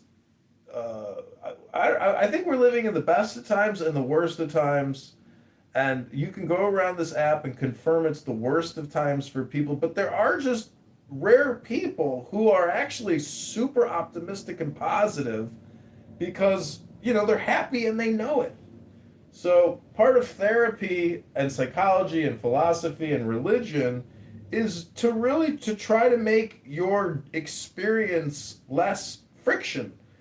Grease the skids, grease the wheels, put some oil in the engine. So in order for this, I think there is a need for increase in honesty and truth. I think truth has less friction than like lying to yourself, or because that's the thing, right? Sometimes we do try to hide something because we're scared of it or whatever, but no, like when you address it directly, it's better. That's my little personal experience. But yeah, I get what you're saying. But I just want to say a comment. So I do agree that the human spirit is much more powerful than what some people may portray it. But let me ask you a question. Do you think when you say like that everything is God or you're God, do you think this is like an ontological identity, or it's used in a different way? Well, ontologically speaking, I'm not sure what you mean by ontological. Just trying to say that everything is God, as opposed to nothing is God. But again, this whole thing is just personal development. Don't take it too literally, and don't waste your time, with it in a way. Like there's just too much personality involved in it. Like everybody's personality is wrapped up in their religion, your persona, your non-playable character is what I'm trying to break. And did you see that movie with that guy? He's a non-playable character, but then he sees a hot chick, and then all of a sudden he like starts killing the actual humans playing the game, and they're like, "Oh, there's a glitch in the game. This non-playable character is now, fighting us when he should have just done his, pre-programmed." Now, what movie is that? It's with that guy from It reminds me of one of my dreams. But anyways, I don't know the movie, but yeah. Nice. What are you even doing here? What are you working on? What are you doing? I'll get you Me right now? Yeah. Oh, I'm just Did you follow my channel or what? What's your channel? Oh, it's called Free Guy. At Operation_Cerberus. On YouTube. No, not on YouTube. On fucking TikTok. No, not even. I just follow the regular account. Yeah. What's your regular account? I just liked one of your posts, man. Just recently. It will be only. See, Draco accused me the other day of being a non-playable character. He says I come to the rooms and I make no points. I have nothing valuable to contribute to this conference call conversation. And I just got to say that to me, that was Draco's projection. It's not a me problem, Draco. That's a you problem. Link is pinned above. Watch the Free Guy.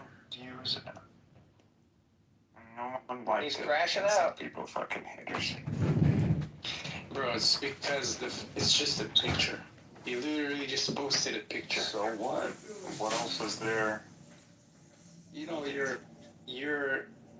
This generation is demanding. Like people want something much more. I'm sorry, this is intelligibility. It needs to be showcased. Everything in this card is exactly what is necessary to understand this verse. I was talking about your picture, the billionaire picture. You were not talking about this one? I'm fucking talking about... No, don't go to my account, the one that... Illumi only. No. Operation_Cerberus. Ah.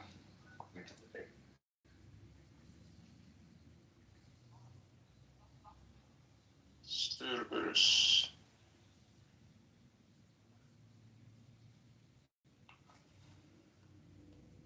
All right. You got 4 followers now. And the likes. Can you guys also follow the Zach's Mom podcast on Spotify, please? I don't even have Spotify. I just listen to YouTube music.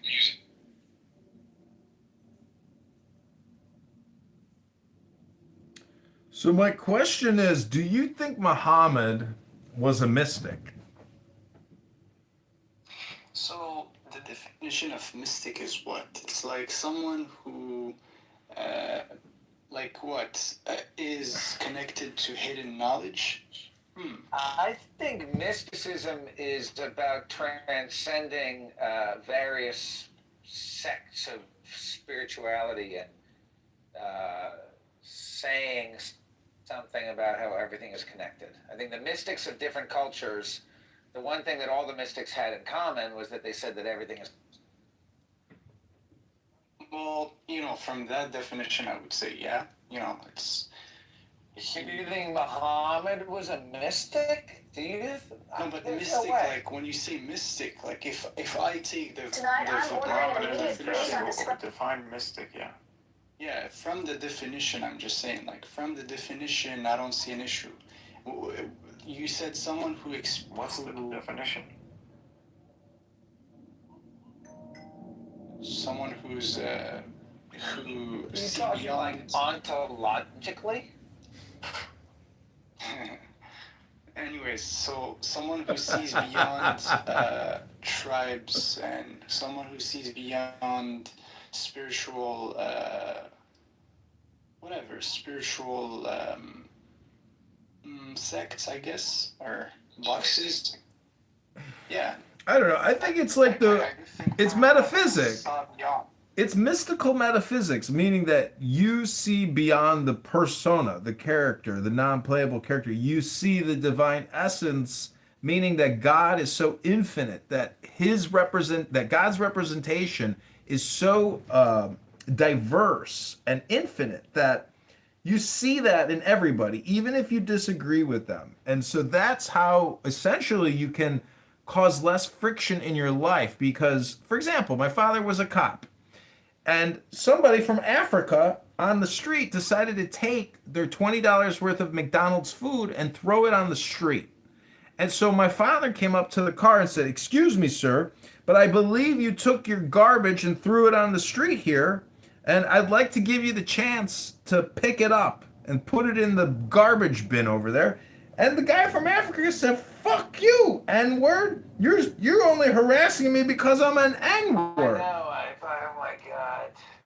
And my dad said, "I'm not harassing you because you're an N-word. I'm harassing you because you are an N-word. Hello?" Exactly. It's not because you're an N-word. It's because you're a fucking N-word.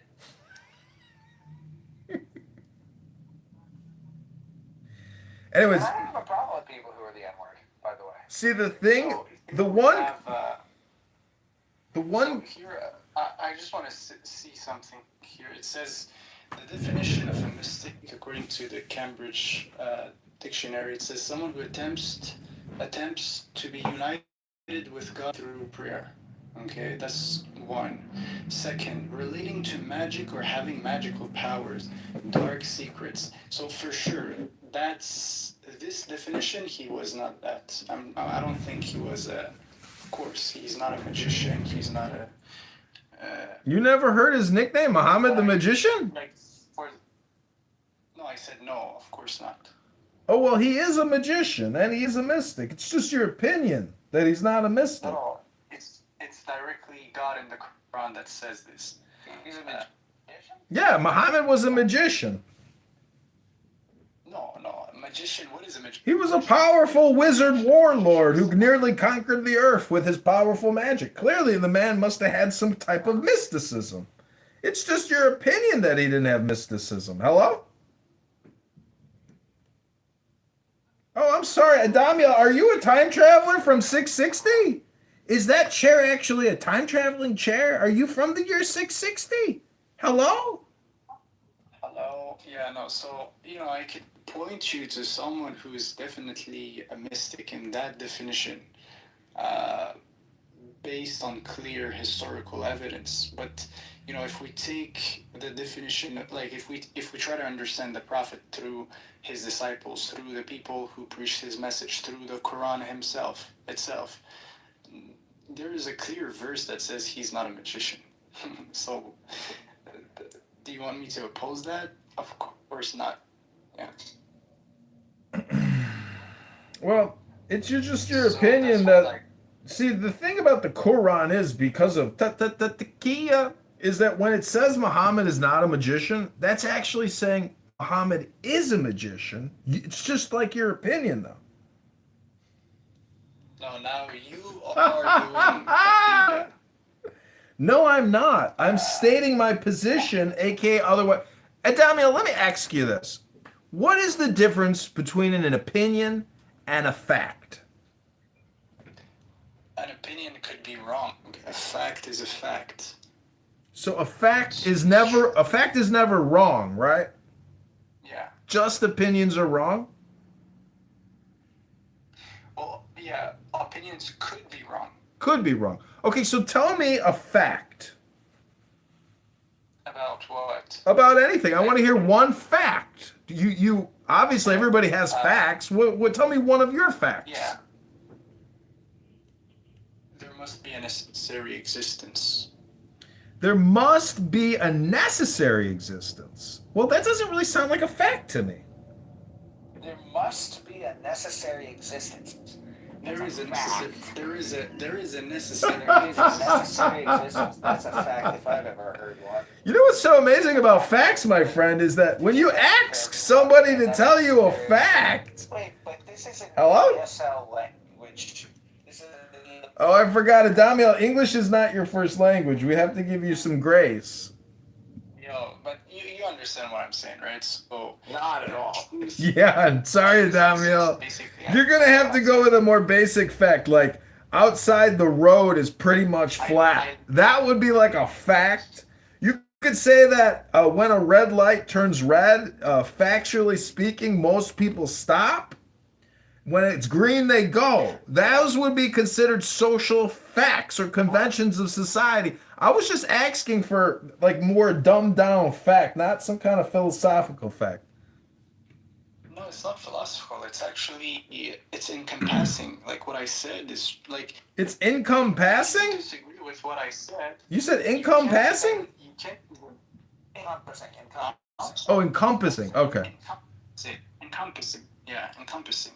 So if you disagree with what I said, you can't even point to anything else. Basically, it's like it's. Oh, I see. It's as if the truth is true. Got it. For you to deny truth, you would have to say it is true that truth does not exist. So. Have you heard of Ayn Rand, Adamiel? Sorry, what? Have you heard of Ayn Rand, the famous publisher, philosopher, ethicist, the objectivist? Hello? No? No. Well, I don't think we can actually have a conversation about any of these things until you really read Ayn Rand's Virtue of Selfishness, and it's about ethics. For example, do you think that do you believe that there's currently an Islamic State on the planet? Yeah, of course. Of course. That's a fact, not an opinion, correct? So tell me, what makes an Islamic State an Islamic State? As long as they have the Sharia or a form of the Sharia in the Constitution. So if a society has a form of Sharia in their constitution, they are considered an Islamic State. And where does the charter for an Islamic State come from? From the consensus of the scholars established. Incorrect. It comes from the Charter of Medina. Are you not aware of the Charter of Medina, the constitution of Muhammad and Islam? Well, that's not a consensus of scholars. That's Muhammad's proclamation. So the Covenant of Medina is one of. Okay, so that's one of the documents they based themselves upon for the Sharia. But the Sharia also is based on the Quran, whereas it's also based on Hadith. So it's much more than just that. So that's why, like, in my opinion, the best answer is just the Jama'a, the consensus of the scholars, which makes up the Sunnah, basically. Or you could say also the Shia cleric consensus, right, based on their definition of what an Islamic state is. But I think they don't think, like, I think that the Shias, they don't think there is an Islamic state, if I'm not mistaken. Because for them to have a valid Islamic state, based on the real definition, there must be an Imam that is alive. One of the 12ers, right? 12 Imam. So you could say, like, Iran from a Shiite perspective is simply like a wish version. It's not even complete. Is that a fact or is that an opinion? No, that's I think. I'm not sure. It's not a fact. Well, it might be a fact. That's the thing. But it's just like I'm relaying an information that I'm not sure. So yeah. So it says that an imam is a Muslim religious leader derived from Arabic for leader or guide, delivers sermons or khutbah, provides religious guidance and serves as community role model. So it's really just like a leadership position within the Islamic State. But, you know, in terms of like how many Islamic states are there around the world? Is it just one Islamic state or is it multiple Islamic states? Right. So the many faces of political Islam. Anyways, Rabbono Shalom, we tried to convince Zach to read a book here today on Clown House. We couldn't get Zach to open a book. Are you willing to read in a book, Adamiel? Let me update the title to Can We Convince Adamiel to Read a Book? Of course, I read a book, but you asked me the question the other day concerning if I wanted to read a book of magic or whatever. I said no. That's just not it's not my vibe, you know? Well, you know the Quran is actually a magic book. Oh, come on. Really? You don't it's from the medieval times. It's from medieval times and actually Islam is all based around paganism. So you mean to tell me that the Quran has no magic in the Quran at all? Of course, there's no magic in the Quran. It's all from the divine. It's a magicless book? It's got no magic? Again, like, so in English you have this, so that's the danger, I guess. In English you have two aspects when you say magic. Something is magical. You could say it in the sense that it's fantastic, right? But in Arabic, there is just one word, and you cannot mess up with this word. It just means deception. It's bad. So, yeah, you cannot say the Quran is magical from an Arabic perspective in any way, shape, or form. Yeah, you would have to use other words.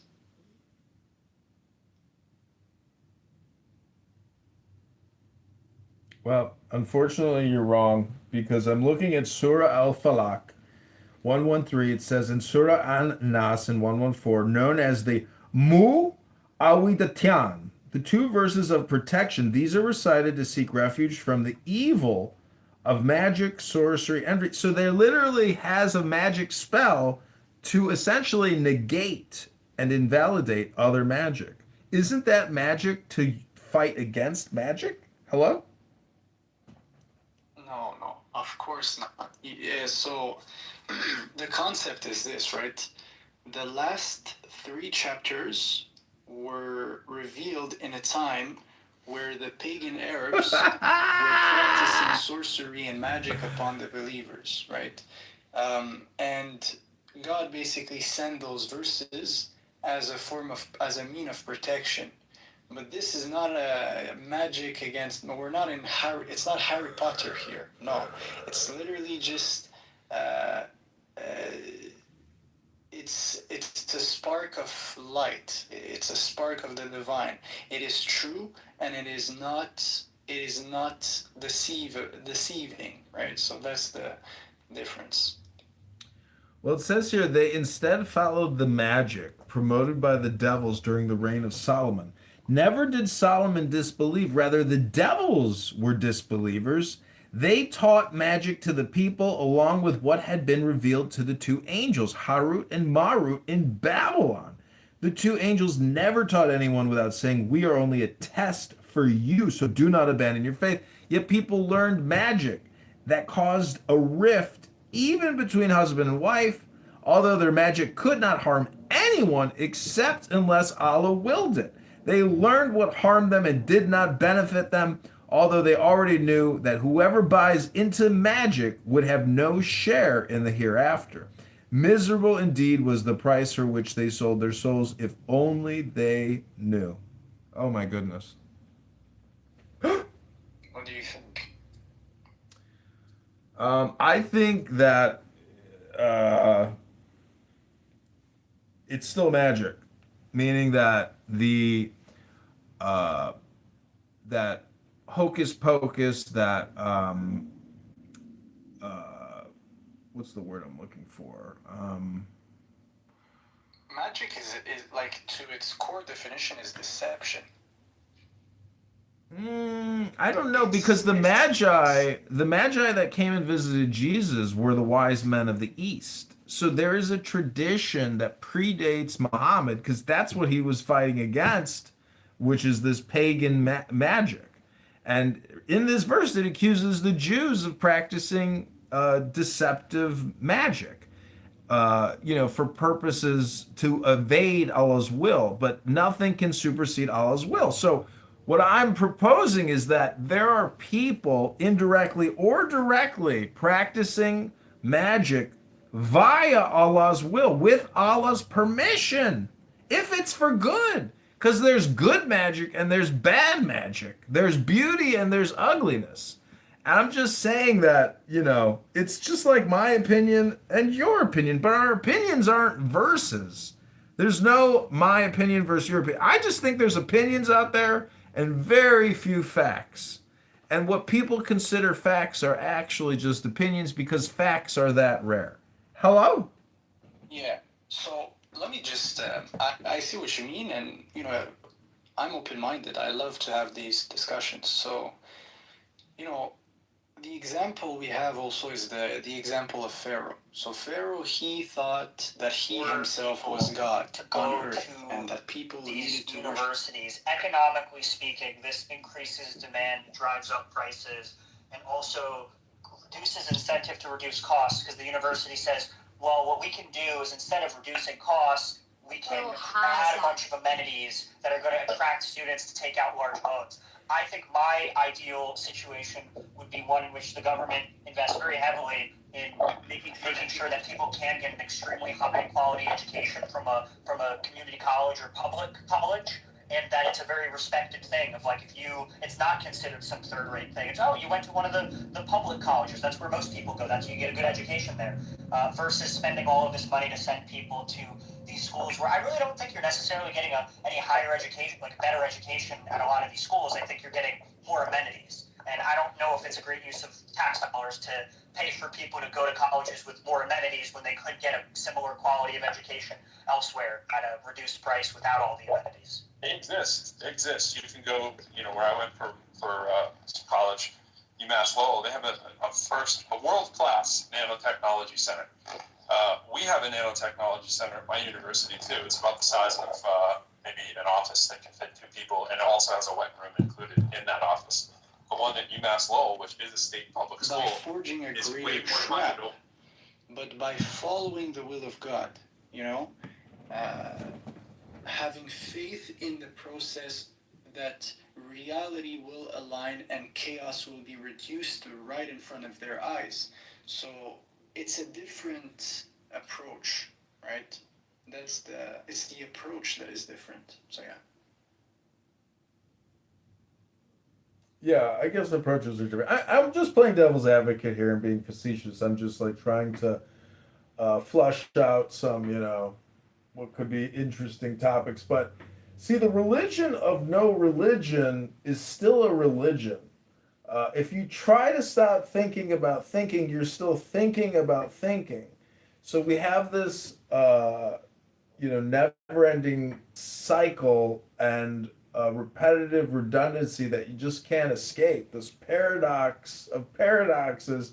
And I'm just saying that whether you're a Muslim, Christian, or a Jew, if you are such a strong literalist and you're very disagreeable and very friction based in your approach, I just wonder if they really understand what they're talking about in terms of the bigger picture. Because if you have the truth and you have this proprietary information which you think is a fact and not an opinion, but other people just aren't aware of the facts and they think it's opinion, it should actually make you a happy person and, and not a highly disagreeable, highly friction, and highly annoying person who demands that your perspective be the status quo. And so it's like a mental thing where people can't see the log in their own eye by going to room or being in the street and demanding people accept their opinion as their new fact. It's like a vicious circle that they're playing with themselves because I don't think they get what they claim to profess is a fact, because there's a comprehension that should help them eliminate the insanity of them going around and telling everybody the good news. And it's because I don't think they get the good news. Yeah, I see what you mean. It's like you don't see the authenticity in the way people proclaim their faith, because if someone proclaims his faith and he's authentic in the comprehension and the understanding, people will simply just like find it like kind of like common sense. It's oh, okay, it makes sense. Or he's gonna bring an insight, or he's gonna be like a master in the insight he brings. I get what you mean, and yeah, that's interesting. There's something I wrote yesterday concerning humor. Okay, so it goes as it is. To grow old and to lose your humor is to lose your spirit. For the one who can no longer smile at truth has already begun to resist it. And the one who wears heaviness and holiness mistakes hardness for righteousness. Truly, when joy departs, discernment soon follow. For a spirit that cannot rejoice cannot recognize what is a life.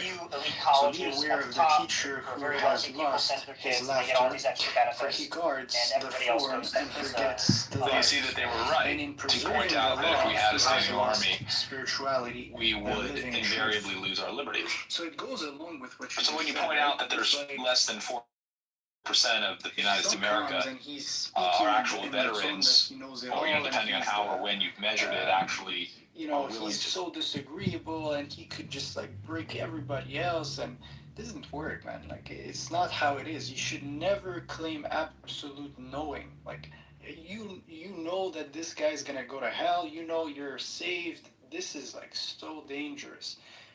So yeah, I would rather be careful with these type of people. So yeah. Yeah, I mean, it's basically all or nothing thinking. And the thing is, if you don't believe in a universal ethic, I don't. That's the metaphysic where it's like, okay, I still respect and appreciate your existence, but I don't agree with your law, opinion, or perspective. But just because I disagree with it doesn't mean I want to like overthrow you or make you submit to my will. But it's you, the opposing party, who actually that's what you want to do to me. So it's like, it's ridiculous. And so an all or nothing religious person who has no wiggle room. See, in the word humor, the first three letters are hum. So it's like a positive vibration. But in my opinion, if somebody comes and they have a negative vibration, it's really their lack of comprehension. And so they could refer and defer that to God's will. And then I would say, well, it's just your opinion that it's God's will. And it's my opinion that God's will is different. So it's like, it's a pointless, never-ending debate. Um, if you really wanted to test somebody's comprehension in the divine, you would just put them up on a stage and say, okay, you got 30 minutes or an hour. Go ahead and entertain me. And let's see what you got. But then you would still never prove the existence of God. You would just merely be showing and making a demonstration of your opinion. So that's why God and ego are technically the same term. They're both concepts, totally abstract. They don't exist in the objective world.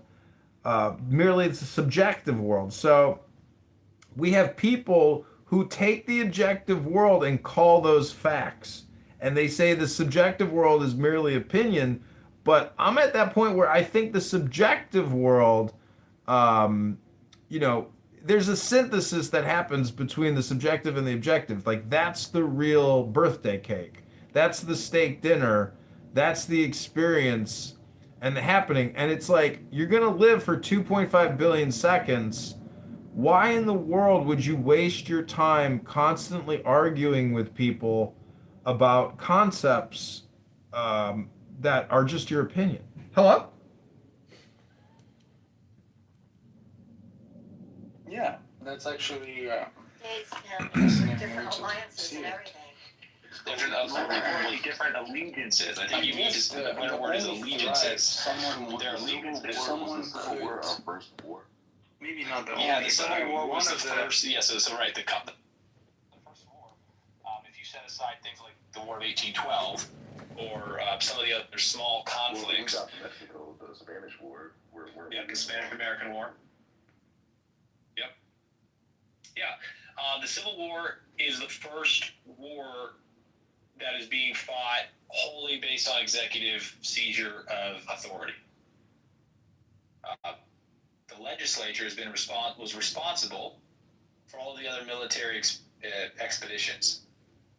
But when we get to the Civil War in 1861, Lincoln completely ignores Congress. He completely refuses to recognize Congress.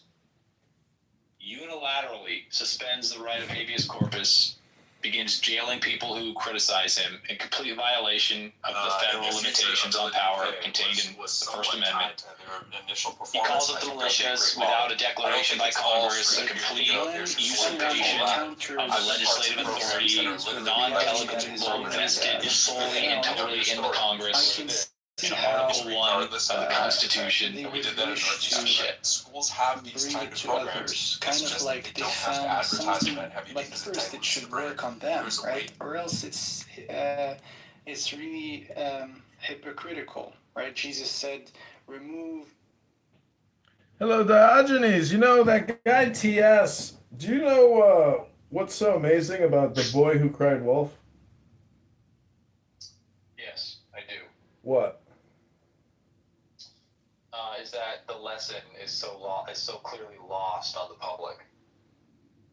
No, there's a secret mystical interpretation of Boy Who Cried Wolf. It's not that you lose credibility the more you complain and cry. It's that every single time it works. So every time you come back with the new complaint, it just reframes the old complaints and it works again. And until you actually bury that wolf that keeps, redundantly complaining, it will never end. Hello? Bury the wolf? What are you talking about? The wolf is not complaining. I meant the boy. Hello? The boy. You said wolf. You meant boy. I see. Yeah, I meant the boy who cried wolf. I'm just saying that guy TS, he creates rooms he uses the S word a lot. And it's just like... What is the S word? It ends in an E. I can't say it live on the YE, the YouTube. S ends with an E? Yeah. That's a word you can't say. Yeah, SUIC. You can't say that word on the internet. Really? You can't say the N word. You can't say the F word. You can't say the K word. Can I say those words? Can I say those words? You can say them, but you'll disrupt my YouTube live, and then you could shut my entire live streaming operation down. I don't want to do that. Yeah. It's very annoying, and, it's ridiculous. And it's amazing that Actually, I am completely targeted as a white displaying human being for my thoughts when Are you white though?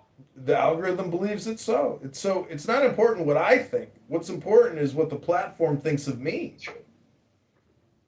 Yes. Am I in the Matrix or are you in the Matrix? I can hear you. I can hear you. Can you hear me? Yeah, so what was the SCOTUS reversal? Was there news that I missed? Well, I'd like your opinion on this, John. Obviously, we know that the law is not quantum, right? It isn't supposed to be a Schrodingerian construction. It's not supposed to be simultaneously approving of and prohibiting certain actions. So when the SCOTUS makes a ruling, it is definitively establishing an interpretation of the law.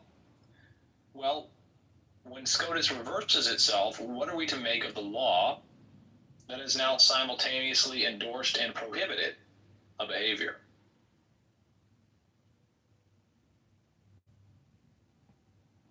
Wait, what? Can you ask the question one more time in one sentence? I would like to try. Here we go. The law, according to the Constitution, is to be arbitrated by the Supreme Court of the United States. It cannot simultaneously allow and criminalize the behavior. It cannot simultaneously prohibit and endorse behavior. When the Supreme Court of the United States reads the Constitution to endorse a certain behavior, but later the Supreme Court of the United States, the same entity, reads it to prohibit a behavior, what are we to make of this irreconcilable contradiction? And what are the implications for the law itself? Yeah, that was another giant run on sentence. Can't you compress it to one sentence? Come on. Yeah. Supreme Court of the United States has contradicted itself 250 plus times. Probably, What are we to make of these major reversals of the law? Well, it's personality dependent, and whoever the president, it's not supposed to be. It's not supposed to be, but it is, unfortunately. Well, no, it isn't. Hold on.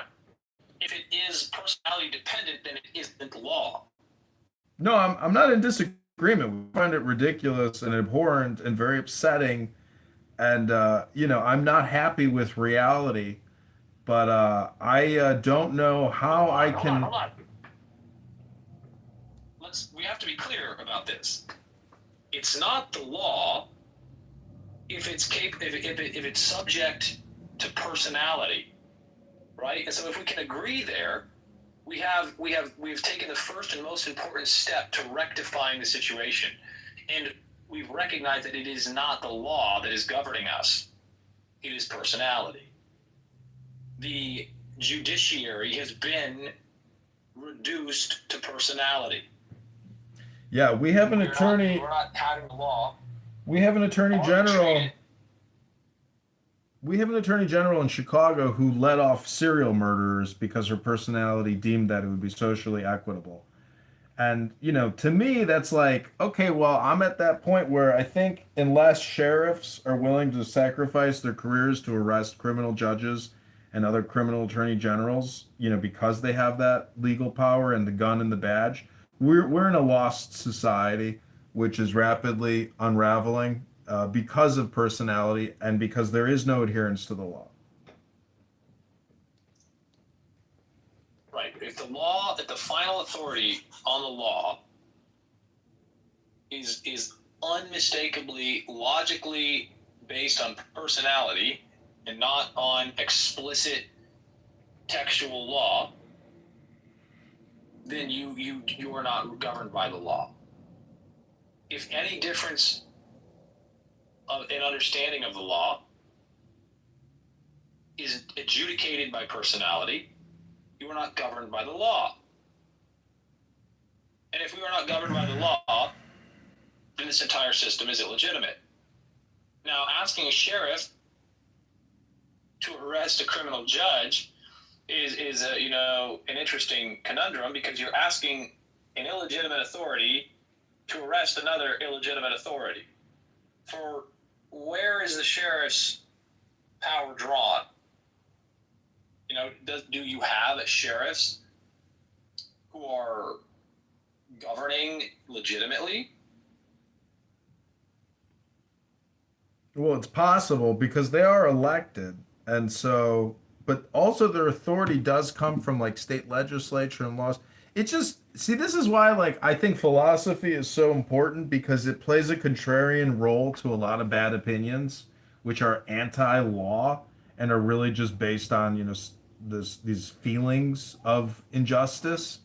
And when people are complaining about injustice, what they're really trying to do is bring more injustice into the world. People say that the country's going to go fascist, but they're going to be liberal fascists, not conservative fascists. And I think we're already living in a liberal fascist society based on the fact that we kill two to 3,000 babies a day. We have rampant deficit spending. The country is basically, we have enslaved our population to service debt. And I asked Grok yesterday, what are the top 10 industries? That was interesting because it turns out that life insurance, health insurance is the biggest industry on the planet. Yeah, it's called Alistair. The biggest industries are finance, insurance, and real estate, which is a complete of what is natural. The biggest and most important thing in everyone's life is the ability to have the 4 F's: food, sustenance, shelter. These are the industries that should always be the most valuable, the most important. And when you live in a society, a civilization that has elevated insurance, real estate, and finance to the most prestigious position, you're clearly in absolute defiance of nature. And this state of affairs cannot continue. Like, have you ever read Caesar's War Chronicles? His war commentary. No, so Caesar wrote down everything he did, every battle, every little problem. He sat there and kept a daily journal, and you can read it. It's remarkable. But what's amazing is they were interested in military technology and military organizing and social security in a way, but they didn't have this third branch of the government known as Medicare, Medicaid, or the medical industrial complex. In my opinion, if we want, there's only one thing we really need to do, which is to end government medicine completely and make it into an actual productive and efficient business. Okay, but listen. You are asking the illegitimate entity to punish a different part of the illegitimate entity. It is not going to work. You are not going, and this is, look, the Make America Healthy Again, the approbation and confidence with which public support for Robert F. Kennedy is despicable and indicates a serious flaw in the reasoning capability of the public. And look at how pathetic this Make America Healthy Again effort has been. It's not real. You're not going to get the corrupt, tyrannical, oligarchical, exploitative system to punish itself. Yeah, 100%. It will tell you. It will absolutely be happy to tell you that we'll do it. In the same way that I tell it. The disappointment on Kennedy's face is real. I mean, he knows that he can't stop. No, it's not. Oh, you think Kennedy just posted on Twitter a day or two ago a picture of him with a cigarette in his mouth, jumping on the back of a rhinoceros. He does not take life seriously. He does not take governance seriously. He does not take his responsibilities as a husband and a father and as a citizen seriously. He was born on third base with a silver spoon in his fucking mouth. And to think anything else about Robert F. Kennedy Jr. is to be so deeply deluded that you should not have the right to exercise political power. No, I agree. I think he's got evil. Strict. I think everyone has evil inclinations to a certain extent. I'm sorry. I'm in agreement with you. So what? I mean, what would your solution be? Because I don't want to say anything radical. Meaning, like, I would never actually verbally say publicly anything which could be deemed, as being homicidal. Um, I think that by intelligence, we should be able to manipulate and control the situation, for a utilitarian social benefit. See, the thing is, for the No Kings protest, they put slogans down like healthcare is a human right. Those types of opinions are all or nothing statements. And we obviously know that a huge percentage of the medical industrial complex, probably 80% of it, is completely inefficient and a total waste of our resources and opportunity costs. Yeah, ironically, Alistair, the people who are advocating for healthcare as a human right wouldn't know healthcare if it bit them in the ass. And yeah, it's true. Complex dependence on pharmaceutical products to be healthcare. If you were to tell these people, and I have, healthcare is free, stop putting little Debbie cakes in your fat fucking maw, they would be outraged. They would need to talk to their therapist. And so, the real irony, the real paradox, is that they're not even making a statement that has any conceptual value because they can't even properly conceptualize health. I mean, these are the same people who heartily embraced healthy at any weight and body positivity. Actually, that looks like a proper They don't artwork. know what a healthy body is. They don't know what health is. When they say healthcare is a right, what they mean is I should be free to get as many pharmaceutical products as I want, whenever I want. They have no further conception than this. And you ask them, what kind of drugs do you want? Well, I take Lexapram, and I take, and they just list off all the pharmaceutical products that they think that they need to be healthy, and they're not healthy people. They're weird people. They're unhealthy people. They're not robust. They're not physically resilient. They have metabolic dysfunctions. They have massive deposits of adipose tissue. They have fatty liver disease.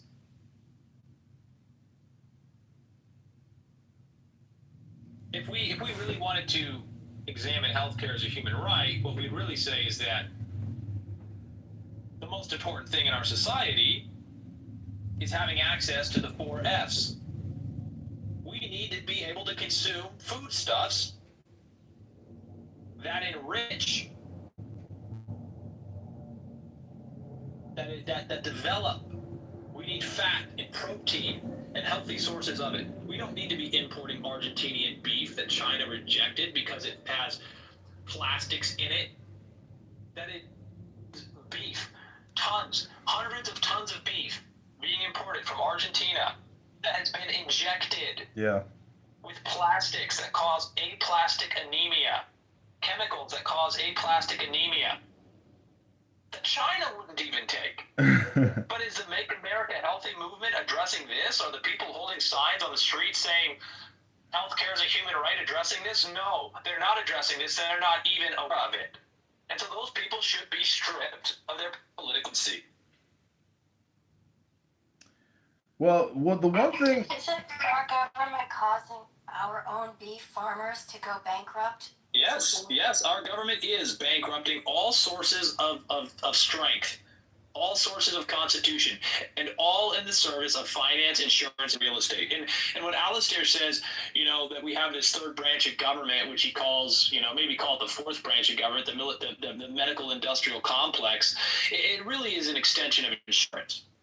It's not something that you need to add to the list of finance, insurance, and real estate. It is an addition to. It is a subcomponent of insurance. The one thing I like about that Caesar's War Commentaries is he's complaining that the Senate isn't doing their job, and therefore he himself will personally pick up the reins of governance and govern regardless of mandate or election. that's a little bit how I view my life, now, meaning I don't think that I can actually change anything other than my own personal behavior. And I don't think I have any chance of success. But regardless, it's the only logical thing to do, which is, to just try to be a leader in the face of essentially scam artists and fraudsters who have no ethics and they cannot tell the truth because they are so highly programmed and full of their own displeasure or anger or hate or their own malevolence and trickery. I think the truth of it is, Alistair, that they cannot tell it because to tell it would be to recognize their illegitimacy and to admit their fraud. That's, now let's say it simply, right? Why is it that insurance is the most lucrative industry? Why is it that governments require insurance? It's not natural. It's the government which makes it lucrative. It's totally artificial. And so that which is not natural is perverse. It is perverse. It is a perversion. It is fully perversion. You're not going to get people to admit their perversions. See, Muslims will claim that Islam is actually a completely natural and pure religion and supersedes Judaism and Christianity, and that they are Christians and they are Jews, but they're the updated model. And so I was just in a room and I was asking, was Muhammad a mystic and a magician, or was he, just a warlord? The thing is, they will say that magic is completely nullified by Allah's will, by God's will. And they claim that it's purely natural. But, we are living in a completely upside down, unnatural economy, an unnatural health situation. Like you just said, you just go to McDonald's. I mean, a chicken nugget is a paste deep fried into a nugget. And so you're eating basically a cigarette in a way. Again, I'm just very disappointed that reality is the way that it is. I don't know when the breakdown really started happening. It could have been the 1920s, probably, 1913. Alistair, if it is productive for you and entertaining for your prospective audience, let's examine the chicken nugget as a microcosm of our problem. Now, you and I both agree, I hope, and I hope your audience would, that people should be free to sell whatever they want. If people want to sell cigarettes for consumption, they want to sell chicken nuggets made of chemicals and paste with no real nutritive value, no ability to sustain or develop the health of the organism, they should be free to sell it. But it begs the question, why are people buying it? And I think when we examine motivations and lead people to consume those things, we start to find the truth. So the truth is that we're very, very confused, and that economies of scale, subsidies, and fraud have enabled companies like McDonald's to continue to exist. So Brad on this app, yesterday he was saying, oh, well, they were selling poison, and so the government had to step in and regulate the poison pushers out west who were selling the fake, snake oil. And so the problem is we have never become efficient. The internet does solve efficiency issues, say, for example, Google reviews, where if we had an open economy that wasn't highly regulated and shut down by government intervention and officials in the government, we could actually have an efficient system, a smaller government, smaller problem system, because of reviews and because of credibility, using the efficiency of internet communication technology. All technology advancements of all time have always been basically communication. Most medicine, chemotherapy, etc., it's all a scam. It kills you. It doesn't cure you. The vaccines, etc., it kills you. It doesn't cure you. It's not an additive to boost your health. It's a degradation to your health. And you're retarded if you think it's the opposite. You are an R word. Right. And we need to understand that's an incredible insight. That all of these things that we consider technological innovations are really innovations in communication. That's really what it is. And so when you allow the communication to be controlled by an illegitimate government, you're fucked. And we are here where we are now, fucked, because the majority of our communication is mediated by an illegitimate government that has a vested interest, its very survival, in ensuring that you do not develop alternative means to authentically communicate and to organize yourselves and to exercise your agency and resist. The subsidies which were generated as debt to the public to allow the government to seize control of the internet as a technology were vital to the continuation of this illegitimate state. Thank you for that insight, Al. Yeah, I just kind of look at this app. I mean, this is an advancement in technology, but it's actually for the purposes of communication. And the thing is, we have a player error, like a non-playable character error in the system. That's the problem, is there is no resistance. There's only highly programmed people. And so, you know, if you want to, in my opinion, life has like basically become a video game of my choosing in a way. Like my whole experience over the past 20 years has been my choosing. And I'm just, I feel bad for people that never had the willpower to choose for themselves and just merely did what they were suggested to do. And that's the basis of Pavlovian conditioning and hypnosis itself, which is suggestion. And so we live in a suggestion economy where there is no resistance, and resistance is futile because the platforms censor the reverse suggestion. Well, we don't need to get hyper focused on this. We need to be focused on the resistance. The First and Second Amendments are concerned with the most important aspects of freedom, which are the ability to psychologically and physiologically resist. This is the necessary element of ratification. The states would not ratify a document that would not allow their resistance psychologically, that is, their ability to express, print, communicate opposition, resistance, or physiologically, by the keeping and bearing of arms as a means to overthrow a government that would negatively or seek to use the threat of force to compel their slavery, to diminish their freedoms. Unjustly, there is a diminishment of freedom. You can and should cooperate with others and voluntarily assent to restriction on your liberty for the prosperity gained, the benefits gained.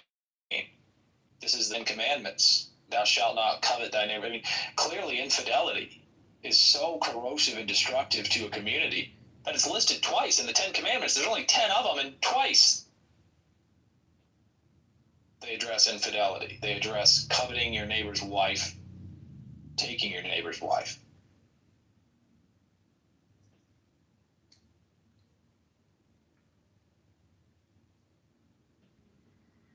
Well, life is very short, and unfortunately, even though I think that our reality in society is out of compliance, I'm not necessarily willing to sacrifice my experience to what I think could possibly aid to some type of a reversal, because the problem is outside of my scope, meaning it's so expansive and large that it's essentially futile. So it's like, try to enjoy your little gated, categorized experience as much as possible, because there is no way that you're going to stop the mind virus, which is 100 million people. They have no idea that they are their own worst enemy. Let me clear about this for your audience, because it sprang to my mind as soon as I said this about the 10 Commandments, that many people don't understand that the 10 Commandments mention adultery multiple times, or that, infidelity. So the 7th commandment is, you shall not commit adultery. And the 10th commandment says, you shall not, which is always reduced by the Judeo-Christian narrative to, you you shall not covet, or do not be jealous. The actual faithful translation is very long, and it's you shall not covet your neighbor's house, you shall not covet your neighbor's wife, or his male servant, or his female servant, or his ox, or his donkey, or anything that belongs to your neighbor. It specifically sets out his wife and his house. His house, most importantly, his wife, secondly. This is the Ten Commandments. This is understood in antiquity. Yeah, 10, not 11, 10, not 9. I'm sorry? 10, not 11, 10, not 9. It's 10 rules to live by. But when you compare it to Muhammad's rules, which is pay up and fight with us or we'll kill you, that is by force, not by convention or suggestion. That is mafia gangsterism. And, the founders of this country knew all about Islam. They had 1,000 years of history to back up the Constitution, to back up the Declaration. I don't know what you're speaking for, but let's go ahead. We got some other people in the room. Alan, the pervert, and King Nav, the deceitful liar. King Nav, the deceiver. The deceiver, yeah. Who doesn't think much of lying. And I would like other opinions on the SCOTUS reversals. You still haven't answered. I mean, you did answer, Alistair, and I appreciate that. You gave a very clear answer that, clearly the government that can reverse the law is not a law. It is a governance of personality. Right, but see, my complaint against your complaint is that you keep bringing up the term illegitimate government. The thing about illegitimate government is all governments, in a way, are illegitimate, but that's the nature of the governance, where it's distasteful to you. I would agree with you that most governance structures are illegitimate, but it is not beyond conceptualization or manifestation for a time of a government structure that is wholly consensual. This is what a contract is. These are, governments are not the most productive endeavors of man. They are necessary endeavors, but the most productive and profitable are contractual. The commitment of an individual to another to say, I will do this thing. I would say it's not so much contractual, but more situational. And there are macro and micro governments. I just went to the VA hospital, and there's 6 African Americans in bow ties. One is the president of the hospital, and they look to me like the biggest fucking scam artists I've ever seen. Meanwhile, they got all these If you want to go into the scam that is Veteran Affairs, we can do that. But I would like Alan to weigh in on these SCOTUS reversals. Alan, are you familiar with the question? Are we talking about the Voting Rights Act decision? No, we're not talking about any specific reversal. It is a matter of fact that there have been more than 250 reversals of Supreme Court rulings. That is direct reversals. We're not talking about rulings that were seemingly on a similar issue but address different elements of the legal question. We're talking about specific reversals. And what is the proper response when the law, which cannot simultaneously endorse and prohibit a behavior, is interpreted to do both? Well, people make mistakes, including those, with very high intelligence, we assume. I know you wouldn't probably agree with that, but, generally speaking, people do make, they make Okay, mistakes. now here's the issue. If these are in fact mistakes, who is responsible for recognizing them and rectifying them? Well, aren't we all? I agree that we are. And what is the manner in which we rectify them? Well, that's a good question. The first rule is without violence. That's not true. That's not true at all. In fact, you call yourself an American and the replays are on, so that statement was recorded for posterity. Not that many people may listen, but I hope that they will, Alan, and wherever you are, that you will reconsider that ignorant expression. Just not just ignorant, but malicious, because you do know better. You do know that, as a matter of fact, the Second Amendment of the Constitution of the United States of America was specifically included in the Bill of Rights to entice the ratification and acceptance by the several states, which recognized that it was only the ability to physiologically resist the impositions of a tyrannical government that could guarantee the safety and liberty of a people. And that is very well put. I don't know that I necessarily agree with the way you framed that well put framing. However, we can still hold an ideal and understand that we don't always live up to it. And hasn't it been the not trust, but the direction of humans to go from the violent resolution of our differences to a non-violent one? Isn't that the reason why? No. As a matter of fact, Alan, recorded history has made it clear that it is by ever increasingly violent and destructive means we come to resolve our differences. And it is not, in fact, through adherence to the law and the processes thereby that we avoid violence. Well, you know what? Look, I don't disagree with you completely. I mean, certainly, who was it, Andrew Wilson, or I get that guy? He makes the valid point. All rights and laws are enforced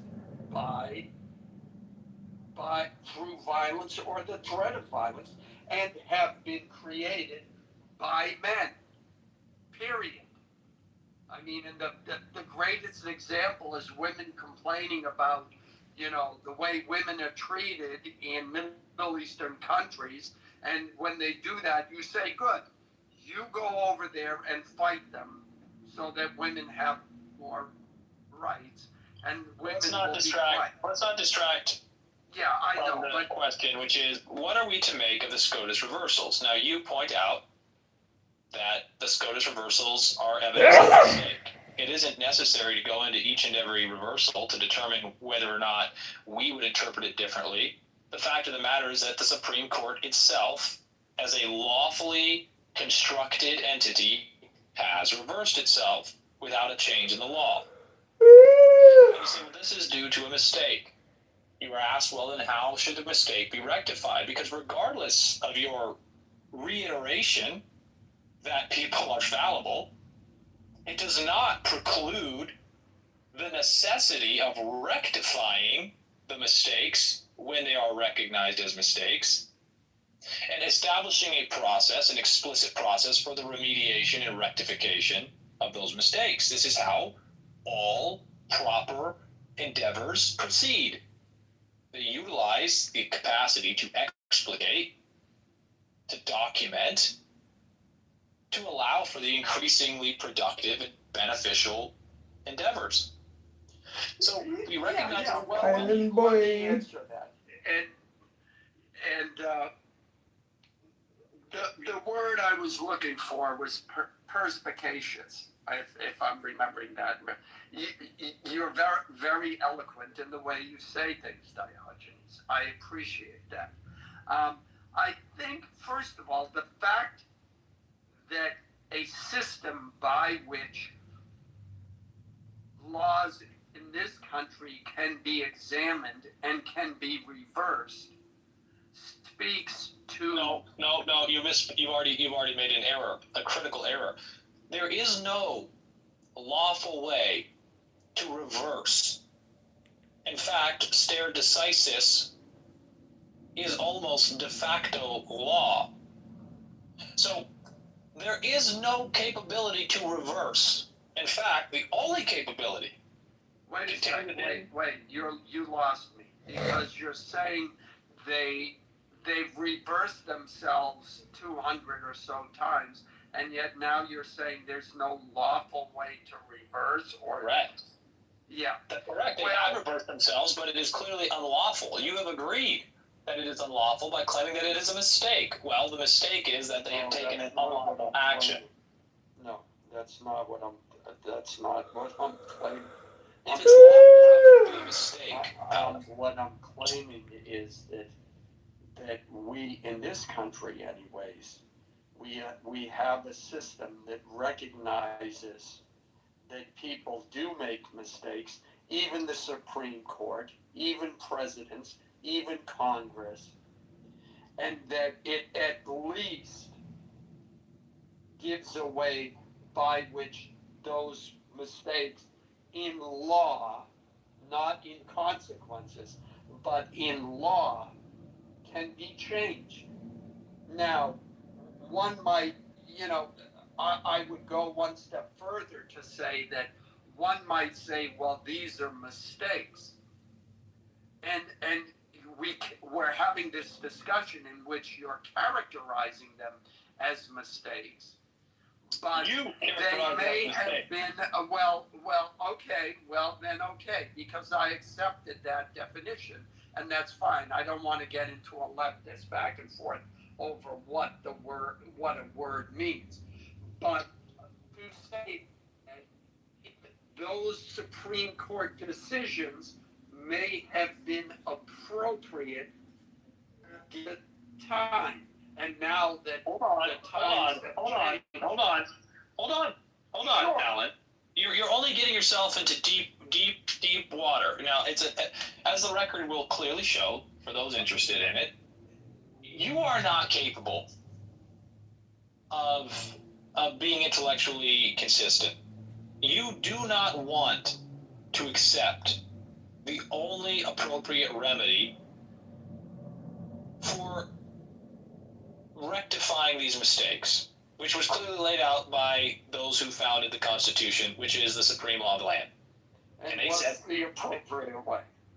It is when a train of abuses and usurpations invariably evincing the same design to reduce the people under absolute despotism, it is the responsibility to overthrow that government and to enact for themselves what forms of government they might think best to protect themselves, their liberty, and their prosperity, etc. Okay. Do you feel that these Supreme Court reversals are an egregious act on the part of the government that require the overthrow? It's being overthrown? Yes, as a matter of fact, if we believe in the rule of law, then when there is no rectification of unlawful acts, there could be no other reasonable course for men to take. Free men, that is, cowards and slaves notwithstanding. As a matter of fact, the law, as it is constructed, does not come with time limits. It does not provide a caveat which says your responsibility is to properly, thoroughly interpret the law unless times change and you decide that it needs to be interpreted in a different way. Now, the intelligent, wise, forward-thinking founders of the Constitution included the appropriate and necessary steps to ensure that the Supreme Court would never find itself in a position where it was necessary to reverse itself. All that would have to be done is for the people to agree that the law needed to be changed in accordance with the times. But that hasn't happened. And so the Supreme Court refuses to accept its limitations and seizes power granted solely, non-delegably, to the legislative branch in Article 1 of the Constitution to make laws.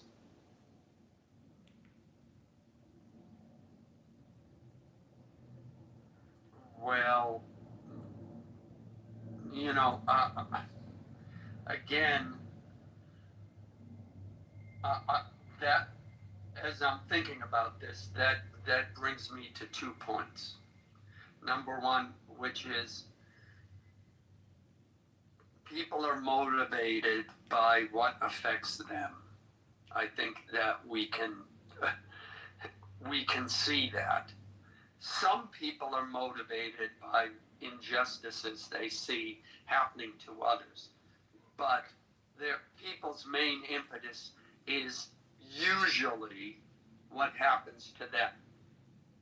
And I think people aren't viewing those reversals as something terrible that happens to them. Therefore, they may not be motivated the way you are. And you're bringing up something that is wholly tangential, if not an absolute non sequitur. This is not the time or the place for a discussion on what might incentivize ignorance or what might incentivize compliance with illegitimate authority or illegitimate governance or illegitimate rulings. Yeah, but well, you could be right on that.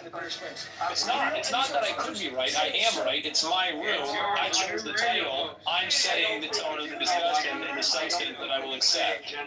I don't think it's tangential because we can all have ideals by which, and this is always the debate that I see going back and forth between the left and the right, is that we can have these ideals, but then there's also the real world. I mean, and that in the recognition of individuals' motivations or even the motivations. It is tangential because we are not discussing motivations. We are solely discussing the only logical conclusion, or what are the possible logical conclusions or rational conclusions of the legitimacy of the government when the SCOTUS reverses itself.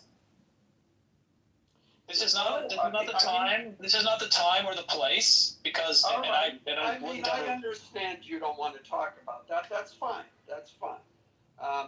This is your discussion. I have no problem with adhering to that.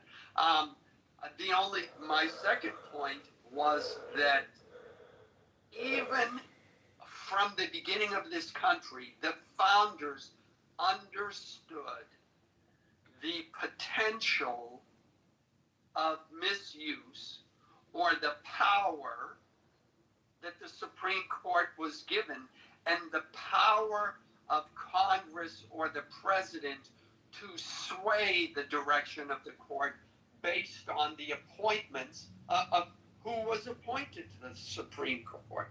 I mean, this whole, the whole debate going back and forth in our government now over who was appointed, was it fair, were they impartial? Those arguments were heard at the beginning of this country. So this is nothing new. They prescribed a course of action to address the overstep. It was very clear. It was openly discussed that it was only a matter of time before Newton's second law of thermodynamics, entropy itself, set upon the order that they had established from the chaos, and it would be time to refresh the tree of liberty with the blood of tyrants and of patriots. This is not. I mean, you're acting like they didn't understand that there would be a necessary conflict. That no matter how well balanced the machine, even the greatest watchmaker could not construct a perpetual motion machine. Newton's cradle will not perpetually tick.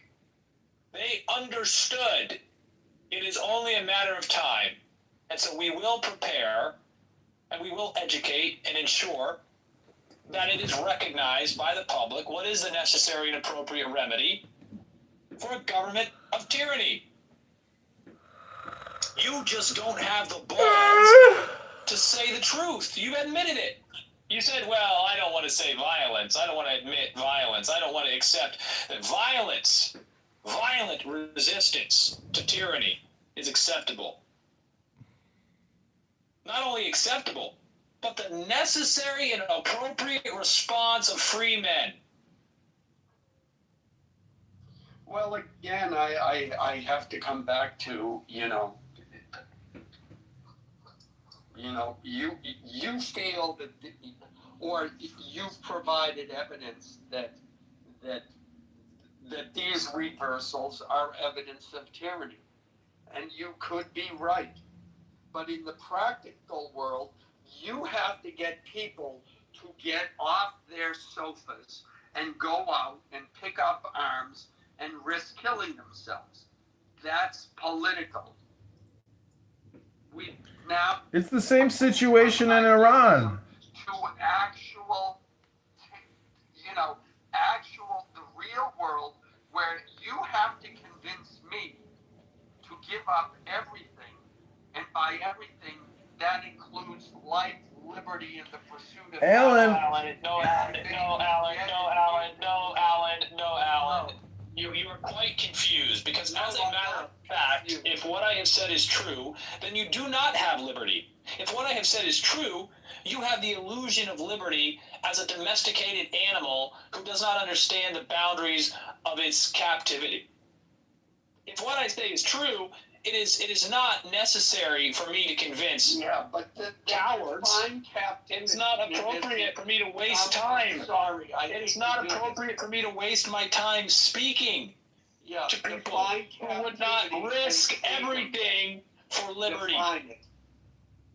Define what freedom is, and define what. Alan, it's a concept. Alan, in these Iranian rooms, when you listen to the Iranians complaining, they say, oh, the Iranian government is stealing all of our money. And when we take the government, we want to take the money back that they have stolen from us. And I'm laughing because I'm thinking, God, don't they know about what we're complaining? It's the same fucking thing over here. And so when you ask an Iranian, hey, if we were to give you 50,000 rifles, millions of it, would you fight to the... Some of them say, yes, I will fight to the death. No, Alistair, as a matter of fact, if you ask the diaspora Iranians, who are the only ones saying, well, we want to take our... They're very oppressive and they will not let us have our money and they're making us, they're doing terrible things to it. They killed 42,000 people. Those people would never fight. Those people are like Alan. Those people just want to have a pet cause that they can stroke, to experience a sense of intellectual superiority, to experience a simulation, a simulacrum of the simulation, some reference to real political expression, which will never find itself manifested in reality. As a matter of fact, they will not. The diaspora Iranians expressing this opinion will not. It's the same exact character as the people who claimed when the Ukrainian war popped off that they stood with Ukraine. And I have the same answer for the Iranians I had for the Ukrainians. If you believe that what is happening is so wrong that it must be resisted violently, then you must go and resist it. I do not fucking care about what you think is best for Ukraine if you will not put your money where your mouth is. My home is in the United States of America. My home is in Georgia. My home is here with my fathers and my brothers and my sisters and our mothers.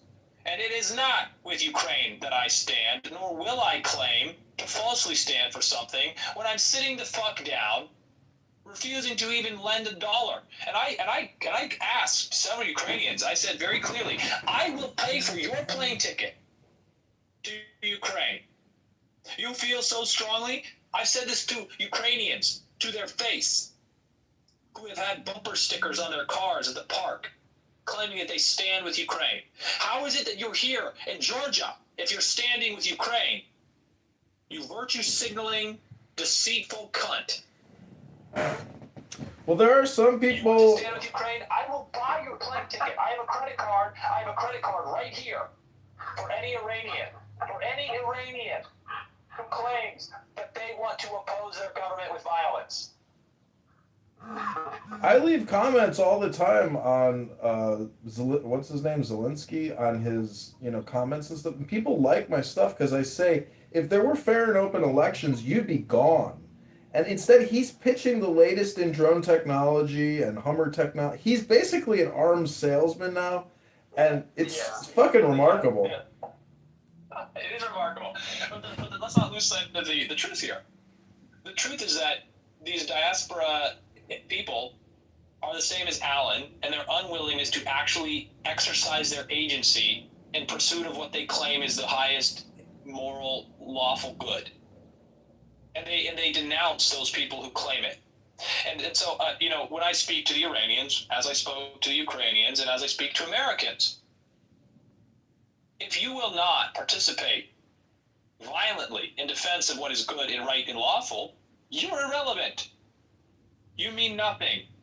Well, Diogenes. As Brad Pitt said in Troy, this is why no one will remember your name.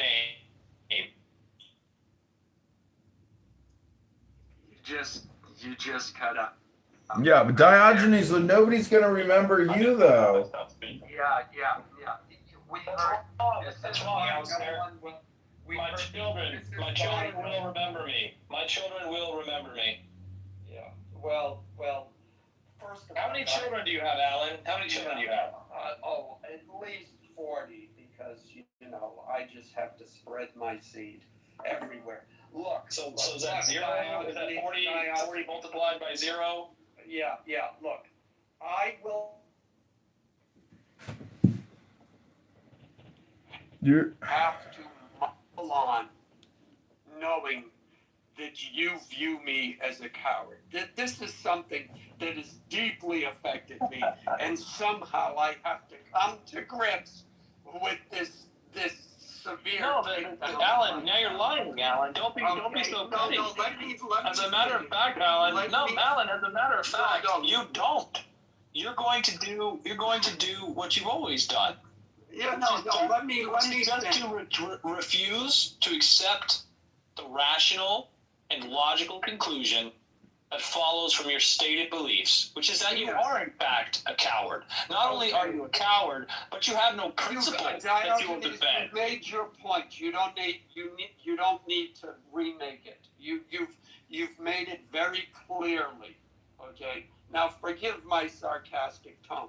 That's number one. Number two, I give your opinion, and then now I'm going to compliment you. I give your opinion more weight than most people, knowing that you have served, so you have in fact made the decision that most other people don't make. That's number one. Number two, the fact that you have opposed and crushed Brad on this app also gains you much more credibility for that point, because he is absolutely psycho. And watching you take him down gave me great pleasure. Now you lose points when you call me a pervert, because the only person who has called me that has been Brad. So you're using his talking points to make a point against me, and I'm sorry. Brad does not possess the monopoly on any words other than I'm going to slit your throat and shit down your neck. Yeah. Well, to say that he's the only one that has called me that, so I can't help feeling that you've played off of his stupidity. In no way, Alan, do I mean to call you the kind of pervert that Brad has called you. When I talk about the perversions that you endorse and support, it is not. It's not sexual. You can call me a pervert, Alan. I have perversions. When we stray from nature, we stray from the truth, we stray from the law, we stray from God. We have all engaged in perversion. Don't take it personally. All right. Then now that you've clarified that, then yes, that's fine. You gain that point back. But I mean,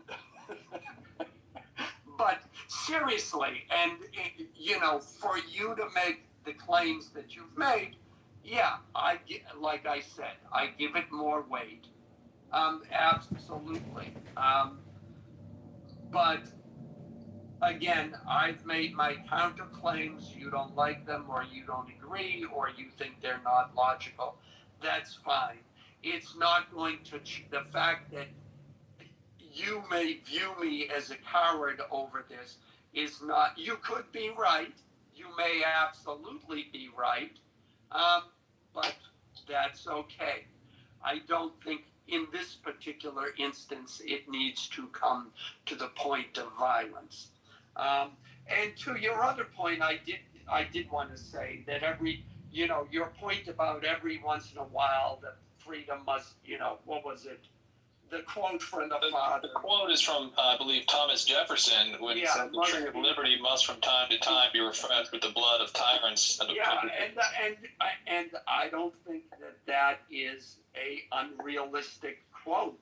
I mean, certainly we had that in the Civil War, and certainly you can look at a film, well, both the book and the film The Godfather, and where, the scene where he's practicing how to use the gun so he can assassinate the police chief and what's his face, the other mafia guy. And, I think it's Clemenza says, every 10 years or so we have these wars, and to clean out all the bad blood that happens between the families. And I think,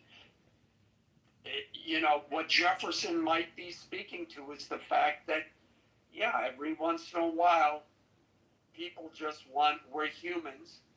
We want to beat up on each other, and we got to do it. And I wouldn't disagree with that either. So, that's where I'm at with what you've said. I like the metaphor, or I like the quote from The Godfather, where he's pointing out that, there is this entropic process, which, necessarily results in irreconcilable differences and recourse to the only real settlement layer, the final settlement layer, violence and the taking of one's life. That it has to come to that any and all conflicts will have to finally be resolved in that way. And it would be a shame for any man to refuse to participate and to become a slave thereby. Yeah. Have you read any Gurdjieff? No, I have not. Okay, look it up. Gurdjieff he was half Greek, half Armenian. And he was a philosopher at the around 1900. There are a number of books written by him and about him. And one of them is called In Search of the Miraculous. It's written by one of his students. I don't remember the name, etc., etc. But in it, he was writing, it was around the 1920s, and the way he described what you're describing and what Jefferson said is that I'm trying to remember exactly, but it's essentially, there's this element of madness grips the world, and these kinds of conflicts just happen, and it's essentially the same thing. They have to, or we as humanity have to work our way through these to the point where everyone is now bloody and bruised, and it's like, another example is two guys like punching themselves out, like you'll hear boxing gyms will say they always get these guys, they're like good friends, and now they're pissed off at each other, and they go and they say, we want to fight this out, and they fight it out, and of course, because they're not trained, they only last like about a minute and a half, but by the end of it, they're both punched out, they're both exhausted, and all of that animosity and anger and all of that gets out of their system, and maybe all of these things put together, it's part of the human condition. And that, you may be right. Well, you're alluding to something, though. You're using a very finite, a very acute observation that I think is factually true, which is that even the best of friends will come upon differences that will lead to blows. We observe this in nature all of the time, that there is a healthy and necessary competition to ensure that our hierarchies are established on merit and strength and the things that necessarily establish their legitimacy as hierarchies. But then you're extrapolating that in that simplistic fashion to the thrust of global affairs and global conflicts, to examine something. I disagree that there is a frenzy that takes over mankind. What we know is a much more real, what I posit is a much more practical and understandable, more reasonable explanation is that a group of individuals will necessarily adapt to an environment. They will act cooperatively to enrich themselves, and that there will necessarily be individuals who seek to exploit. And when the exploiters gain power, then it becomes necessary to combat them.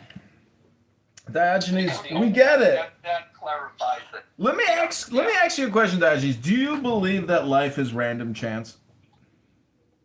No. I'm talking about existence, reality, consciousness.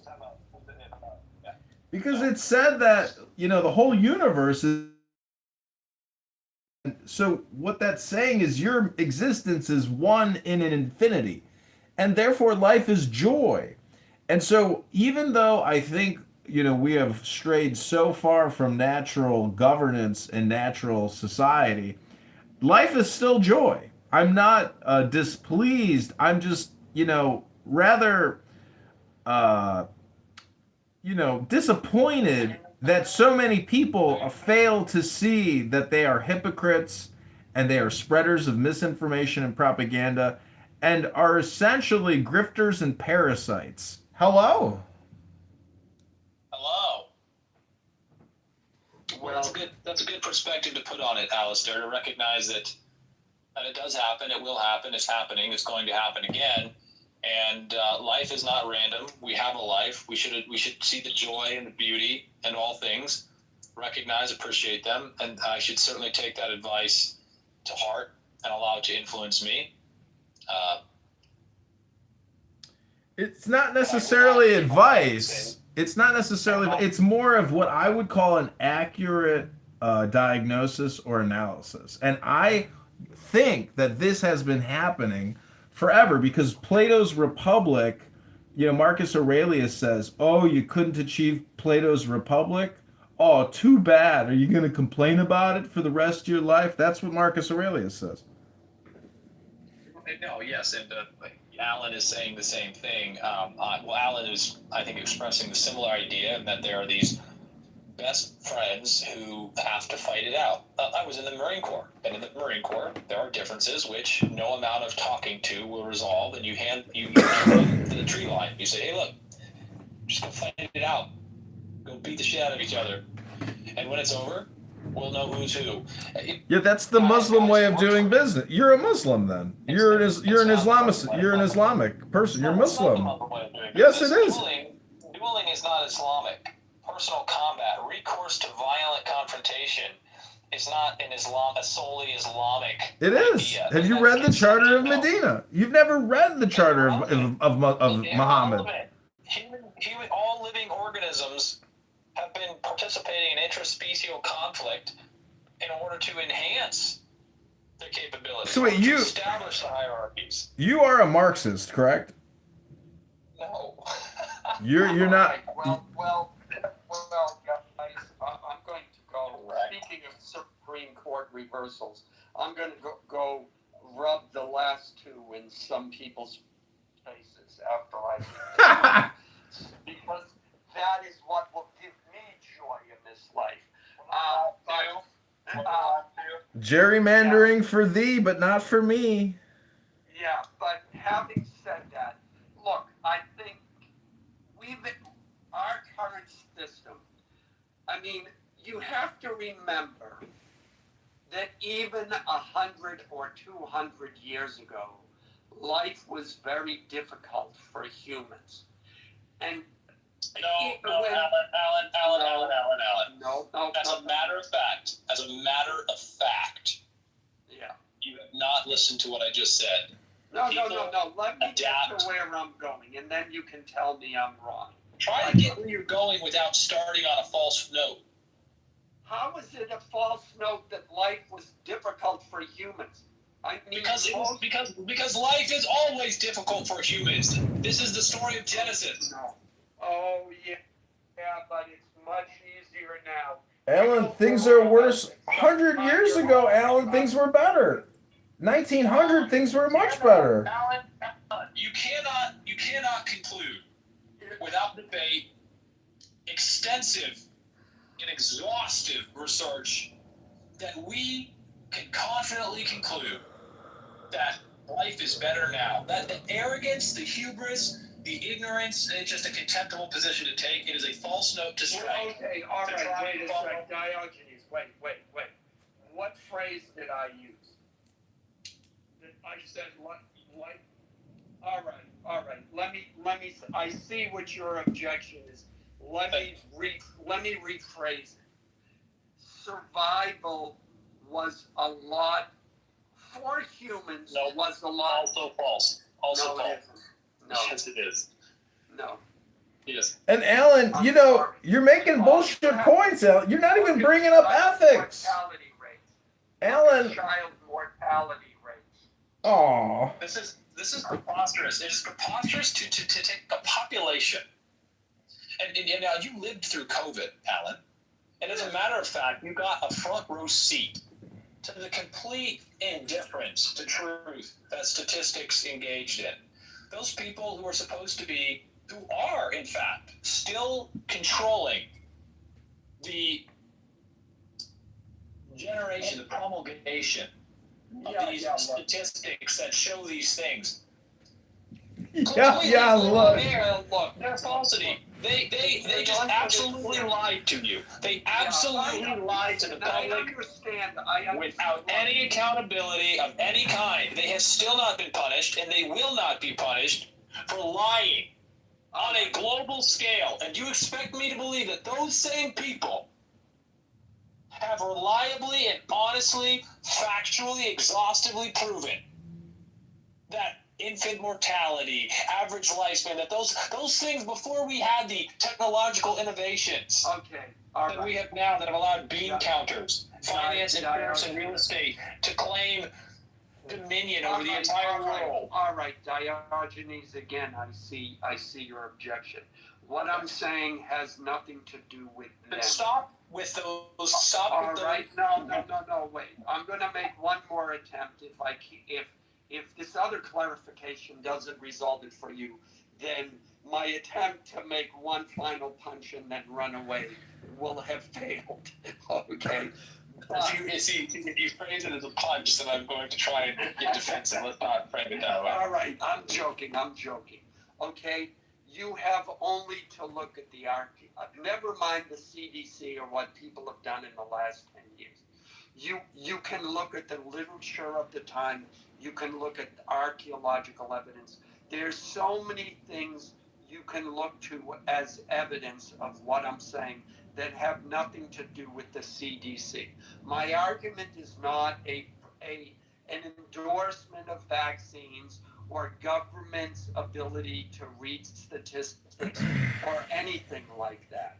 I'm talking about, okay, go back 500 years. You don't understand, Alan. You don't understand, Alan. As a matter of fact, fine.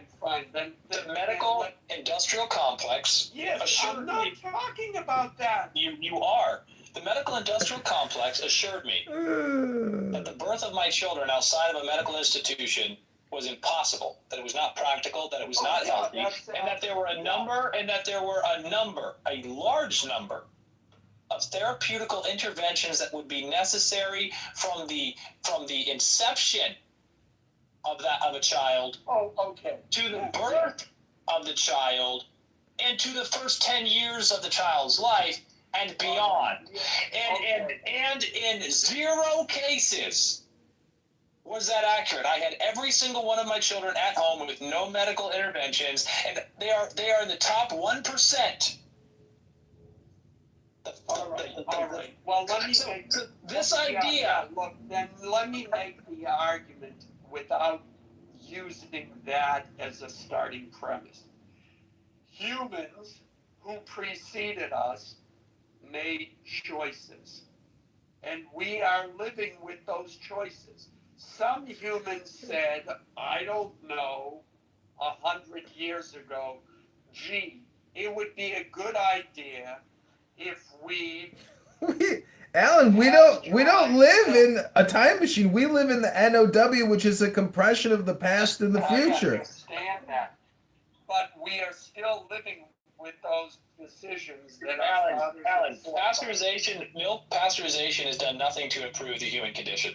That's a matter of fact. I drink raw milk. I have my babies at home. I have no therapeutic interventions of any kind. And let me just say, I have no allergies. I have had zero therapeutic interventions in my life.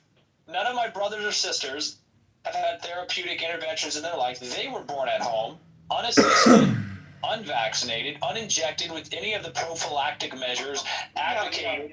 They are wholly functioning. They have reproduced. They drink raw milk. They eat raw food.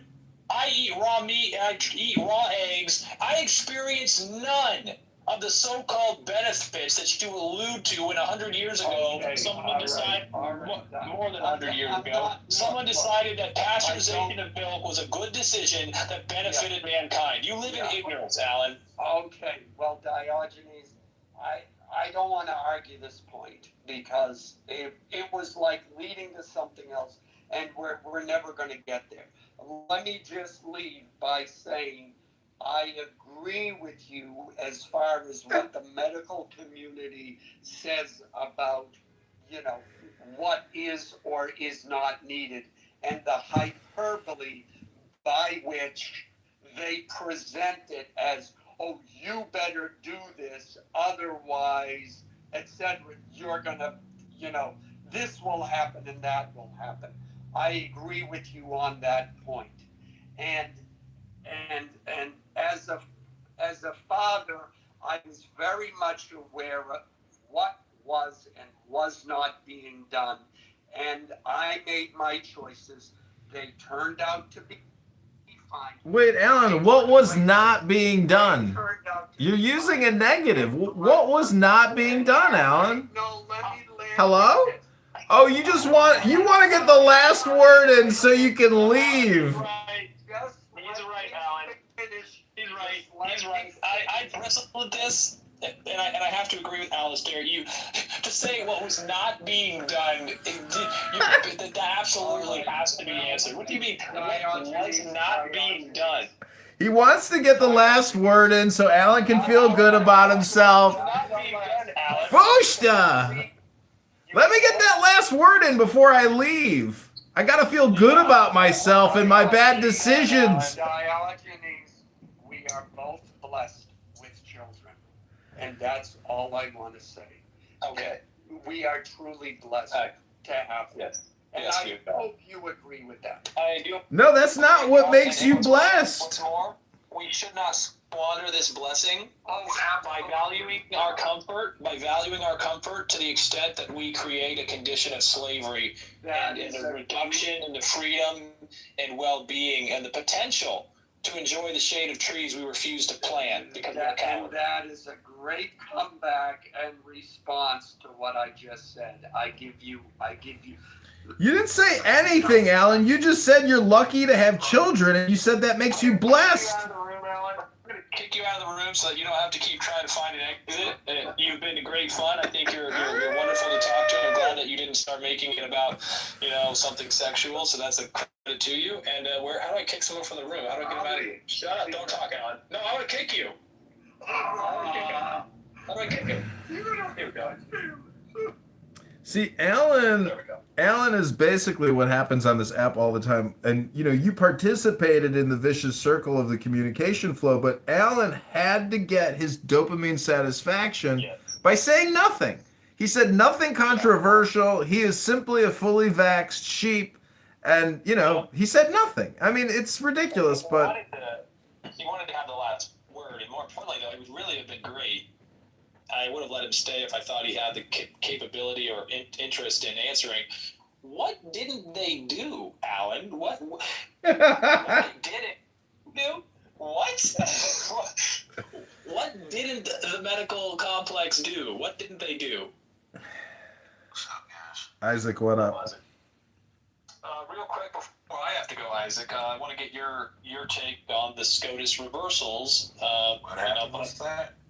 Well, it's not about anything modern. I'm not concerned with the recent Supreme Court decisions and their impact on the Voting Rights Act. I'm much more concerned with the broader general question of the SCOTUS's legitimacy at all when it reverses itself. Remind me if my brain is not doing it. Supreme. It's an abbreviation for Supreme Court of the United States. Every time. Every time. Generally, in most cases, I think they have done what they were supposed to. In most cases, but of recent times, definitely not. Well, so the real question is, when you have a system of law that sets out an arbiter, and that arbiter cannot reliably interpret the law, in fact, it directly contradicts itself in any capacity, you would recognize that as a failure, a flaw that needs to be rectified.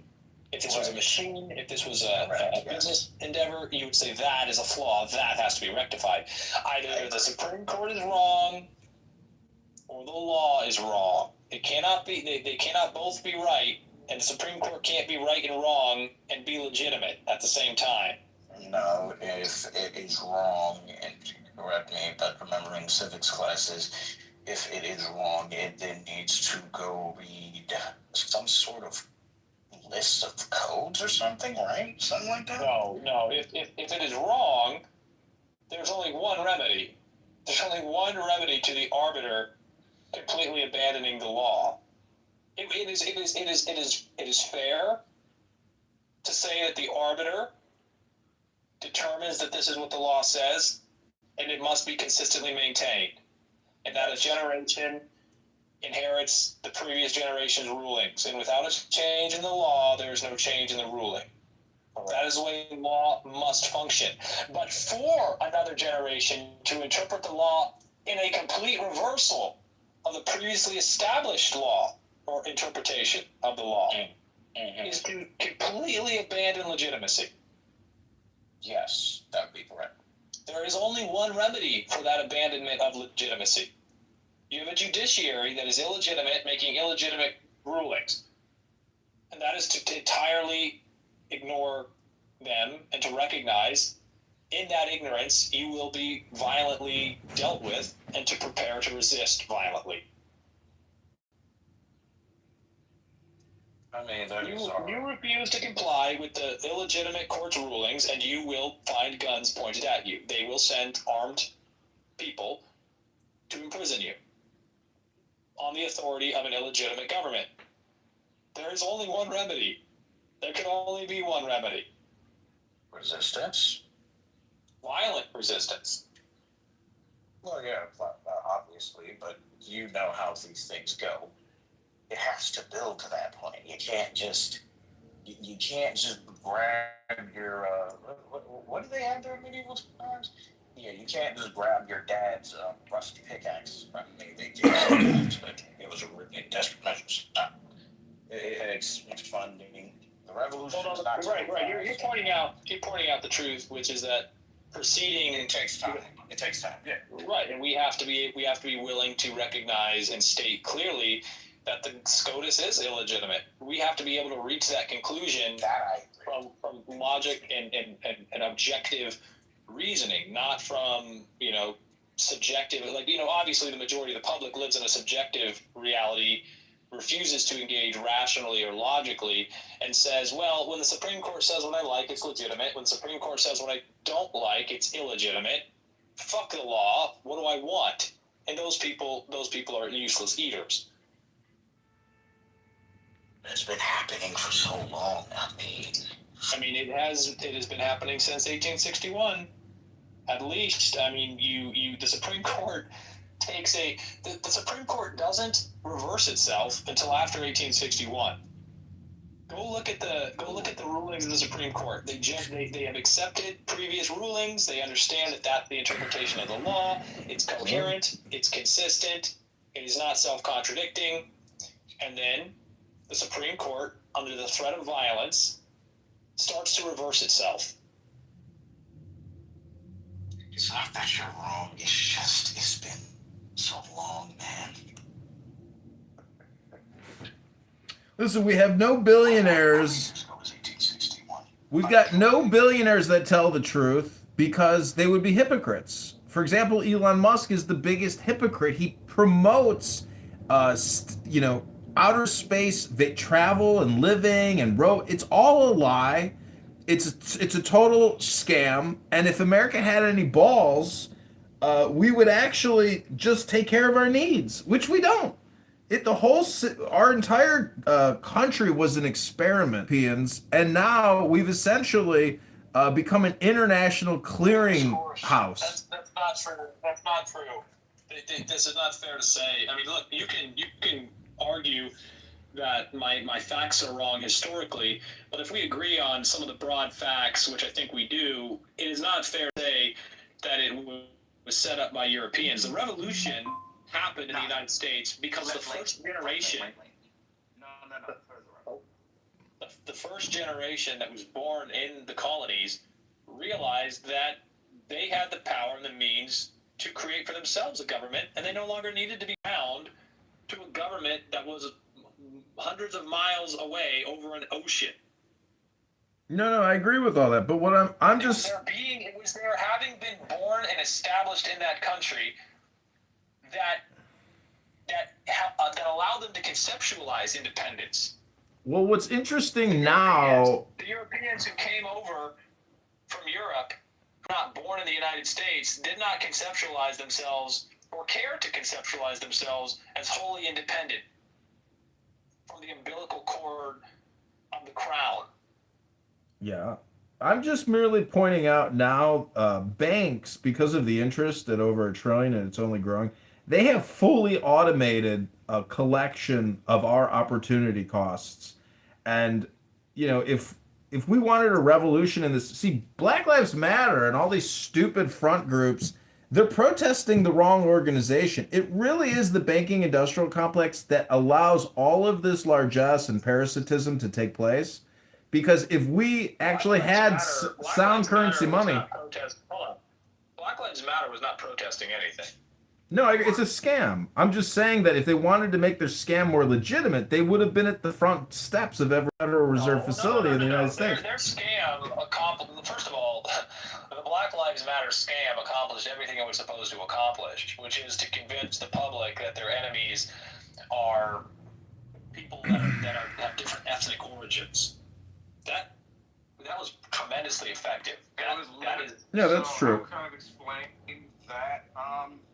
Black Lives Matter was the American government, which you could find this yourself, making sure racism is still alive in America. That's what that was. That's the entire thing. Because before BLM and before Obama, if you remember the early 2000s, people were making racist jokes, but no one cared. It was like, that's right. Yeah, we're good. Actually, a lot of the so-called radical and disparaging to minority advertisements back then, you want to know who made them? Black producers. The most racist, egregious advertising and everything in the early 2000s was from black producers and people who made that advertising. So obviously, if they were doing that, it was not really problematic. Yeah, for the record, right? You stated the fact plainly and succinctly. Black Lives Matter was wholly government-funded insurance stoking racial division to ensure it obscured the problem. Exactly. Again, that's right. I mean, it literally. They do this every 80 years. Yeah, every goddamn 80 years since colonial America. It's like, Isaac, look how effective it is with this segment of the population that thinks all of their problems are because of Jews. It's the Jews. It's the Jews. Well, yeah, that was the goddamn Jews, because BLM failed in every regard because racial integration worked. BLM succeeded. BLM largely succeeded. You can go on many different rooms in Clubhouse, and that's obviously a subset of the population. Well, remember, if you've seen the people that were ahead, they wanted to stoke racial tensions from white people. Remember, that was the reason BLM. Well, I just want to be clear. If you go to Atlanta, and I live in Atlanta, you will see how successful BLM was. These people were emboldened, directly financially empowered, and are fully committed to this idea that has no basis in reality, that people, because of their African ancestry, are being mistreated in this country. That they're being oppressed. Okay, that's a fact, and it's not just in Atlanta. I'm sure it's in most major blue cities, but it's a fact. It was successful. When you say it failed, I think what you're meaning to say is that it is not sufficient. It succeeded. Part of their plan failed, because remember, the whole thing was to stoke extreme racial tension on both sides. They wanted black people to think that it's back during the old segregation days. They succeeded in that, but they also wanted the other side of regular white Americans to think, oh, black people are tearing apart our society for no reason, which did not work because everyone easily saw, wait a minute, one, it's mostly a bunch of white liberals doing this shit. And then two, the people that are black that are perpetrating in these activities are just the regular criminals that do it anyway. That was the problem. Well, we know that the truth is not going to be found in pointing to people based on their ethnicity or their religion. It's going to be found in what Alistair is referencing. That is the complete disconnection of value from its representation in money, and your dependence on that perverse value system. That's honestly where it has to be coming from. All of our ethical downfall comes from our fake currency supply, which is not tied to natural resources. It supersedes and creates all this moral hazard and ethical liability. That's where it's all coming from. It funds the scams and funds the frauds. Did you intentionally mute? Yeah, I muted. Did you hear what I said? So I always want to be clear when that point is made that the answer to an illegitimate value expression system, currency that is corrupt and perverted, is not found in some kind of reestablishment of a bimetallic standard or some kind of cryptocurrency. Nothing ever alleviates the responsibility of the people to violently resist the impositions in whatever manifestation they come. And there will always be attempts to manifest the exploitation and value perversion through the monetary system as through any other tool. Wait, why do you think a bimetallic... Why do you think a bimetallic morality can be superseded? I mean, if we actually have to go to the earth to extract our currency, it creates a huge chain of succession. Listen to this. I have studied this extensively. I used to be a big proponent, an enthusiastic proponent of the rectification of political grievances and illegitimate governance through a return to a value expression system that has a basis in a scarcity mechanic. But guess what? Previous civilizations have already gone through this and recognized that when you have a gold standard or a silver standard, those people who hold all of the gold and the silver rule the world. And thus will it remain. There is not a silver bullet that you will shoot that will kill the evil in the hearts of all men simultaneously and return us to the Garden of Eden. It will be a struggle. No matter how you manifest your value expression for the purpose of exchange, the bottom line is that the most productive thing is the real goods and services that we depend on to survive. In a healthy society, recognizes this and does not subsidize farmers to destroy crops, does not create fraudulent arguments to denature fuel and to destroy agricultural land, to allow for speculation in shelter. Exactly. It doesn't do it. Exactly. It won't do it. It will specifically utilize the government to prevent it. And it doesn't matter if the money is denominated or backed by gold, by crypto, or by fucking sticks of wood. There will always be those who seek not to engage in productive contributions to the society, but to simply seize control of the expression and the exchange of productive goods and services for others by controlling the media. And to your point, this is why me is say I am a techno-fascist. Because here's an interesting thing, and a lot of people know this. The hacker community in America, a lot of people have misconceptions about it. They think, oh, just because someone has a computer and a tool and steals your money, they're a hacker. No, that's just a thief. A thief is a thief, no matter the tool they use. Hackers, or the hacker community in America, is a monarchical system. A lot of people learn that, but they don't understand why. They think we're a monarchical system because we're pretty much hatred of the government and everything democracy. That's some of the reasoning. The rest of the reasoning is because we have studied enough of history, we're not restricted from it, to see why monarchies worked. And they worked because the king did not rule the land because he was the king. The king ruled the land because he was the organizer of protection for the kingdom and nation. That is why. That is entirely it.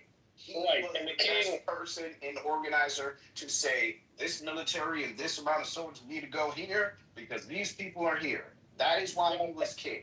It wasn't because of the money. And the king retained his crown insofar as he properly adjudicated his responsibility and did not exploit the public. Exactly.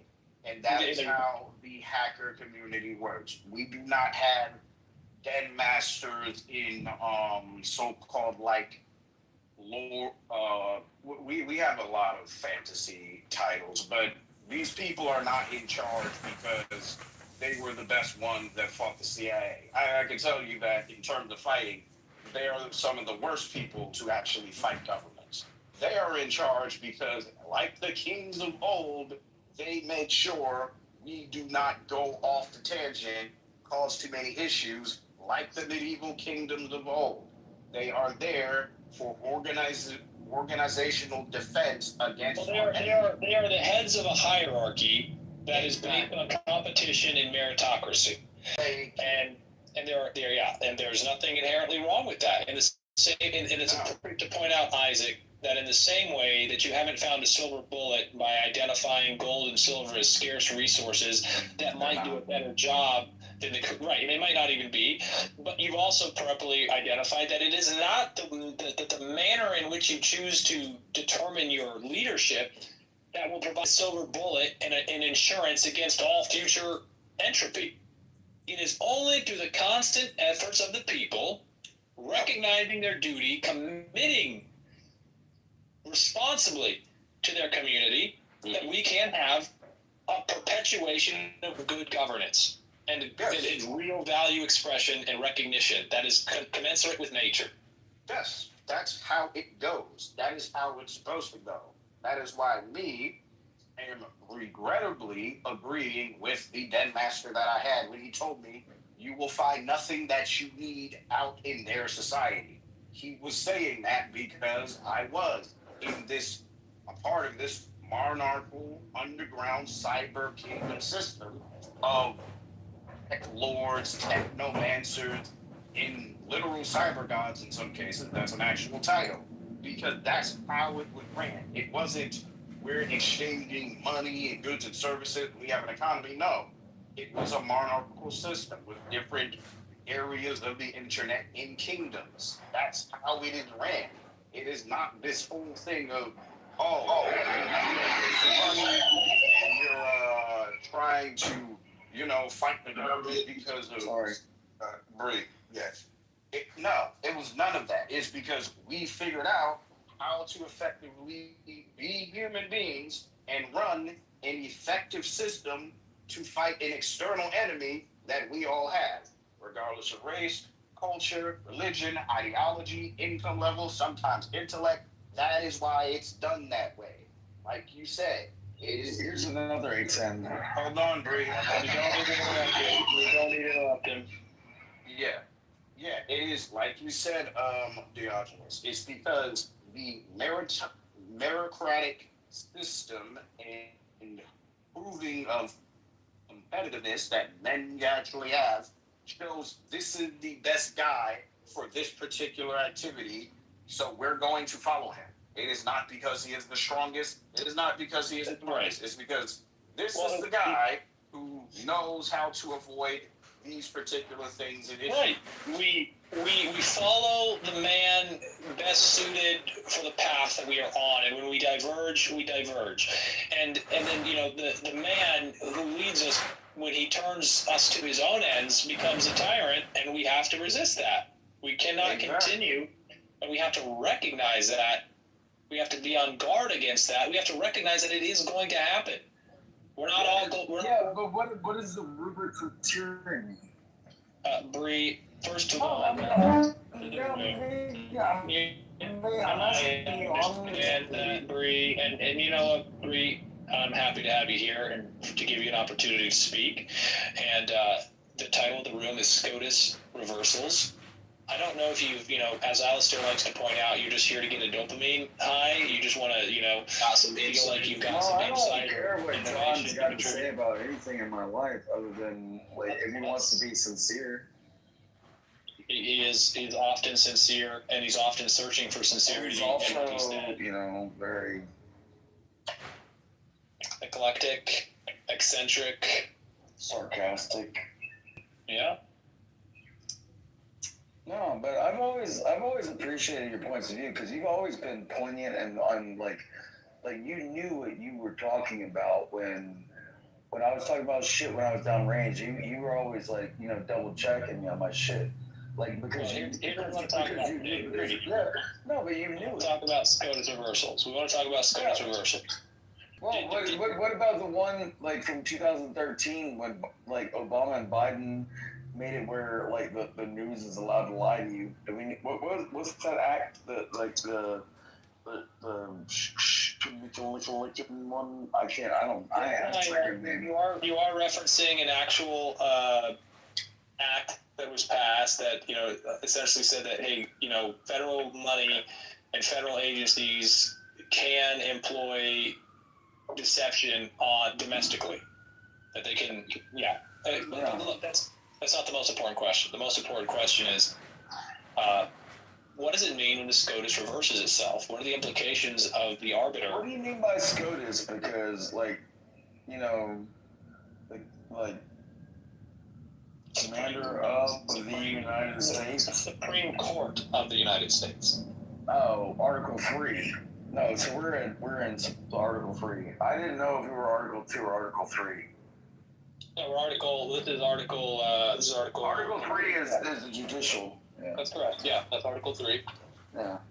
I just didn't know where we were talking about. I didn't know what you meant by SCOTUS. You asked, and we've clarified, and it's not being counted against you. We all want clarification. You've got it. Now, what does it mean in your mind? What do you think is the ramification? Well, I mean, the reversal of when they did their gerrymandering thing the other day. That's an example. No, I'm not so familiar with the actual opinions that were expressed. It was 3 to 5. Okay, but I didn't read the opinion, so I don't think it's going to be good for us to hyper focus on a single one. We know, as a matter of fact, I'm sorry. No. We don't need to worry about a specific example. We need to be in agreement that it has occurred, that the Supreme Court of the United States has taken the same law and then interpreted it one way. Agreed. And then subsequently completely reversed itself. Why do you think I call the Supreme Court Mount Olympus? They're gods they're gods on thrones that cannot be knocked down. Okay, so Bree, if you understand that I do quite a bit. The problem here, then you have to recognize. How do you fix it? How do you fix it? Well, it's obvious how you fix it with violence. Without violence. The founders were very I clear. do violence very well, but I don't want to show you how violent I can be. I don't even understand how you think that follows from the discussion we're having.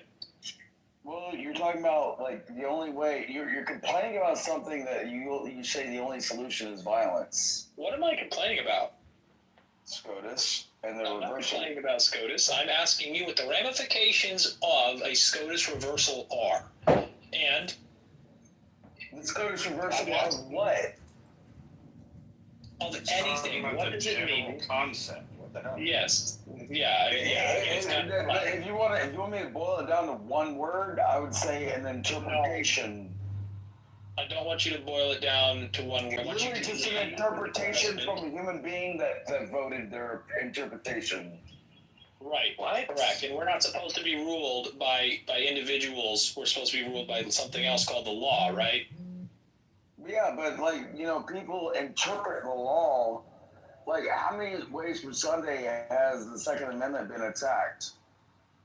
Okay, so I think you're having some trouble getting behind. No. You're trying to focus on. I have a gun. I don't have a problem being on your six. Okay, you have a gun. Great, but yeah, right. It's a non-sequitur to point out that you have a gun. It's important to understand that non-sequitur. Yes. So you have a law. We're supposed to be governed by law. Okay. All right, Bree. It's been fun, buddy, but you're gonna have to find somewhere else. You're being evicted. So if you can sit quietly and not interrupt, you can stay. But if you're going to start interrupting, because you're not getting the concept, you don't want to engage with the concept. I think you just want to talk, which is fine. But this is not a room for that. But you're not parlaying and understanding what he's trying to do. Anyways. Yeah, that was stupid. Okay, moving on. I think he just wanted to be heard. But I'm about to wrap the room up anyways. Ayumi Kun, if you have anything you want to say, please come up. You're going to get 10 seconds. If you don't come up, I'm just going to boom the room because I've got to go. Isaac, always a pleasure. Alistair, I appreciate you. Thanks for your insights. Faraz, thanks for hanging out in the audience. Replays are on, so if you wanted to review any of that, you'll have the opportunity to do it. And the final word is that the only logical conclusion to a Supreme Court, the supreme arbiter of the law, interpreting the law as prohibiting and protecting the same action is wholly illegitimate. The law cannot be both in favor and opposed to the same thing.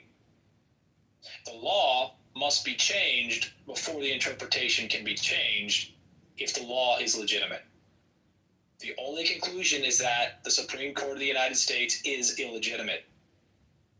Take it for whatever you will, respond to it however you want, but the logical conclusion remains. Peace, guys.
serious? That nigga made you pay for the date? I'm gonna be honest. I love that shit. And am I the only one going to admit on the stage that I'm an unqualified man to do very well out here? Right, well. Is this a serious conversation or do I troll? What make you unqualified 12? This isn't towards Harry, who's a white person. As much as it pains me to disagree with my nemesis Pro is just simply factually correct. The British monarchy, like most monarchies, is an Did you wake up woke today, dude? From the start. And they say there's not hope for the flat earth. And Simon is somehow struggling intellectually to get there. And I'm just trying to calibrate what level of intelligence struggles with this. And I was just guessing maybe, a quarter, maybe a quarter and a dime. Crow, this is another reason I love your room, because, if you're going to get insulted, it's done properly. So that's cool. Well, no one's ever insulted Benjamin for doing anything properly, but he's just putting a stronger tone on the exact same thing I'm saying, though. Like, what I'm asking is, how do people not perceive this as racism in the classic sense? Or do they? Well, when you say this, explain what this is. So you're making a statement, which is the royal family is a racist. Am I wrong, Mike? The institution of royalty, especially when we look at it in the context of England, specifically we're talking about right now, is that because is the exoneration and exemplification. Is that because there's no black people in the royal family? It's because the Brits are literally the inventors of colonialism as it is in the modern times. You can't divorce the symbol of colonialism from the racism of colonialism. We didn't invent it. We just as it is in the modern times. As it is in the modern times. That is part of it. That's not my argument. Hey, somebody get their Of argument. a racist trait. Right. Look, the project is Benjamin has it. blood royalty. How is that not racism? It's the definition of racism. Come on. It's completely Did you un-American. Simon. You guys not have an orange for breakfast? Like, what's going on here? Hang on a second. So, hang on. It's quite simple. So, actually, if Harry was the next in line after Charles, and he is Meghan Markle, who's a mixed race anyway, but let's say we're not. Wait, no, I don't want you to continue because you're missing the point again. This is not what we're trying to say. It is not about Meghan Markle and her being black. It is the institution of a bloodline. They could be Chinese. It's not even the fact that they're white. That just adds to it. That's not the part we're talking about. We're not talking about the fact that they are literally as we're trying to say here with Romero that it's the colonialism invention, right? We're saying that before that they say, well, my father's father's father's father's father was royalty, and my mother's mother's mother's mother was royalty. We're going to continue that legacy and be at the right hand seated next to God, right? And by bloodline, we do decree that we are royalty and you are not. That's what we're talking about. We can talk about all the other stuff after. That's the part I'm asking you. All right. Okay. Simon, can you understand that we're talking to Americans, and the whole is totally un-American idea, in the older sense, it's un-American, to be into kings, and on a by note, people see Trump posted a photograph of himself with King Charles, and the caption, 2 kings. That's hilarious. Yeah, it's essentially on brand. There ever was on brand. Okay, so it is racist then. Under your definition of what it is as racism, the fact that we have an institution that is predetermined by a bloodline, and that bloodline is white, then.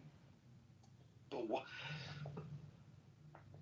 I'm struggling actually to see why, and this might be my lack of intelligence, fair enough, but see why Simon, I pointed out just a minute ago that you were struggling, right? I tried to put a number on the struggle you're having.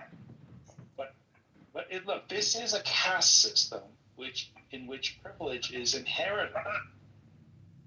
It's the opposite of a meritocracy. You're not acquiring a position in society based on the value that you provide to society.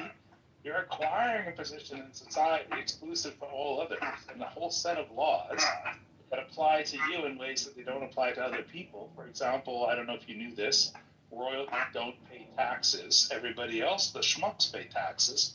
Royalty don't pay taxes. The schmucks have an inheritance. So taxes pay royalty. Let's just put a bow on it. Let's just put a bow on it. That's right. So this whole notion of inheritable apartheid, right? A set of laws that applies to different people based on some condition of their birth. That's apartheid. Now that's what to be fair to my nemesis here, Pro also wants this, right? So good company here. He just wants it to be different. Now, I'm the person in the room who thinks that inheritable privilege is an anathema, and we probably need to be working our way out of that project rather than into it. And Pro is like, whoa, it worked real good for 5,000 years. Let's do it on the other foot for another 5,000 years. Just we have to intersect on this bend. That's all it is. But you could argue, that it's worked very well, very recently, when Charles spoke to the Congress, and also you talk about privilege, but it's also about duty. It's a role as well, is it not? So you're painting it in one particular way, which I don't think exactly. So let me so we talk about taxation, like take a tax. I mean, for God's sake, right? We could pass a law. We have the power. It's not the king or the monarchy stopping us. We could pass a law saying, "Oi, Charlie boy, you've got to pay tax on your income." Yeah. Now we don't do that. And I think one of the reasons we don't do that... Well, it's even worse than that, because you guys are the battered wives of this scenario where you know what you should do, tax the fuck out of the royalty, but you're like, no, they've been good to us. No, they haven't. We just do the same thing for our business owners and, elite class. but it's true. They weren't exclusively born into it by bloodline, but for the most part. I don't think you do that very well, by the way. No. We're saying we don't do it very well over here. I'm saying that. Class. There is not a set of laws that apply. It's not a set of laws that apply to their children. Simon, you got to mute your thing there because we hear all the background off your Bluetooth or speakers or whatever it is. Sorry. But it's not a business, though. You can't compare the royal family and the monarchy to a business. Sure you can. And it's easy. I'll explain why. It's easy to explain why. A corporation in the United States is basically defined as a being, an eternal being that only ends when the corporation ends, right? Royalty is also an eternal being that only ends when the bloodline ends. Right? So you have these massive institutions that get privilege purely by the blood that runs through their veins, or in the form of corporations, the legal status that they've achieved through money and politics. Well, you keep using the word privilege, right? But there's a trade-off with privilege, which is the duty. Yeah, the role that they have to fulfill as a monarch. And also you said it doesn't end when the bloodline ends. Would this be an accurate sentence then? For the privilege to carry out one's duty as royalty? Well, sorry. We have to define what their duty is. Yeah, we're saying we're calling it is a privilege And I'm again, your mic is killing me there, Simon. You just got to mute it when you're not talking. If Well, mine's doing it, let me know. bullshitting, because duty implies that there is a thing that you must do, and the failure to do that thing would have the consequence of, You're no longer in your position. Expiring your privilege. There is no such duty. Did you take woke pills today, Benjamin? What is going on? Crazy. No, the duty is, Romero, to put a bow on this. The duty is to not be a pedophile, and then you can maintain and hold your position as long as possible, and don't rape, women and that kind of thing, right? That didn't work out really good. Well, oh, gee, I forgot. There was a problem with that, wasn't there? It does help. Yeah. So thank that's how the position Thank God King Charles, as far as we know, is not a pedophile. Okay, so let's stop though. Something we're just trying to get to the point that there is no real duty. Wave and say hi and turn your hand like a model on a float, right? Or Miss America or something, right? That's the duty, and we understand that it's taxing dealing with the public and all that stuff. But we're talking about the 1 million people out of 1,000,001 would probably sign up for that tomorrow. And the option is you'd be another one of the combos. Oh no! Don't say that. Do not. Oh right. Okay, so pro. Right. Nobody wants to be king. No one wants to be Duchess, right? No one wants to be Duke and Duchess because it's nobody wants to be. Oh, then we should end it. So Simon, are you saying? And now you get why all the royalties' wives look like men. Okay, that's weird. But so this is interesting, right? The assumption that I don't know where he went is that I was trying to mute his mic and I sent him to the audience by mistake. So this is an interesting assumption that Simon is making. So if you live in a one of those estates, right, and you're sort of barely getting by, you're saying that person would not want to be royalty? With all the benefit, council estate dude that's just fucking off because he can't find jobs, that guy would not want to be royalty?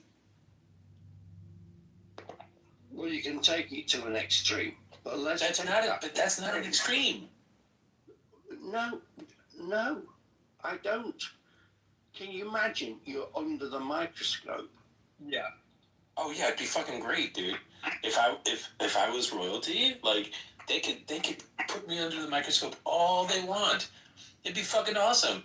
So this is interesting. There was a show many years ago, The Life of the Rich and Famous, and they did an episode on the royalty, the royal family.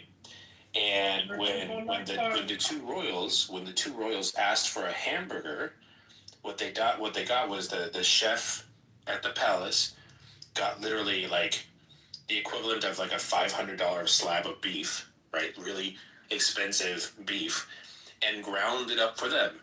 And that's what they think a hamburger is, right? So it's just a totally different level of existence. And yeah, okay, you're scrutinized like celebrities are scrutinized, but there's a movie called Hustle and Flow from a few years ago. Pimpin' ain't easy, but pimpin' ain't hard. It's hard out here for a pimp. Now, Simon, okay. So when I had lunch with the Queen, right, I sat next to Prince Philip, her husband, private secretary. So, and this was as I said, in Germany at the Nordrhein-Westphalian Parliament, and it was lunch, and I went, oh, and I sat next to him, and I went, what happens now today? So I think they were in their 80s at the time, and he went, oh well, we're getting hotter, yeah, and then we're flying to London. We've got a dinner this evening at the house. So I went, bloody hell. And I said, is Prince Philip as difficult a person as he comes across as? He went, yes. He said, but he struggles with the fact that he has no freedom. I said, well, how do you mean? He said, well, sometimes he wants to get out of Buckingham Palace. So we have a taxi, yeah, and he has his own taxi. So it's me, him, and his security, and we just go for a drive around London. so he can get out of the palace. Because otherwise, he can't walk the street or anything like that. So he's in a gilded cage. Well, I understand what you're saying about someone who is destitute, has no money, and they would go, give me that gilded cage. Destitute? No, like middle class mom of two, like would fucking love all that. You don't have to say, oh, little Tim. Little Tim who's destitute and is gonna die of polio or some shit. He would love to be royalty. The weird side from the whole argument. Let's go back to the racism. Because this whole thing of like there might be some people that don't want to do it, that's not the argument. There are lots of people who wouldn't want to be the Kardashians, to grant you that, right? I made the earlier analogy too. There's millions more who would want to be the billionaire daughter of the Kardashians, right? There's millions of people who'd want to do that. To Romero's point, yes, there are people that won't want the pressure. That's not the issue. The issue is it is unbelievably lopsided, the life that you live. And most people say it's good to be king. They're not like, it sucks to be royalty kind of thing, right? That's kind of obvious. We know that you're essentially loaded, and yeah, there might be some pressures with that. What we're talking about is total non-balanced scale of how their life is compared to the average person, and why it continues to happen, and why the pomp and circumstance, and when it's the embodiment of literally a bloodline kind of hierarchy that you can't escape even if you wanted to.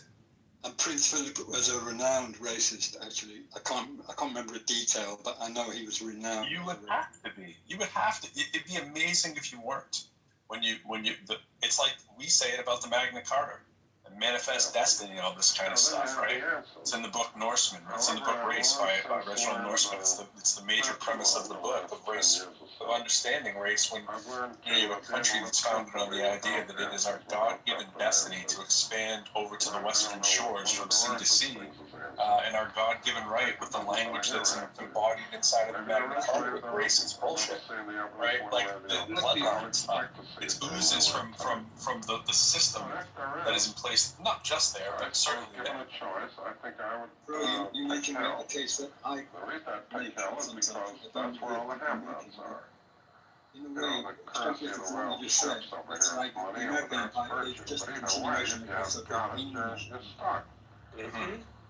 Just speak English, but went out to that continent and then spread across the world. Well, I got to shout out Eric Shaw, who's from Lowell, Massachusetts. He was an adjunct professor who I had issues of racism, which Benjamin would say is an unworthwhile class, of course. But I had that course, I think as a sophomore. I took an elective, and I was like, oh, issues in racism. This sounds really cool. And that's the required book that we have. I still have on my bookshelf. And it lays out that picture really, really carefully and well done. And the research that's in there it's hard to argue with. It's like when you're reading line by line and you're just comparing it to other similar kind of manifestos, using that word intentionally, and just like looking, oh my gosh, this is like overt racism at the highest scale.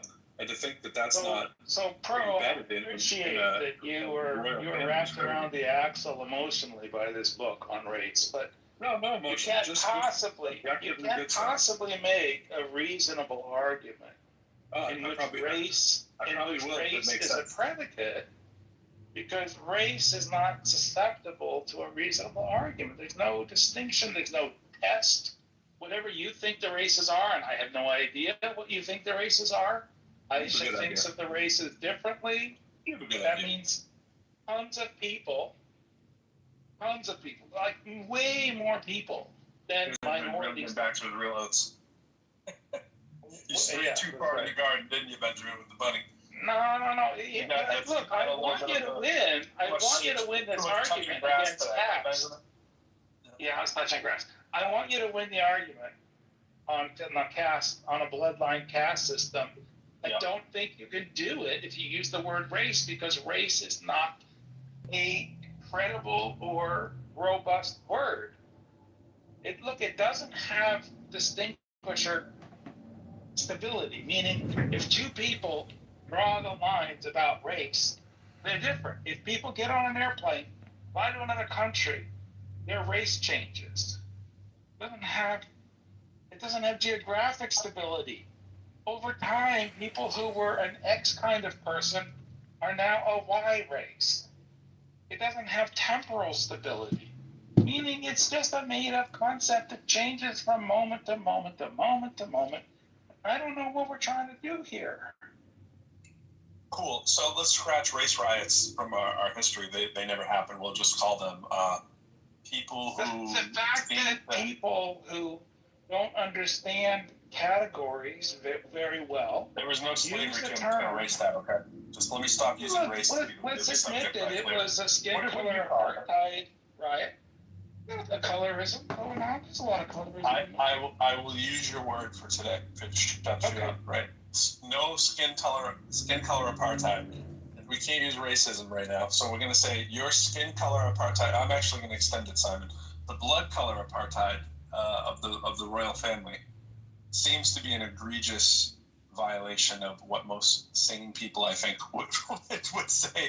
If you tried to define it perfectly, you'd say this is the very violation of what it would mean to not do by bloodline, right? Like, it seems to be the upside down world of Bizarro Land, right? In terms of what you wouldn't exalt, and yet it's exalted to the point where we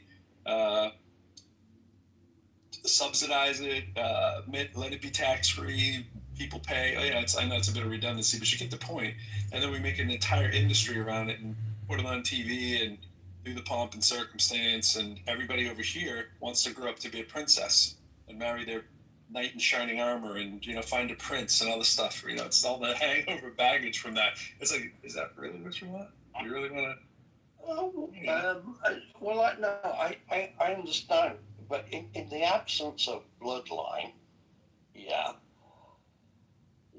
And obviously there have been times where we've had to go, fuck, we need some, I think, at the beginning of this current monarchy's bloodline, we had to ship over to Germany to find someone who, was vaguely related to continue the monarchy. So the bloodline idea gets challenged, but there's always somewhere you can find a relative. Yeah. But isn't that by definition bloodline? Yes. So in the absence of that, but no, it's part of our culture. Merit or qualification or electoral kind of thing would dilute it and make it not a thing anymore, right? Well, so in the absence of bloodline, as we have, it's then another form of what? And so we're going to vote. But who gets to live the glorious life? That would be weird, right? Who gets to live the glorious life? Filet mignon again. Right. Forget the glorious life argument, because we can argue. What else could you call it, right?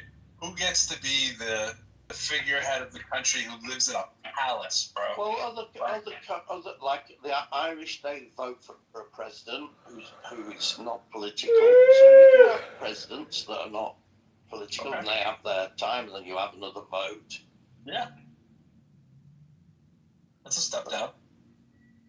But But you favor this. I'm just wondering why you favor it.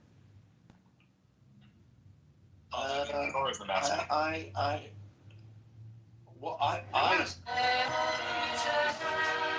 favor the monarchy, yeah, because I think it brings a degree of stability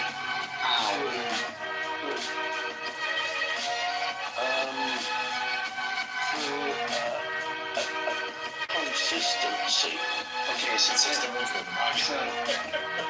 so if you want like a drama, you can go to the Danish or the Swedish crown, king and queen. But Norway as well. I mean, we have a monarchy. We have a king, a queen. He has been a king since 1992, I think it is. They have no power. They're just like a nice sticker that you could put on your bumper for everyone else to see, but has no function other than maybe make you honk. What's the purpose of a monarchy? Anders is coming across like he might have an IQ of double digits. I'm not sure. Go on, Anders. But Anders, you're suggesting that the king in Norway or Sweden has no power, right? Like I said initially, I can't speak when it comes to Denmark or Sweden. Probably has the same bullshit thing where they also don't have to pay taxes, right? I don't. You want me to go look that up for your? No, I'm simply ignorant on that point. For your. I love that Benjamin now is like, he gets so fixated on IQ, right? Like, people that get fixated on IQ. Well, look, this is a pair of European dimwit here, and I just can't. Yeah, Benjamin, but you're an American dimwit, Benjamin. You're amongst your swans. You should be open arms to your ilk. All I wanted to know from Simon. Benjamin, what's my IQ? Illegal apartheid. Illegal apartheid. You are for apartheid, Benjamin. You literally think that women should only be fucking popping out babies. What are you fucking talking about? And hey, Simon, I have nothing against you. All I wanted to ask you was like, do you have like a value that you can find in a monarchy? Like, is there something that we can like gain from it? I just want to parse this claim that Anders made before he wanders away from it. Sure. Monarchy has no power. I agree, especially when it comes to where I live. I totally agree. That's what I said initially. I said the monarchy, the king in my country, has no power. I mean, a taxi driver has more to say than our king. You think somehow that money is not power? That's the first thing you must think, which is take 50 points off your IQ. You are assuming a bunch of nonsense that you're just pulling out of I don't know where. You must think, in order to say this, is that there isn't a set of financial rules. I had a simple question for Simon.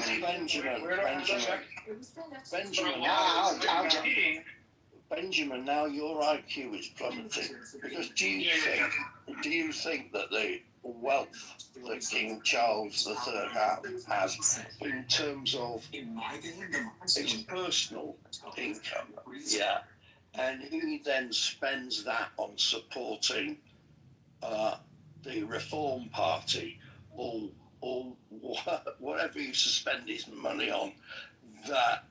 Well, what is? Let me ask you this.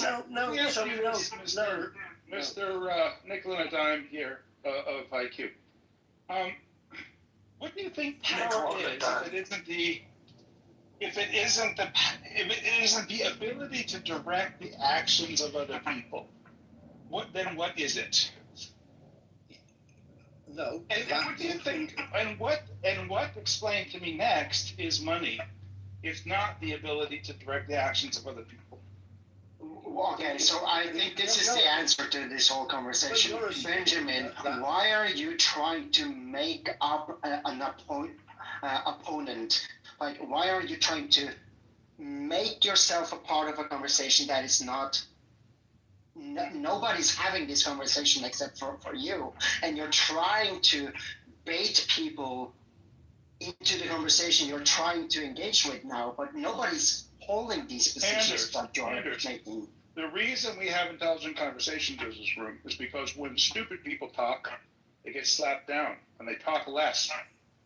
And so you're getting slapped down right now because you said that kings don't have power. And my point is that that's a lie. Have money. That's a lie. That's a lie. Benjamin, why are you lying? The lie is you didn't say that the kings I think you have a tent and you're deliberately misrepresenting what I said because you're actually fucking lying now. I said no, I didn't say kings generally have no power. I said in this specific case in the fucking country I live in Norway. I said Benjamin, stop interrupting people. I know you're a moderator, but that doesn't make you correct or right? So I said that I'm in the middle of a fucking sentence and you're interrupting me. I didn't misunderstand you, okay? I understood that. Yes, you did. So I will clarify so that you are not misunderstood of my position. What I said is that the king in Norway has basically and you virtually no power whatsoever because it's the prime minister and the president of what's it called? Everybody has to President pay of taxes. the government. You think there's not a law in Norway that says everybody has to pay taxes except for the fucking king? You want me to go Google that for you? Did I say that? You think that that is not power? Did I say that? Yes. You said he has no power. No, he has a power. No, I didn't say anything about taxes. I did not mention taxes. His ability to retain power differently than liar, pants on fire.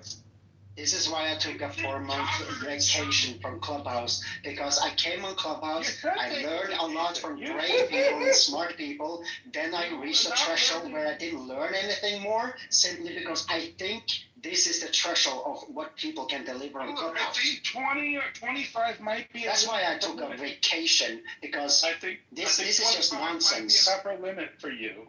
But we'll try to get you. So Benjamin, did I mention taxes? Laws. When did I mention taxes?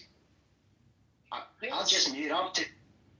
Yeah, you mentioned taxes because money is. I didn't. I did not. You're lying.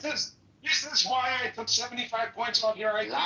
Liar. Benjamin has his pants on fire because he's a liar. Because he says that I mentioned taxes when I did not mention taxes. I only mentioned taxes because I was referring to something you stated.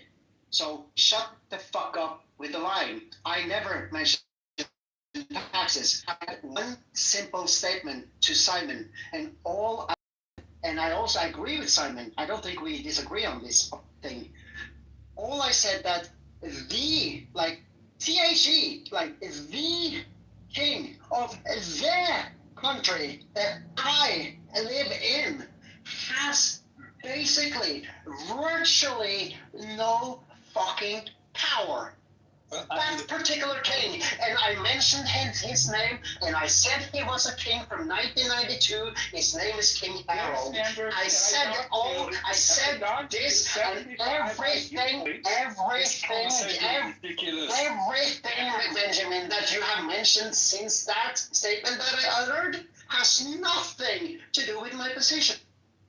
Anders, Anders, you can't take. He lasted a long time. Can I just say something? And you can't say he has no power. Shut up, Sky. Did you just boot Anders from the stage? Did you just boot Anders from the stage? Let Sky speak for a minute. He's just talking. No. You shut the fuck up. Did you just boot Anders from the stage? Me? Who's giving you his? Who booted Anders from the stage? About? Who booted Anders from the stage? There's only 2 months. Who booted Anders from the stage? Fuck. It wasn't I, said the hen. It wasn't I. Why do we care? Why do we care? Was Anders saying something? I wasn't even listening. I'm just walking outside my house. I booted it out. Simon, don't do that. Don't do that. I told you many times not to do that. Simon, no. But what I heard Anders arguing that the crazy claim that his king has zero power. Was that what we're hearing? Yeah, he's arguing that the king in Norway has no power. Yeah, and I was trying to explain to him that the ability to keep all of your wealth, generation after generation after generation, when you've had 700 years, you collect all the gold and silver from every war that's ever been fought, and now you have the apartheid rule that says you won't be taxed on your wealth, you won't have to pay an inheritance tax. You keep all of your wealth forever and all. Invite Anders back up, Benjamin. Is a really stupid thing not to understand. Benjamin. That's why I docked him 75%. Did you get annoyed? Did you get annoyed when you were saying false information? Let's do the Anders in a second, but let's not pretend we live in the fake quasi world that a king that has almost no powers has no powers, right? Like, there's a big difference between almost has no powers and has powers, and I think it's a good clarifying moment while people are being silly. Clearly, he has powers, right? anybody can go do a search. Go do a search, pick any country you want, and let's use Norway, and let's use Harold, and go online and say, what advantages does Harold have over normal people? One of the first things you're obviously going to get back is he has immunity, because that's what it means to be a king. He's not going to have any ability to be arrested, just like our president, right? There's going to be a list of like 8 or 9 or 10 things. Does he have full power like the old school kings? No. But to sit around and talk like he has no power is insane. The wrong word. Of course he has power.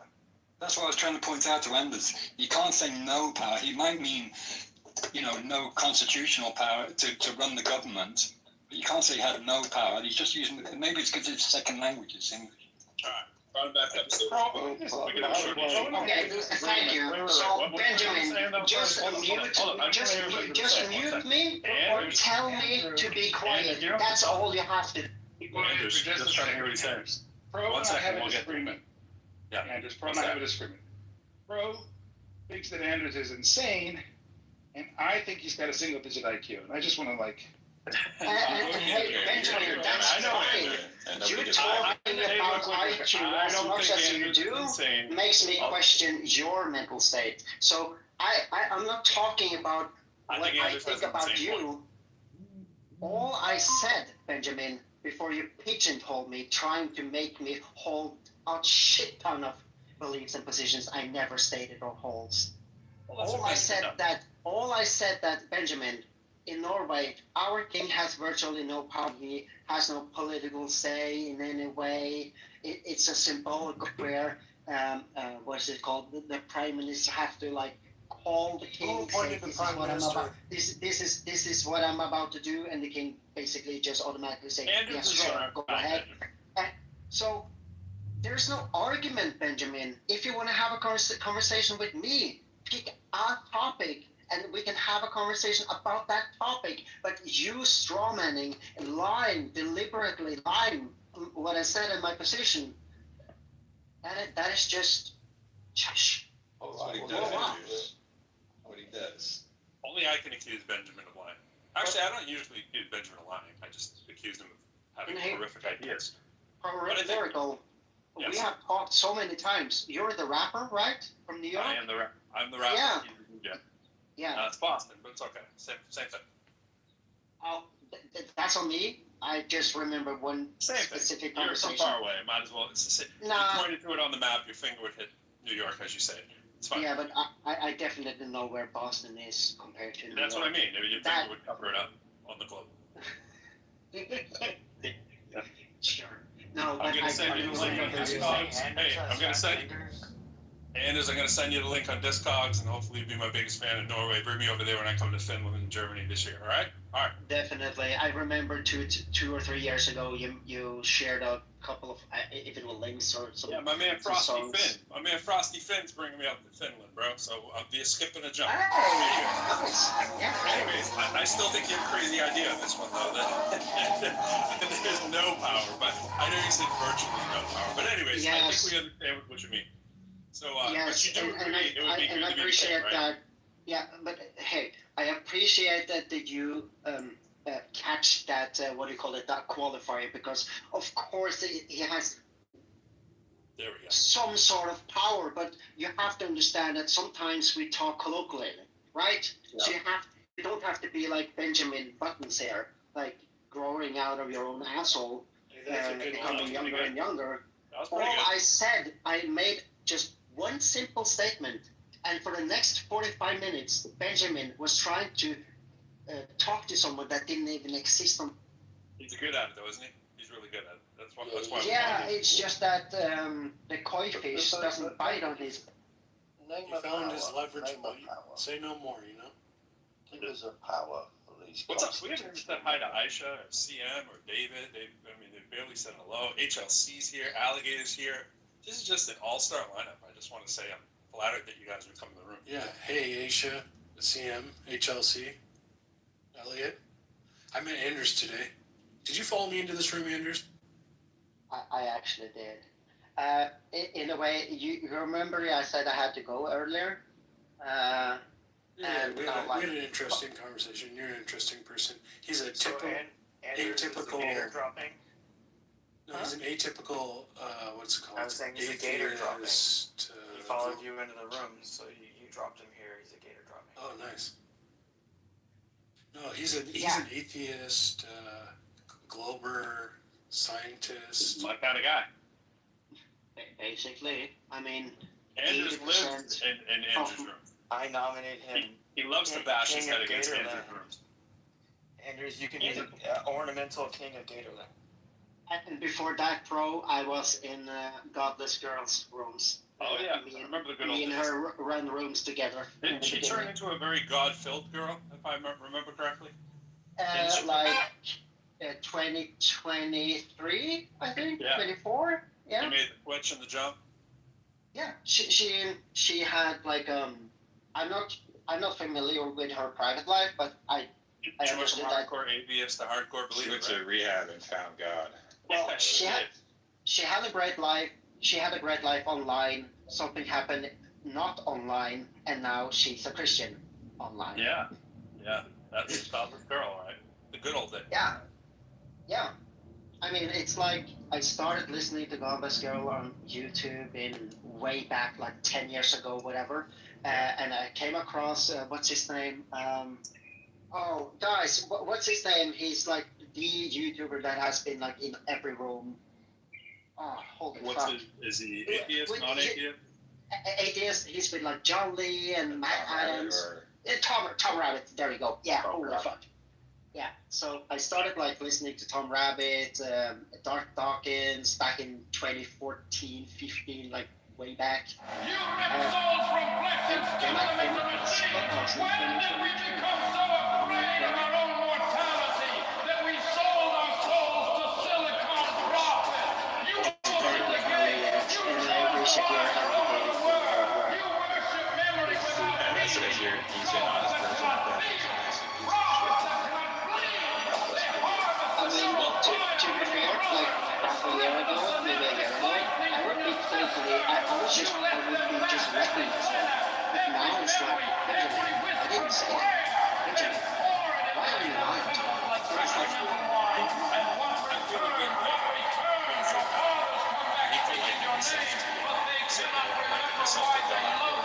It's kind of like when you have angels, you have to cast them down. Eventually, you really fall inside. You know, get Elliot. It's kind of like the archangel. Like Elliot is my favorite person of God, but I feel like the children can't play well.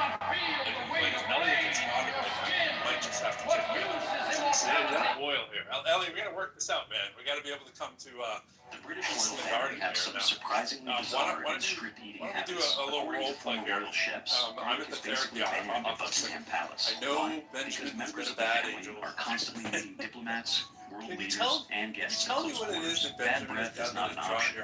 Even Queen Elizabeth II reportedly refused to ship a back. Is containment. it possible for him to be redeemed and come back up into heaven? Why did you go for me earlier? I just didn't understand that at all. okay, so I think he can be redeemed. All he has to do is like, do not tell people what their position is. Do not tell people you're in conversation with what they believe.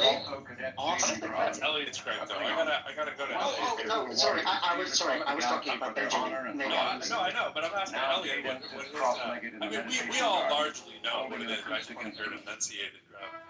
Jack's encounter with the android. Makes you hold Benjamin in such what he'd call high esteem, but the rest of us will call low esteem. The lying, the dishonesty, what else? The racism, the bigotry, the general being a dick. Is that good enough? Yeah, I hear it. Benjamin, do you agree with all these charges? Guilty as charged or largely overblown?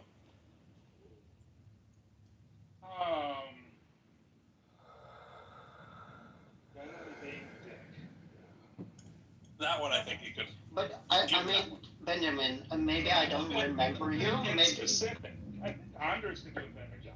I think Elliot is just expressing from his like basal emotional core, which is where most of his thoughts come from. And it's just less useful to other people. I mean, I think his emotional needs are really, really valuable Now to he's doing the himself. lying part. And just less useful to anybody else, and he doesn't realize it. No, this is because maybe he doesn't have the emotional intelligence to realize the limited value. Well, I think Sam could. I think Sam could articulate this better than you. For mayor is not the only important election. I think Sam probably. Sam can speak for both sides of that. Yeah, Sam, project projection and go. Washington backers as well, not Johnny Come-Lately's, that caused the case of some of the incumbents. Nobody really watches that. Listen, Frost, I mean, chairman of the finance committee of the city council, one of the most important and powerful members of the government, being challenged and could, you said the other night, lose it. He could lose, but we won't know it. And he could win too. No matter how much people have disagreed, even among us, about who could win and who could not, or may not during this campaign, there's one thing I'm We haven't seen what Elliot does with his power. Camilla Carr reports on that. Hopefully, Elliot can play nice and stand dogs. I'm just happy that Andy's on stage. For others, the worst of times. And during the final weeks of Chicago's mayoral campaign, the worst seemed to outweigh the best. But for politically weary Chicagoans, it was finally over today, and many were glad. I'm sick from this election because I have never seen anyone throwing mud at each other like they've been doing. I think it's rotten the way things have been, carried out with things that happen. Because this racial discrimination, I don't like that either. I'm sure the town will calm down and people will be happy with their new mayor, whoever it is. It's no wonder voters were relieved. By all accounts, mayoral candidates Harold Washington and Bernard Epton found themselves embroiled in one of the most vicious and bitter campaigns in Chicago's history. It was a campaign of slurs, accusations, charges, and countercharges. A contest dominated by one issue, race. Even though both candidates said they hoped race would not be the key issue. And today, some Chicagoans wish that things had been different. We're still not exactly sure who or what the issues I think that's spot on. supporting. You know, he's arguing. Some of the candidates, both Washington and Epton, are taking that the Norwegian king more clear idea. does have power, Technically, even the though city's political he drama ends virtually tonight has at no 7 power when the there polls in close. My original But theory does it really kings all end are here at the polling kings, places today? queens, duchess, Perhaps, whatever. as They're all someone part of a suggested, apparently this is racist just the system beginning that of the sort of end. A benefits time when the Chicago left picks part. up its political pieces saying and starts to heal you itself. get no And in fact, and I'm the two like, candidates may be staff, taking the first security. step in that healing That process. is not Harold what I Washington said.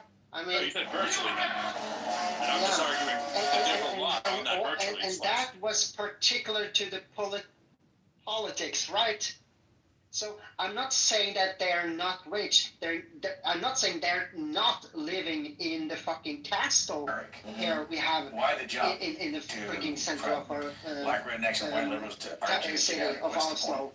That is not my fucking point. The problem here is that There's a chapter on the Jews, a chapter on the Germans, and then there's a chapter on history in general. I only made one specific statement because they're all cultural that ethnic issues. comparing our king to the power that the President of the United States of America has the chief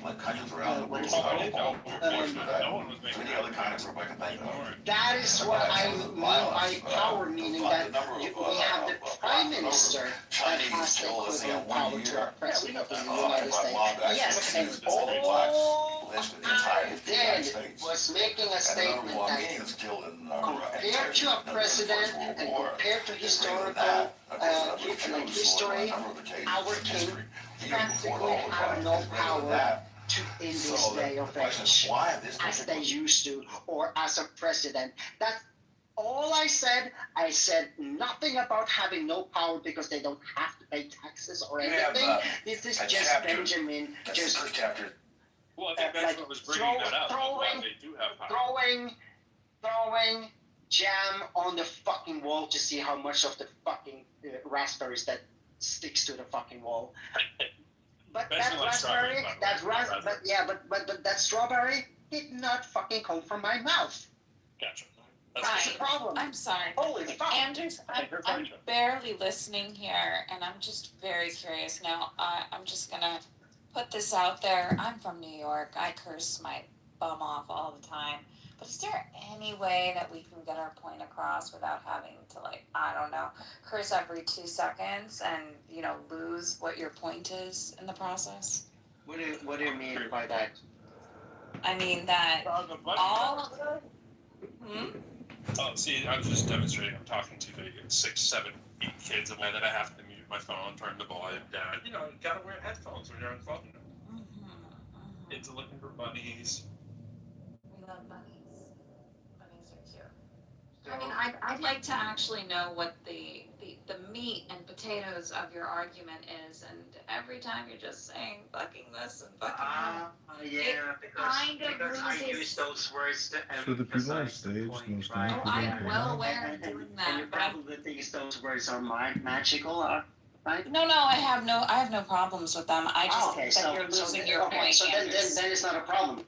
No, Anders, you're losing your point. That is my point. No, I'm just you emphasizing. are losing. No, you're losing your point. There's no logical. If you talk to an English person, a Danish person, a Norwegian, we definitely curse a lot. Mm-hmm. A lot in our day. Which means that you have nothing of value to say, right? Our ears say so you have nothing of value to say. So you agree. You have nothing of value to say. Okay, Anders. Where's the criticism for Benjamin cursing? Even mods have power. Why are we focusing on Anders? Oh no, I didn't hear Benjamin. I'm sorry. If I heard Benjamin, I would have said something. He was cursing quite a bit. If you're offended, Aisha, and can't track the I conversation. didn't say I was offended, Anders. Okay. Where did I say that? How about you try listening? So if you have difficulty How about tracking you the try conversation, listening? how about I can make a statement without you interrupting? So No, if it's I'm difficult not. You're not. You've already been kicked once. Like I find it hilarious. And then you cried. You cried like a child in the group. Elliot likes, you cried in the likes chat. Anders, so, you know, you gotta. Oh, it's fine. I have nothing against Anders. I just said I'd like to know more of what his topic is. What? Oh, it's cute. Hi, Anders has something to say. You're getting it reiterated. The last thing we want is more Anders reiterating this topic. I think that's the only problem. You know. Let me see if I can figure out what the actual disagreement is over. So I think the disagreement is over whether monarchs have power. I mean, that's trivially true in the soft power kind of sense. Anybody who has is a celebrity has soft power, and that's just they have some ability to influence the actions or outcomes of other people or events and stuff like this. So any person who has any kind of sway over any other person, they have soft power, and kings and monarchs are no different. I mean, Kim Kardashian has soft power, the definition of power, but the thing that people are actually concerned with, or more concerned with, is whether kings have whether monarchs have control over government and laws and punishments, action, all this kind of stuff. And Anders is absolutely right. They don't have any kind of this fucking power, none whatsoever. The actually consequential kind of power. So I think Benjamin's equivocating when he wants to say that these monarchs, like the King of the UK and the King of Norway, they have this kind of power. I think Benjamin wants to equivocate on that. Well, I think this is, I know you got it all good, but I think the thing to remember going back to the whole thing was with Simon and Sky a little bit, and me chiming in. I came in and made the claim that it's sort of this bloodline kind of ridiculousness that is kind of the embodiment of Benjamin wants me to use the word apartheid or whatever strong inflammatory word we want to use, but it is kind of a ridiculousness dog and pony show, and it comes with all the benefits that, granted, that some of our elected officials get to, right? Live in a big fancy house and tax exempt and they get paid and all this kind of stuff. But it's just by bloodline, which is kind of are we really? So I started asking Simon, what he calls himself a monarchist. And I was like, what makes one a monarchist? What is the thing that you're pointing to? And he was talking about the political influence of the speech that King Charles gave, right? And that he's really not a political person, but in that role, he did something effectively that amounted to political influence and sway, right? That's where we got into the political thing. I don't think it's that anybody was ever questioning whether Norway had the same kind of sway as this king or that king. Just the whole institution of the monarchy and royal family kind of stuff is just an interesting one to say that you are on board with, and I was wondering why. Yeah, I was asked a very good question, which is why do I support the monarchy in the bloodline sense, as opposed to, well, every so we could have a president to be the head of state, non-political. Yeah, that was a good question because I struggled to answer that, and I did challenge myself. Sorry, mate. I just wanted to add something if I could to the discussion. Yeah, go for it. I want to get Ben's input too, being from England as well. Oh, I was just going to say, yeah, like in Australia, King Charles is obviously our head of state as well. But I'm a Republican. I think most Australians are. I think eventually we're going to leave this constitutional monarchy, the system that we have, and hopefully become a republic. So yeah, I was just going to say, but it's kind of the role of King Charles is kind of ceremonial for us. I think we'll probably be the first country in the Anglosphere to leave, probably even before Canada, and become a republic. But yeah, I mean, we should have left when Queen Elizabeth died, but yeah, anyway. It's a ceremonial role, like what Marty was saying. I think yeah. Sorry? What was that? I didn't hear that? Yeah. Americans get confused by the term republic, because that party, the cause of that is Oh, yeah. Oh, yeah, I should probably clarify. Yeah, it's just, you understand what I mean when I say a Republican, yeah. Yeah. I'm not an American Republican. I think the UK is a republic form of government, aren't they? But no, they have the constitutional monarchy. I think they do, like we have a constitutional monarchy, we're not a republic, so that's why we've got the Prime Minister, and obviously the King is our head of state in Australia, I'm talking about. So, but yeah, there's a huge like Republican movement. Most actually our politicians are even Republicans. Like our current Prime Minister is, but I guess, I don't know what the reason is, or they haven't put it to, like in the 90s, they did have, we should get rid of the monarchy. So there is a movement about it, but I guess there's just too much going on right now. But I think eventually we will. I'm hoping we do. The Enlightenment was very influential all across all Western countries, the whole entire Western world, and I don't think the UK is any exception to that. I think one of the whole like one of the main reason of the cause of the Enlightenment was bloodlines, and that we should blame in reason above the authority of the divine right of kings that is handed down through bloodline. I don't think anybody in this room would disagree with that. But it's like, what is the problem here? Like, kings have soft power. Okay, so what? Is it racism by definition? Yeah, it is. What else is there? What else is there? Well, it keeps the role of the church somewhat tacitly in the sway. Like you said, use the word divine power, right? That's the other illusion that kind of can grab some people's ire in this day and age, right? If you don't believe in magic. What would a pyramid be without a point?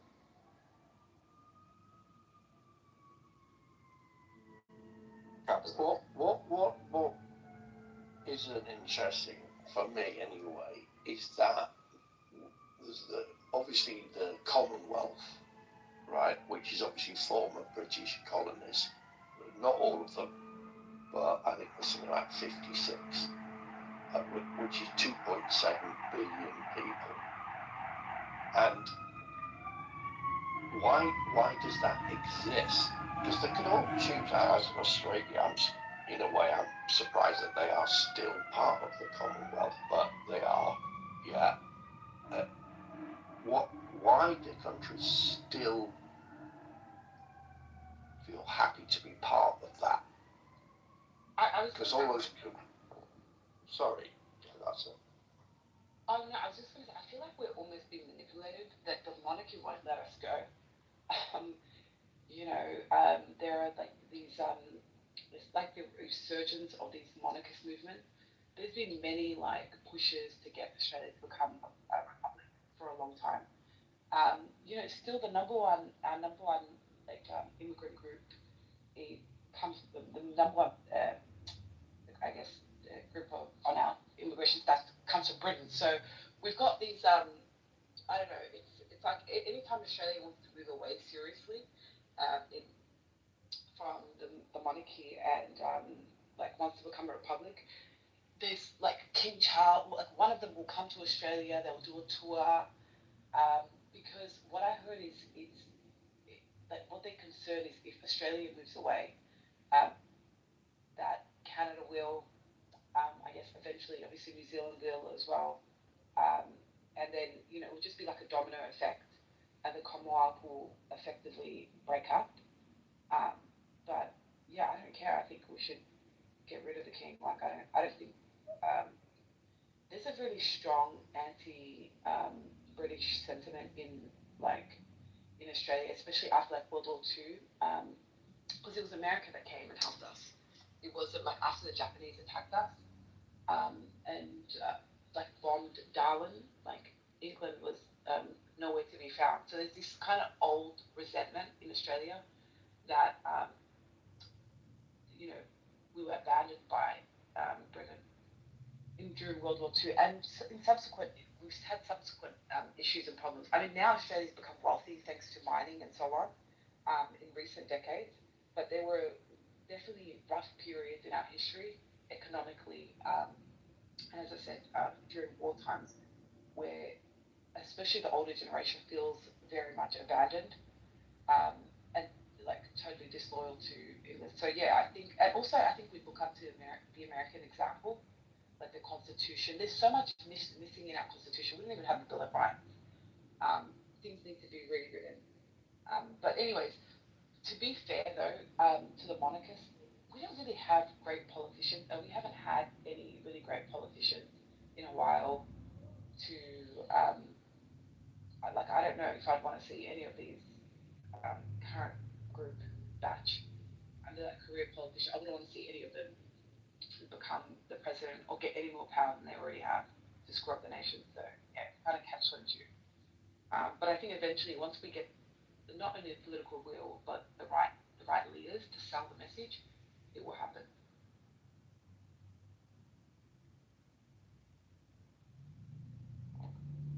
I think the constitutional monarchies, or at least the so-called, I mean, it's weird to call them the ruling class or whatever, because they don't really do anything. They don't have the hard power. They don't exercise judicial rulings or legislative rulings, or they don't have any executive power whatsoever. So it's kind of weird to call them the ruling class in that kind of way, but it's kind of adorable to keep them around, I guess. I don't know. It's almost kind of like having a pope or like some kind of moral leader, maybe. I don't know. Maybe that's where their role might be. Okay, I did look this up, and I just want to add some clarity here. The sovereign in Norway does have the ability. He has Article 3 states that executive power is vested in the king. In practice, this power is exercised through the Council of State. All royal decisions must be countersigned by the Prime Minister or a relevant minister to be valid. Which means even today, the king can write a decree, and provided it is countersigned by the Prime Minister, it will be valid. Now, if you think you can do that the same as he can do it, you're just wrong. You're just wrong in a way that takes away half of your IQ points and puts you. Do you remember, Benjamin, when I mentioned that I used layman words? But do you remember when I said that symbolically the Prime Minister calls up the king and the king says, yeah, sure, go ahead, do it. And then they hang up the call, and then the Prime Minister do whatever he does. So there's a symbolic part of it still happening. But what you mentioned has nothing to do with the statement I made earlier. So if you want to argue with me, I'm here for you, but address my position and my point, not someone. Benjamin, in the UK we have something called royal assent, which is the monarch must formally approve legislation passed by Parliament for it to become law. Right? Now this hasn't been withheld, the assent, since 1708. So even though that is a statement of the constitutional right of the monarchy to stop a piece of legislation, it hasn't been withheld since 1708. So something like that, you don't seriously think that that is a power that the monarch actually has. It's not. Yeah. And I'm gonna charge 30 IQ points for this. This is really bad. Look, Oh the law. God, how many more have I got to lose? Well, I don't know. But you need to be careful. The laws in the UK have given the king all kinds of privileges. Immunity, can do whatever they want. They have no taxation. They don't have to pay taxes, no inheritance tax. Their grounds, their coverage, their travel is covered by the taxes of the people. And now, any law that would come before the parliament and the prime minister to, let's say, undermine the privilege of the king by saying that he has to pay the same tax everybody else has to pay, would necessarily have to be approved by the king himself. And you, with your blessed 25 IQ points, think that that is not an incredible amount of power that you can simply veto any law that takes away the privileges you already have. This is, I didn't realize English people could be this dumb, to be honest. I always thought with that accent and everything and the pronunciation of words, that you all were smarter, but it turned out, wow, I was wrong. I want to apologize. Oh, it's okay. Really, it's okay. being that wrong. I haven't been that wrong in a long time. And when I'm this wrong, I feel I owe it to people. Hey, Simon, in the situation you are describing, so Parliament goes, no, the monarchy is going to have to pay tax. Yeah. And they went, right, we're going to create the law to affect that. I can assure you now, the monarchy would just have to go and sign it off. And say, what on earth makes you think that what on earth makes you think the monarchy is really credibly going to go, oh no, you can't do that to us. And by the way, just one thing. Since 1993, King Charles, although it was Prince Charles, has voluntarily paid tax on all his income and capital gains. I would love for taxes to be voluntary. I could just voluntarily pay whatever taxes I want. I know, but that gives you a flavour. Bless your heart, Simon. I just want to give you this compliment. Because BB in the chat has said it's not like they can do whatever they want. And I want to point out that immunity, meaning you cannot be accused in a court of law for having violated the law. You cannot be charged with a crime. You cannot stand accused. Literally means you can do whatever you want, and for that be no consequences. Our king has demonstrated that wonderfully for them. Let them know. Yeah, exactly. So Simon, I just want to give you this compliment. EB is even dumber than you are. You're welcome. But that just shows your stupidity, because your king has done far better at it than ours ever would. Because if our king if he's, I don't know if he is, but if he's immune from murder, all that would happen, do you not think he would be tried? And of course he would. If they have to change the law and Parliament has to pass an act, at least Simon, our king, was elected, I think, is the main issue, right? And as incredulous as we are to how that happened, we do acknowledge that he was elected. And that kind of is the main thing we're talking about. It wasn't that he is a Trump. Now, he became a Trump because he's a Trump, and it was, nepotism thing that any real parent would do for their kid, right? They probably put their kid in charge of the company. We get that, right? Maybe some wouldn't, but the governing part of it does seem antithetical to democracy. It's kind of the idea. Well, he's just done a better job of breaking the law. Yes, that's what I just said. We've shown you the light of why this should be a danger, of why this should be something that we're saying for Andrews too. This should be something to be, if he really wanted to do this, Andrews, not saying that we know the political climate. And by the way, we've exported that from England too. We do a great job at assuming that we know better for your countries than you do. but that bit aside, humbly admitting that we don't know the climate in Norway or wherever anybody has this kind of situation going on. That's the fear, right? The fear is that we have lit the way for how you push the law to the limit. Right? I'm reading up a little bit on the UK system of government, and the people from the UK can correct me if I'm actually incorrect, but I'm just going to read here. The UK operates on the principle that the monarch acts only on the advice of their ministers, capital M, ministers, since those ministers are the ones who introduce and pass the legislation through Parliament, which is a democratic system. In the first place, they would never advise the king to veto their own bill. For the king to act without or against that advice would be a breach of constitutional law. So that's why they haven't. So is that why they haven't quote unquote vetoed a bill since 17?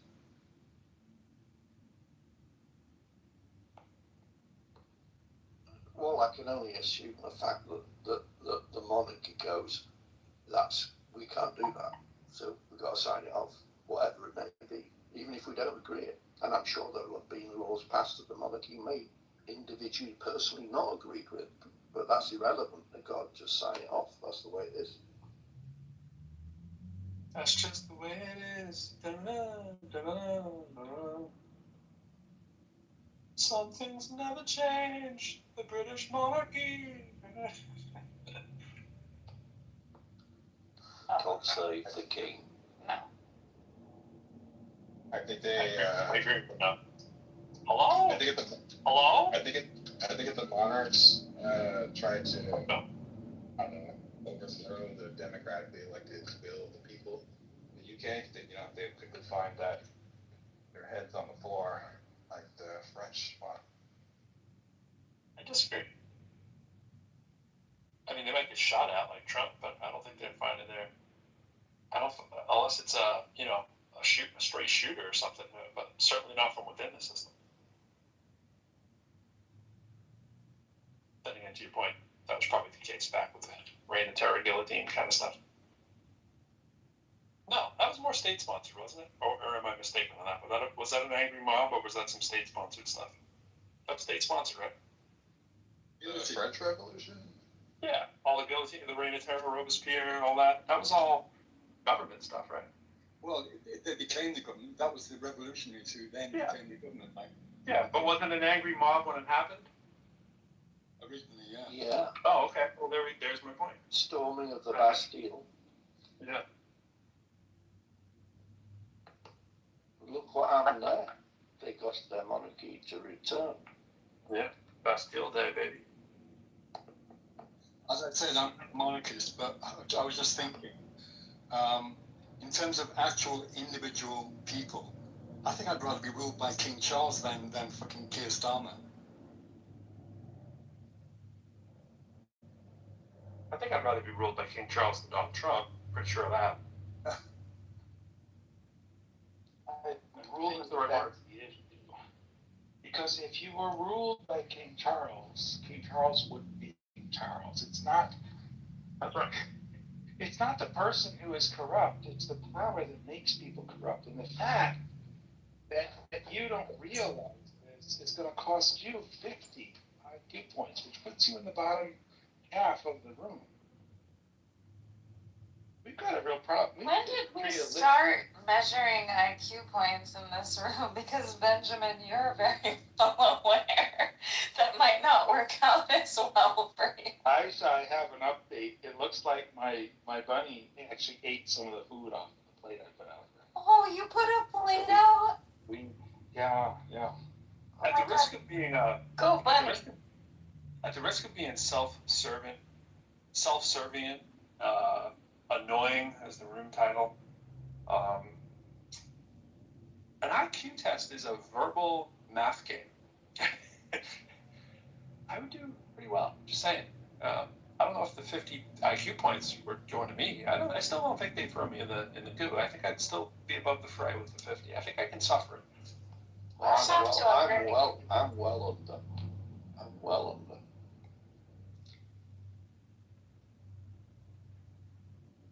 And also, like, knowing and understanding the psychology of actual IQ tests, meaning that the points you are given from those tests are only particular to those specific tests. How good are you to figure out a complication? That is what an IQ test is most likely, Benjamin. So it's not a good measurement for anything when it comes to small. Subjugating the intelligence of the people. I find all these Europeans cannot even do the math. They don't even understand the power. So how come Europeans have a way better political, how do you say it, like our model, how our society work, where I have free healthcare. I only spend like $30 when I reach $30. Everything is free for me. So if I get a headache, if I break my arm, if I'm in a fucking car crash and the ambulance has to take me, it's free. It's free and it's free. And our salary is super high. Like I am rich when I'm on vacation other places. I've been to 40 different countries. Every time I'm on vacation, I'm a fucking rich ass. But of course, in Norway, I'm not a rich ass. I'm just average. But our salary is great. Our healthcare system is super great because it's fucking free. And sorry for saying effing, because that's just to emphasize. But anyway, I will not use words like that. But Benjamin, you're saying that the Nordics is negative this and that. But every every measurement in happiness, in GDP, and hunger or homelessness, or how many of the percentage of per capita that actually has a steady work and steady income, we're doing freaking great. So what is wrong about the Nordics? Well, I don't know. Look, your healthcare is not so much free as it is paid for by the American taxpayer. No, it's paid by Norwegian taxpayers. So I have a deductible. So let's say nothing happened to me as of today in 2026. So let's say I go to the doctor's office for the first time this year. I pay $9, like $9.20, because it's 92 kroners. So it's $9.20 basically. Just divided by 10. So. And when I reach $30, I get a free card. And every time I go to the doctors or whatever I need, like medication, I just, this is my free card. And they say, oh, you have a free card. Nice. Just let me get the medicine and you don't have to pay shit. I have to put my phone on when you're talking because it's so loud in my house. It's reverberating. Like you're like 80 times louder than Scott. It's crazy. What did you pay? Yep. Hey, Pro, let me change the mic and you give me a feedback on. Cool. Right after Sky talks, we'll check it out. What do you guys think? Benjamin, what do you mean paid by the American taxpayer? What do you mean by that? The American taxpayer has paid for the world's health and defense for the last. Okay, this is just Benjamin making a point to piss people off, just an FYI, in case you're not seeing through it. I'm sure he does, but just letting you guys know before everyone takes the rage bait, let's not take the rage bait. Point to Anders for medicine and a medical system where you don't have to pay as much as the American healthcare system, and I'm not going to get on that soapbox. Yeah.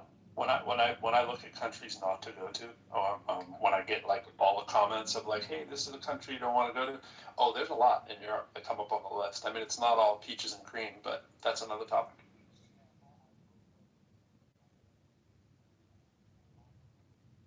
Oh shit! Oh wow, that went. Oh man, it's.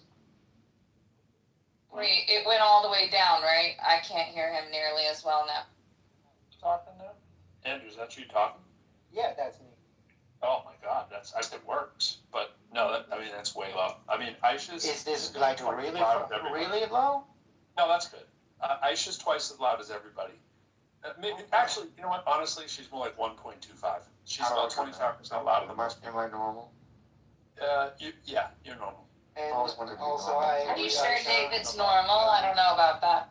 Hi, David. I've always wanted to be normal. I feel like Aisha's in echoey rooms a lot of times too. Like it bounces back, so maybe that adds to it. But your thing's always loud and clear. That's just the COVID test. Noon. Mic check. David was in my house. Noon. Let me say hello again. I gotta hear your levels. I don't have to, but I'd love to.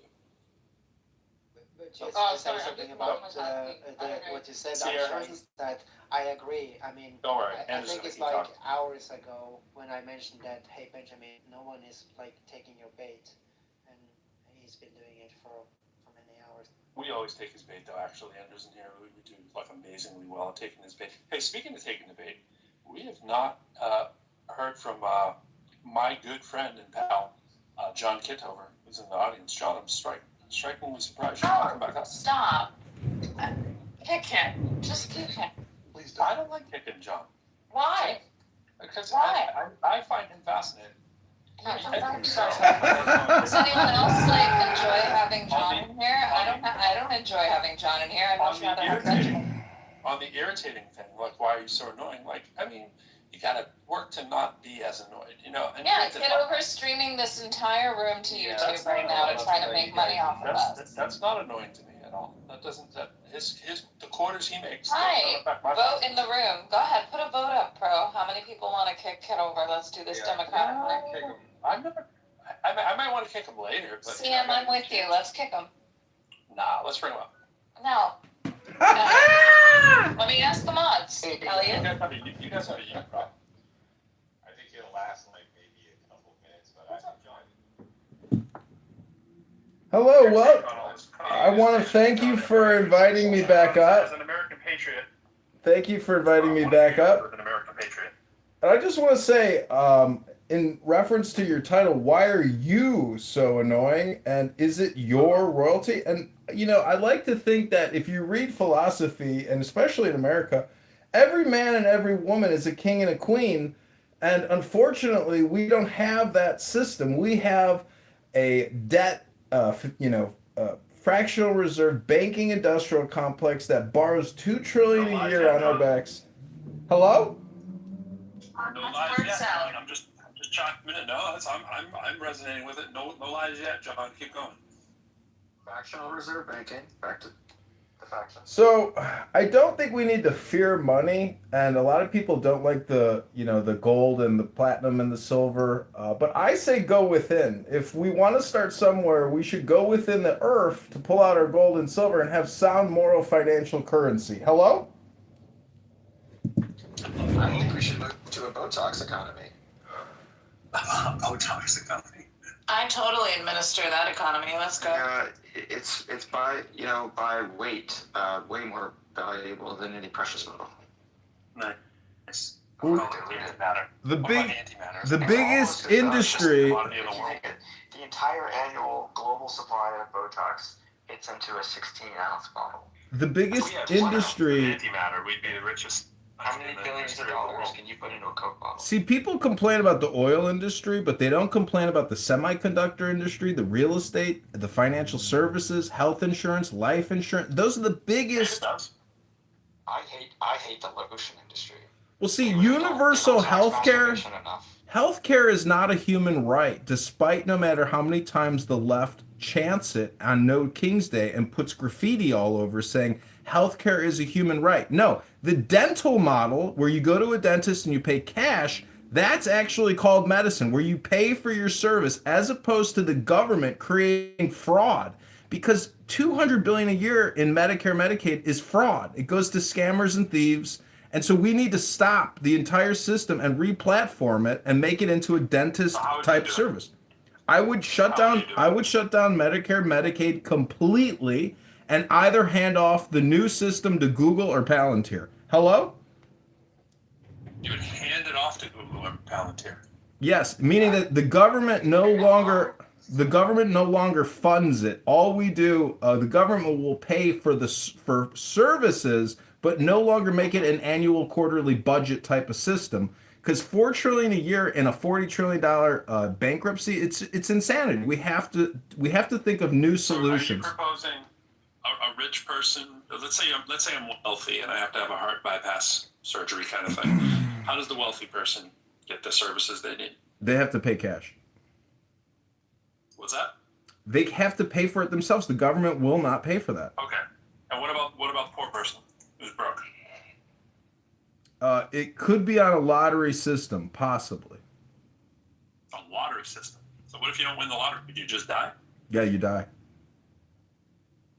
We lost your life. You went Yeah, you die. Like, I know people that have had hip replacement surgeries, and then they died after the hip replacement surgery. Everyone's going to die. People who believe in universal health care think that they're going to live forever. Wow. So wait, so that we based it on your IQ and your level of education, John, would you be able to get any health care? I'm going to say I doubt it if we made it that way, but, you know. It was making some sense until the last detour there. Well, you don't like the fact that people are going to die regardless. And just because that person has that surgery doesn't mean that they're going to actually live through the surgery. There's just so many variables. I'm hearing healthcare for the rich, no healthcare for the poor. You're going to die anyways. Like God sort him out? Is that kind of the... No. I mean, he's an he's going to end up dying sooner anyways. This isn't like, up for debate. I mean, look at Trump, how long he lasted with eating the way he does. You know what I'm saying? You never know. I just have a question. Did you depreciate all that stuff in your PTR in the same tax year, or did you use a declining schedule? I mean, in our fractional reserve bacon and whatnot, how did you depreciate that asset? Or is that fraud? And he uses the word asset lightly. Well, each phone is only $40, so you could buy 20 phones for $800 if you know multiplication. And it's a $15 a month, subscription. You cancel it, then you start live streaming everybody on YouTube, and you just keep building and building momentum until eventually you become monetized. And then I can start actually monetizing highly annoying people like yourselves. Don't let out the whole plan. So wait, you haven't even started monetizing yet? Is this the future thing? Yeah, it's an investment in an annoying future. You still haven't monetized yet? See, when annoying people like Aisha say kick John Kitover from the room, well, I'm already in the room anonymously. You can't actually kick me. That's right. That's all right. I'll go for it. No, I was going to say something largely trivial. John, I'm loving the Shazam and the DC comic stuff you got going on the left-hand side of the room. That's what. Are you a comic book fan? Yeah, I've got a large comic book collection. Are you DC or Marvel? I like both. Which there? I like both. I like comic books. One of the other $40 phones. Hello? Yeah, but DC. Where you don't know how to read regular books, and anything that's of value will allow you to have a brain that works. It's okay, kiddo. Hey, comic books have a lot of value. What? Yeah, not anything to actually have anything within any sentient and subjective value. Objective value. I would say that this comic book might be worth more than everybody's book collection, by the way. Whose mom quilted that tablecloth?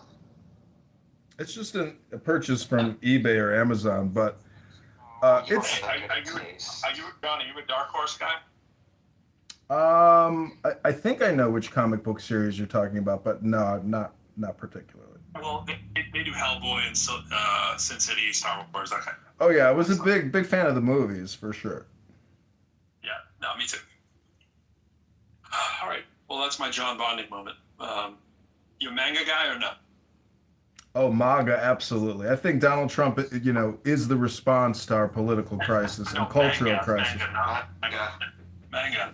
This is exhibit 1522 of how John Kitover is far too ignorant to understand anything that's being No, spoken. I don't think you can hear me because I can't hear. I'm talking Naruto, One Piece, Dragon Ball, that kind of stuff. Yeah, I like Dragon Ball Z, and the fun thing about Dragon Ball Z, if you watch the cartoon, Wait, this is important. the cartoon is amazing because it's a little bit like life. That's what? I got kicked out of go. I wanted to ask a question to John.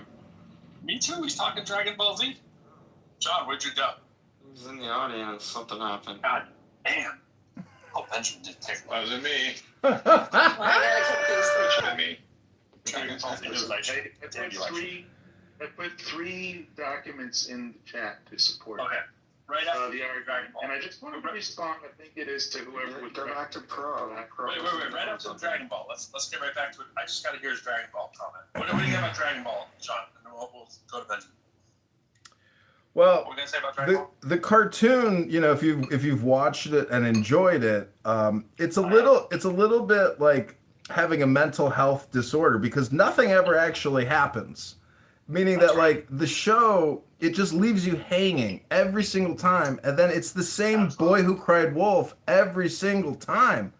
So I don't know. You can go back to Benjamin now to your regularly scheduled annoying programming. This annoying person is complete. I could have gone with that.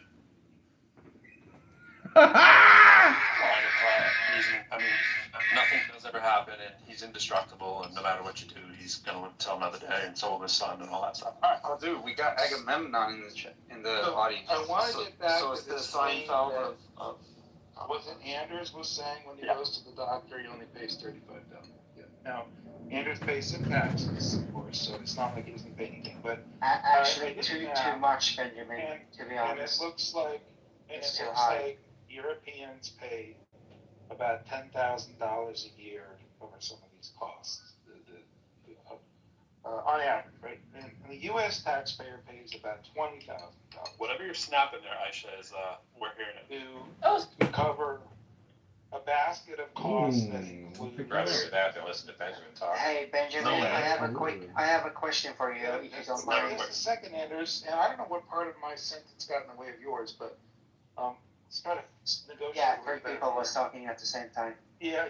So anyway, the point is that the United States taxpayers pays twice as much for healthcare and defense of the entire world, and the healthcare for the entire world, so that we don't have epidemics that invariably leak into developed countries coming from Africa and other places in the world where we have to spend money to keep epidemics at a minimum, right? So America is protecting the European from global pandemics and with the global defense, and paying for 70% of R&D research on medicine, so that when a medicine is sold in Europe, it is sold for 30 cents on the dollar. So you're only paying for 30 cents.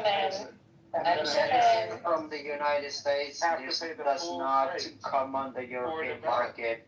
So the consequence, sure. as I said earlier, I just wanted to ask. The reason Europe has health care for so cheap is because U.S. taxpayers are paying for it. So don't pretend that's it's free. Fine. If you want to cost the U.S. a ton of money for Europe to have free health care. I just wanted to ask you. By the way, how does 36% taxes sound to you? I'm not saying it's wrong or right or whatever. That's an actual number from Norway. Like, it's not taxes. 36% of your salary every month goes to taxes. Europeans are not taxed anything. And now, by the way, Benjamin, just by the way, more benefits than they are taxed. And by the way, taxpayer we do this while I live in America. We tell you they are paying into a system from which they get very little benefit. Okay, by the way, so I guess I benefit from that system, but can we have a dialogue, a monologue? Not when he's on a monologue world. You can't slow down. Okay, so Benjamin, so now in May, I will. The problem He's is on you Super haven't Saiyan been right now. supporting. You haven't put any documents. You haven't put any scholarship into the chat, so you don't really haven't earned the opportunity Because to review. I'm simply speaking from my own position, meaning, like, I know whatever my out of your ass, Andrew. whatever I earned last year in 2025, the total amount, like, don't think about taxes, just what I earned last year, the full 12% of that total salary, I will get paid now this month for vacation money. Every year, Norwegians get 10 to 12% of their full salary from the last year, just free fucking money to have a great vacation. And I'm going on 8 weeks paid, 6 weeks paid. That sounds good, but do you do like, and also, when we get tax returns, by the way, since the 90s, it has all been automatic. We never do the manual labor.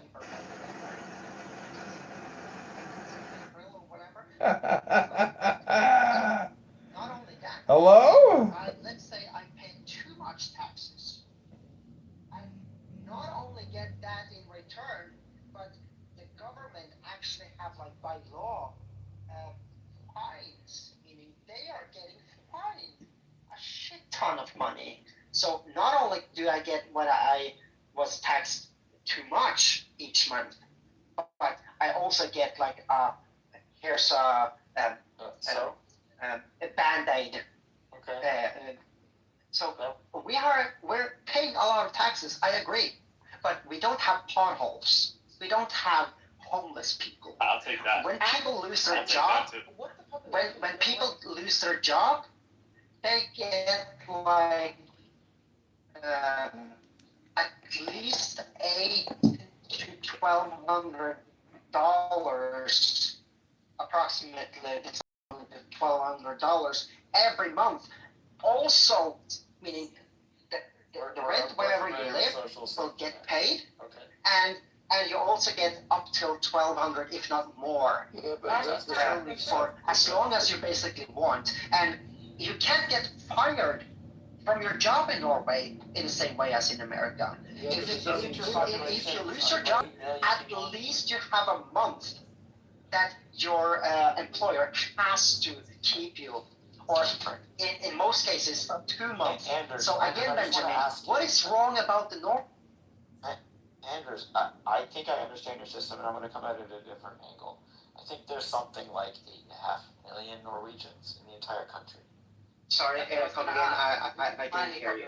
You said there's something like 8.5 million Norwegians. Yeah, that sounds about right. I was about to say approximately 7 or something. I live in Texas. I'm not in Texas right now. I'm in Florida, but Florida's very similar. There's more than 20 million Texans. You guys have with the North Sea, a ton of mineral wealth.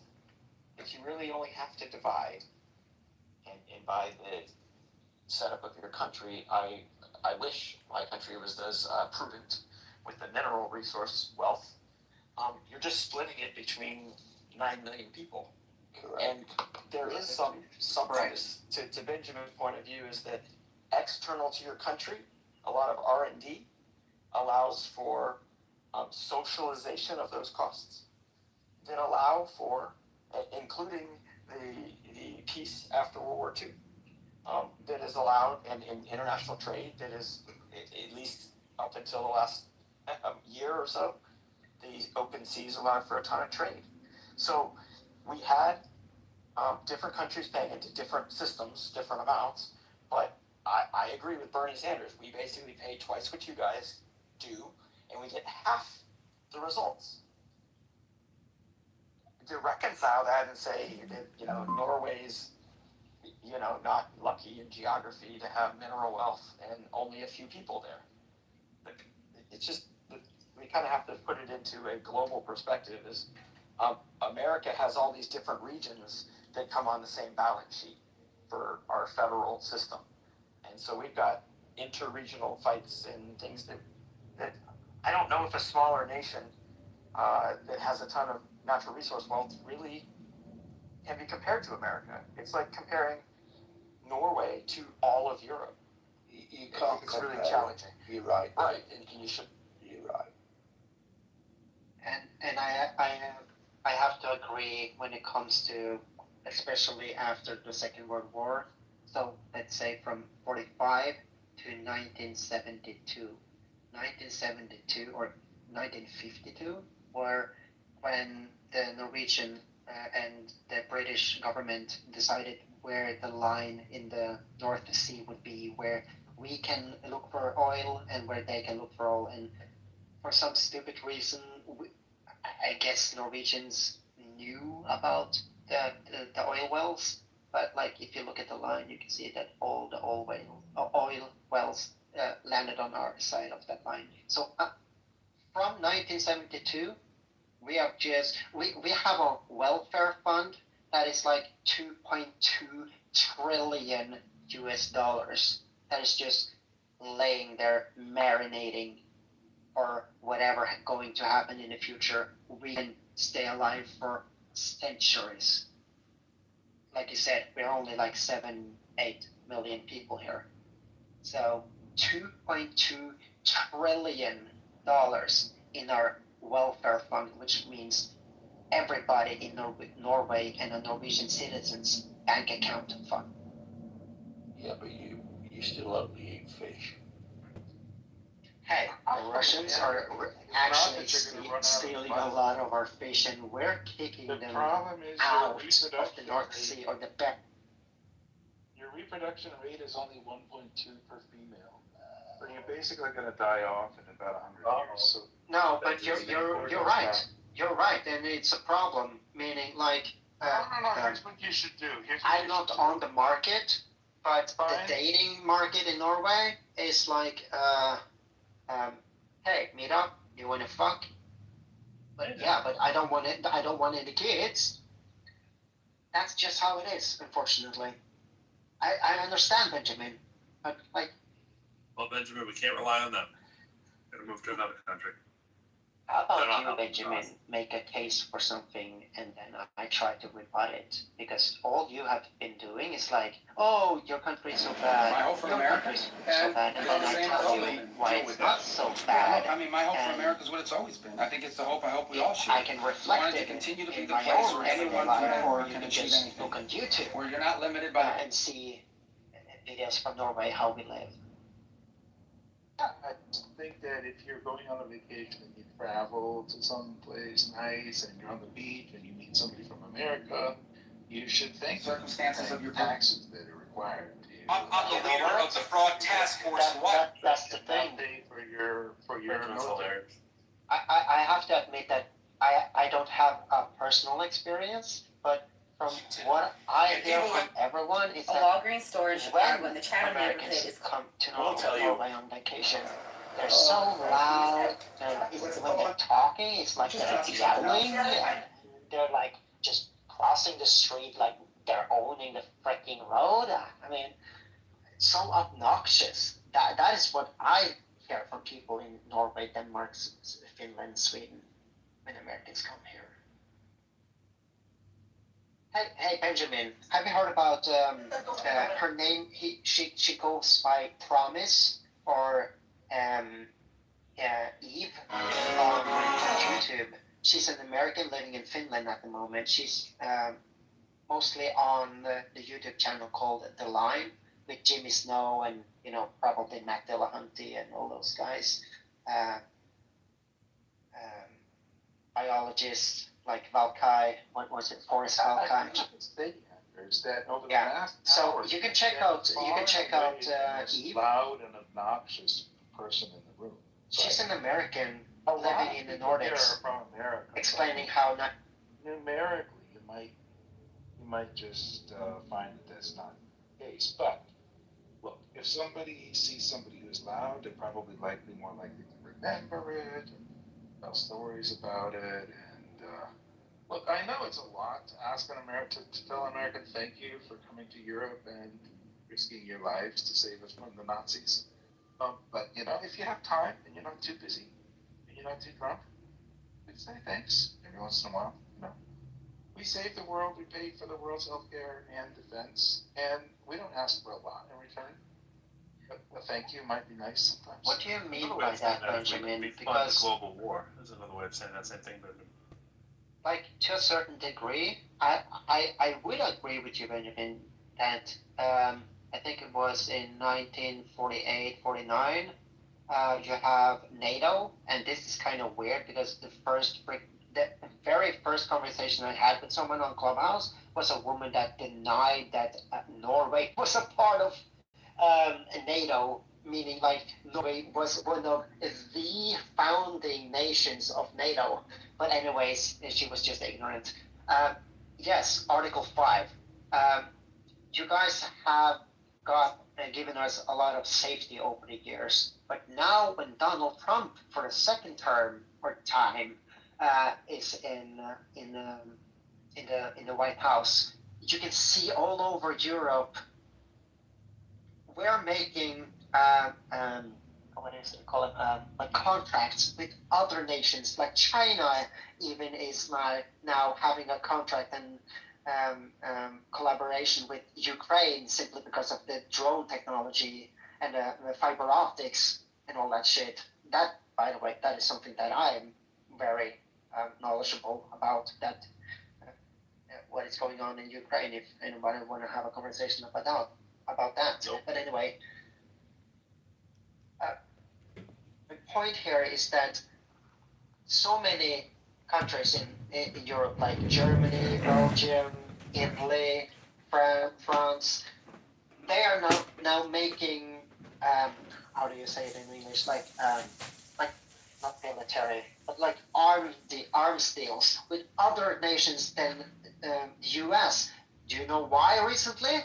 Because the U.S. don't have any stockpile left. Do you know why? Because they flew them all across the Middle East just now the last 2 months. So you guys don't have anything to sell anymore. So Norway, a small town called Kongsberg, like Kongsberg in Norway, is like one of the largest manufacturers of ammunition, munition, and weaponry. Yeah, and of course, Anders, let me just kind of step in.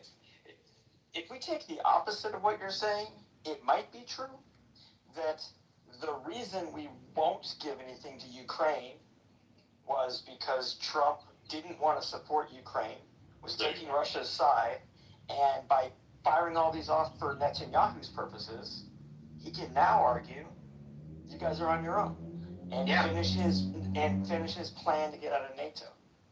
So it's not that we don't have anything left. It's that it serves the use to say we don't have anything for you guys. It's not that we don't have anything for ourselves. And I stand corrected. It's how he works. He starts with how he can fuck over his ally, and then maybe think about how it helps or hurts the U.S. Right? Yep, I will be more careful about my wording because you're correct by correcting me. The worst position a person can be in very often is to be the person who agrees with me, who thinks that they're Donald Trump's friend. Yeah. The fact that Donald Trump has made Putin his friend might just be the end of the Russian project.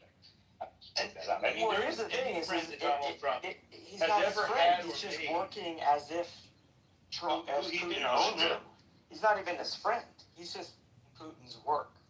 Donald Trump doesn't know what it's like to be a friend.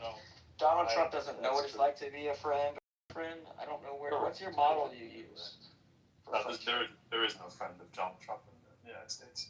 Yeah, I want to be honest. I think that Donald Trump is probably playing everybody, including Putin. And to the extent that you think he's siding up to Putin, Donald Trump doesn't have it in him to side up to Putin. Hey, Donald Trump is running circles around himself in a way that if you just look at what he's on the lawn of the White House, about to enter a helicopter. Some journalists are asking him a question. He says, yeah, within the next 2 weeks. And then you have the exact same scenario. He's about to go into a freaking helicopter. 2 weeks later, they ask the same question, and he says like, "Yeah, within the next 2 weeks." Donald Trump is a dilapidated, crazy nonsense guy. I mean, I don't have anything just positive to say about Biden when it comes to his mental state either. It's just that some people are just blind to what Donald Trump is showing. Fair enough. I just want to say this, Andrew, for you. If by the grace of God, 100 years from now, Norway is not an Islamic hellhole or an extension of the Russian Orthodox movement, or it's speaking Chinese, it will be because an American soldier did something. I promise you that. It won't be because a French soldier did something. Can you start over? Because you actually lost me there, like when you said that soldier. If by the grace of God, if by the grace of God, Norway, your country, is not one of those countries where all the women wear a burqa in 100 years, and it's not some adjunct to the Russian project where you're all Eastern Russian Orthodox Christians, or you're not some kind of extension of China, it will only be because of an American soldier. And you don't appreciate it. It won't be because of a soldier in Norway. You're not going to protect yourself from these things. 8 million people, and probably you couldn't protect your way out of a paper bag and never have. The only reason Norway is a free country that is making up its own decisions is because the United States has defended that project for you. I mean, if you want to cradle yourself with that pacifying thought, sure, go ahead. I don't feel that blanket, to be honest. It actually might be, Benjamin, that the United States of America is holding up the whole rest of the world. That might be, Benjamin, but I don't feel that warmth from that blanket. Where's the blanket? Well, we lived in the Cold War. Yeah, that's called an iron carpet, not a blanket. Was based upon mutually assured destruction. Yeah, from the NATO with those with nuclear weapons, and obviously USSR at the time. Now it's obviously changed. And I think it's a good thing that we actually have our own defence capability as a European entity, for sure. I do. Well, we will. Thank you very much, America. But the thing is, the UK has always thanked America. It really has. And we have been to war with you. And what is sad is the fact that Trump will go, yeah, but the Brits stayed at the back, which obviously subsequently apologised for. But in Afghan, our area of operation was Helmand Province, was one of the most violent areas. Denmark, the irony, per soldier, had the highest casualty rate of deaths. So we're all being bitchy to each other. We're actually, come on. There are bigger issues in the world, aren't there? And I don't yet.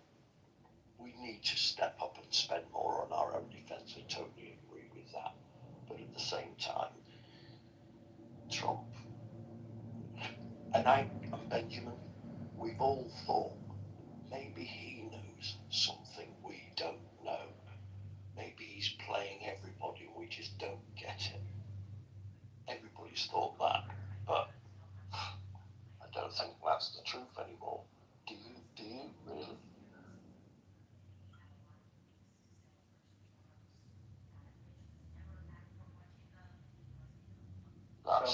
You've lost 5 IQ points.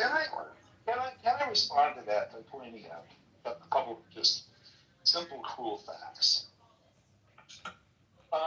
Israel is a tiny little country. I don't know, maybe there are 4 million people in the country, half the size of Norway.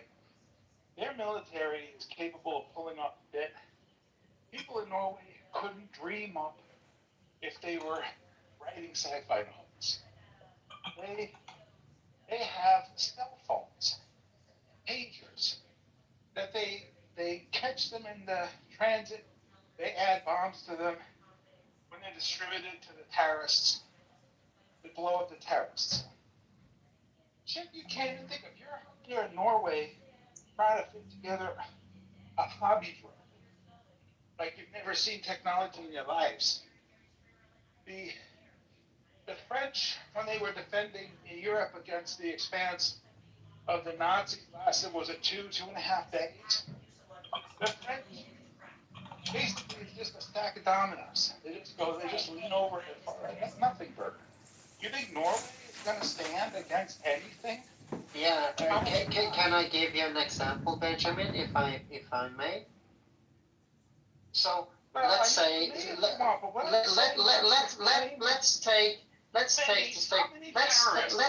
Wait a minute. How many terrorists has Norway killed in the last 10 years? Yeah, I'll give you the answer because it's real easy to look up. The answer is 0.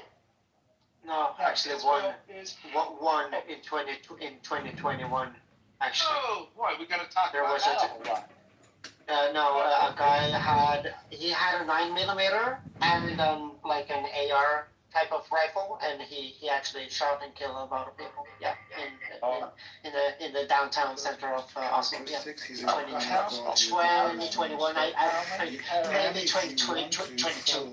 To be honest, yeah, I think it's 2022. But that's not my point, Benjamin. I want to say something and hear your response. Do you think there are bad people in the world? Yeah, definitely.